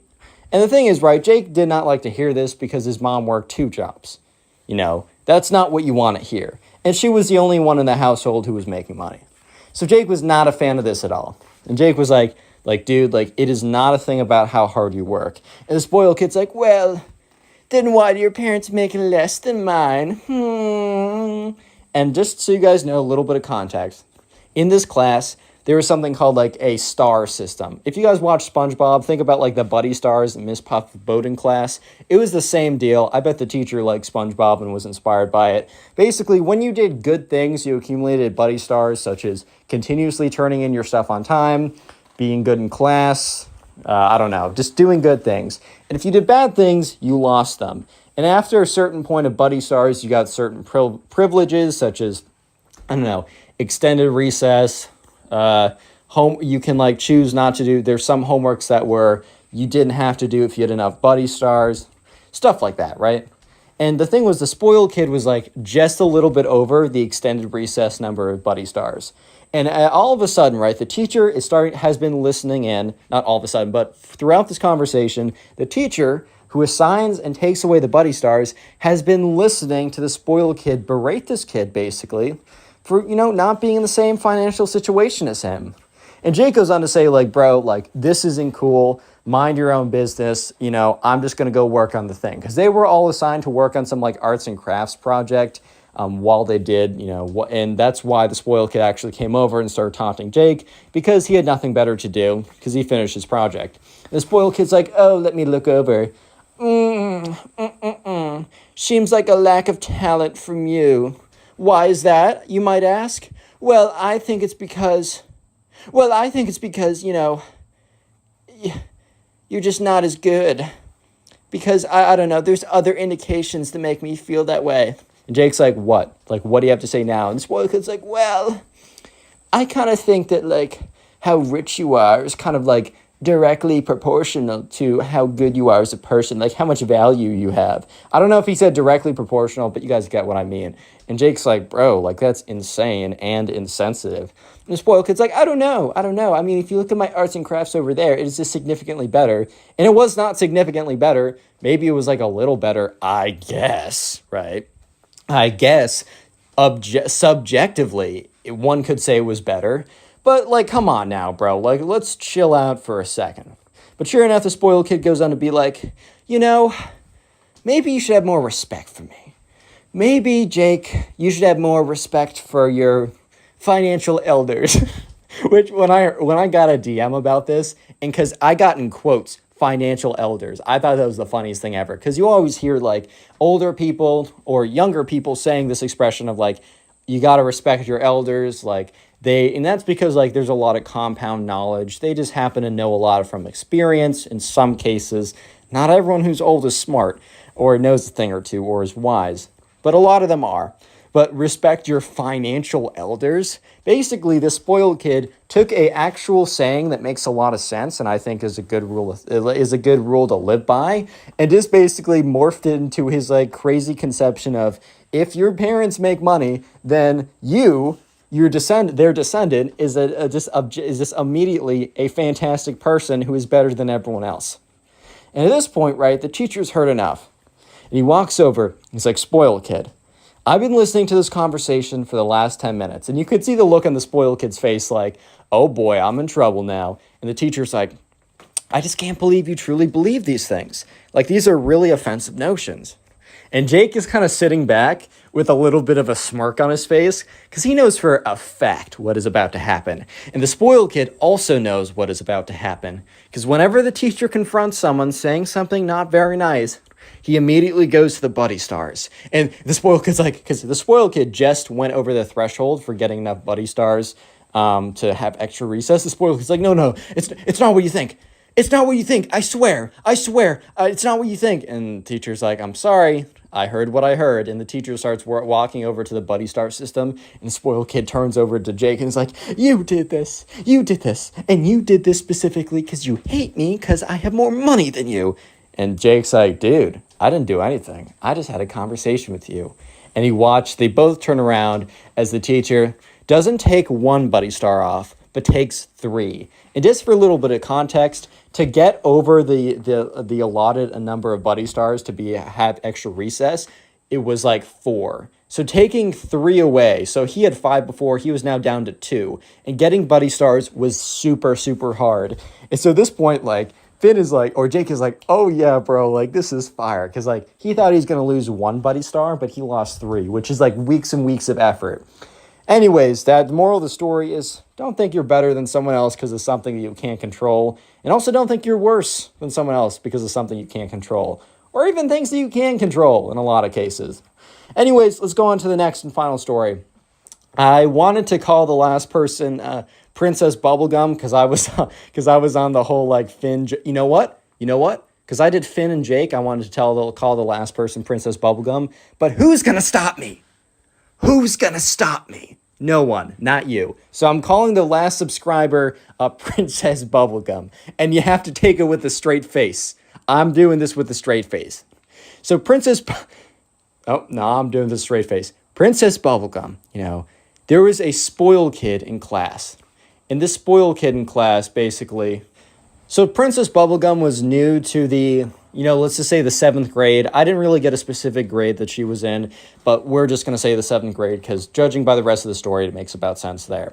So Princess Bubblegum, this is the name I'm using. She's normal, so don't think of actual Princess Bubblegum. But Princess Bubblegum was new to the 7th grade of a new high school. Her mom or dad recently changed jobs, so they had to move to a whole new place. And, she was freshly enrolled in the new high school that happened to be in her new location.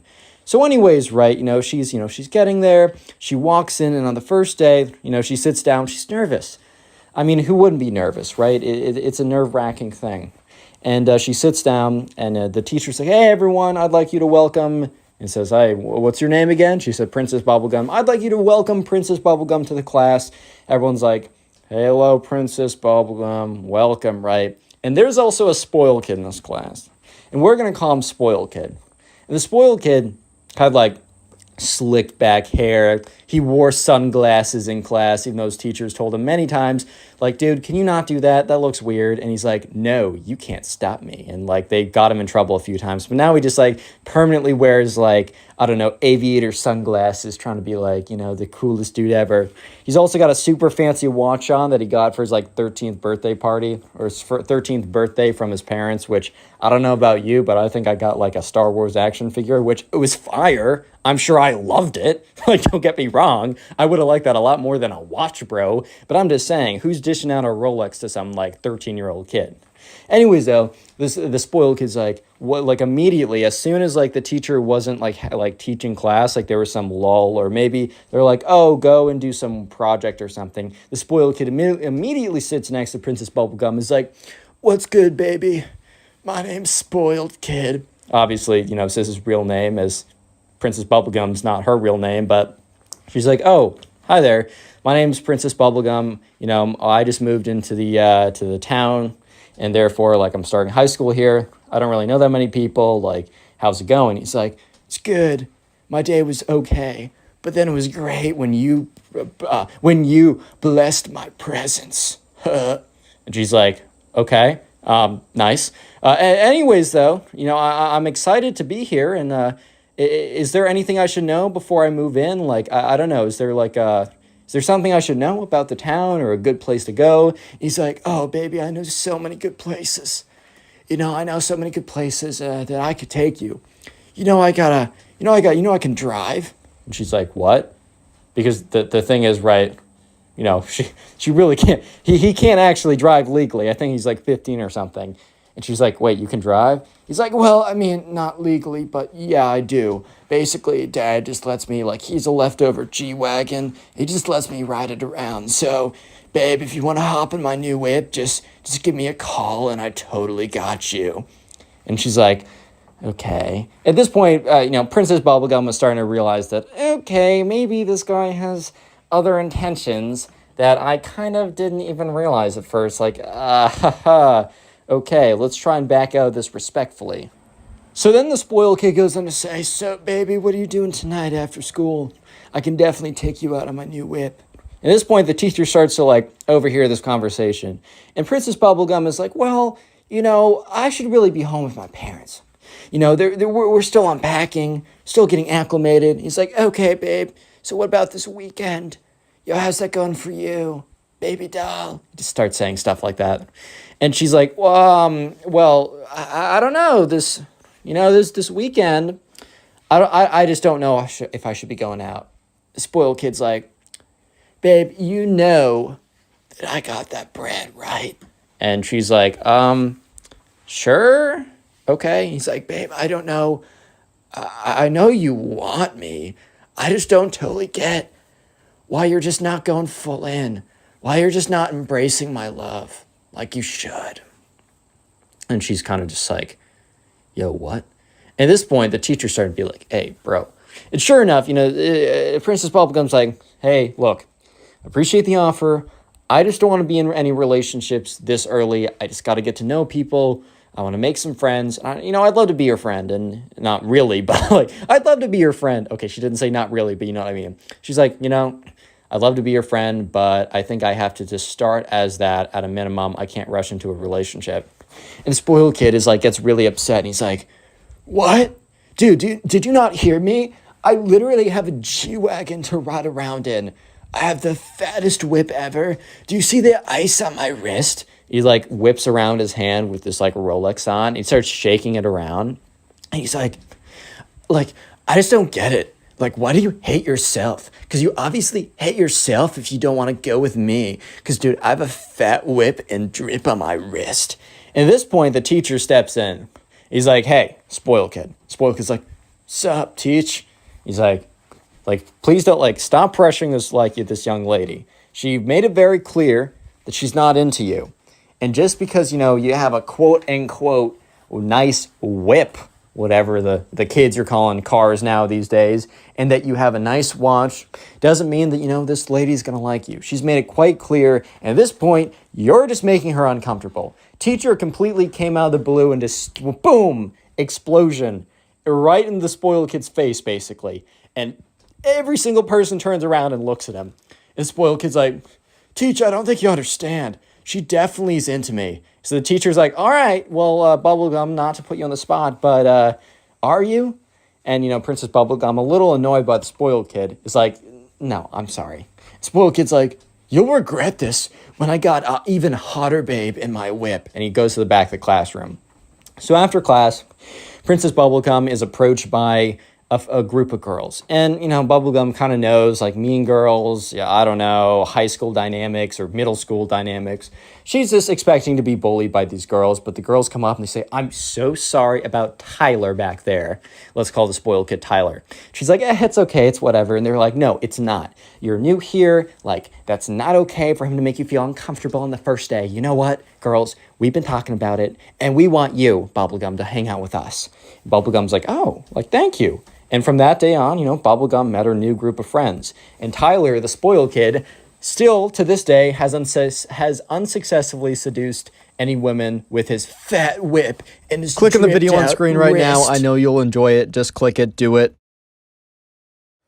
How's it going, everyone? I hope you're having a great day, because today we have a story of a spoiled kid that burns down the subscriber's house because he didn't get what he wanted. It's a crazy story. I know you'll enjoy it, so sit back, relax, subscribe if you're new, and let's call the subscriber who submitted this story Nick. So anyways, right, Nick was having his birthday party, and, Nick was, like, wanting to invite all the people that he wanted to, and, he sent out the invitation, or he didn't send out the invitations, but he was sitting down with his mom, and they were going over who to invite, and Nick was like, oh, I want to invite this person, I want to invite Ben, I want to, people like that, and then came up the name Spoiled Kid. His name wasn't actually Spoiled Kid, but he will be referred to as Spoiled Kid from here on out, and Nick didn't really like him.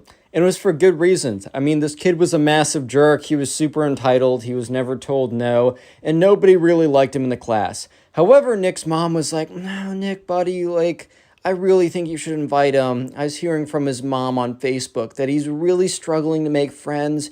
And I think it'd be such a good opportunity for you guys to really get to know each other deep down, and not this superficial at school stuff, but really start bonding and become friends. And Nick's like, no, Mom, he's the worst. And she's like, no. We can't be judging books by their covers. And Nick tries to explain to his mom, he's not judging a book by its cover.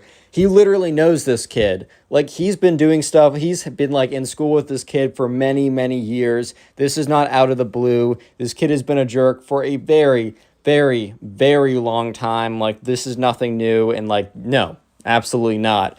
But his mom actually, surprisingly to Nick, was very no, you're inviting this kid or I'm inviting him. And Nick's like, okay, fine. But, remember, this is my birthday party. And if this kid ruins it, I'm not the one to blame here. And his mom's like, you know what? That's fine with me, because you know what? You guys, by the end of it, are going to be such good friends that you're going to say, thank you, Mom, you made the right call. If you can't already tell by the title of this video, Nick would not go on to say, thank you, Mom, you made the right call. And if he did it very sarcastically.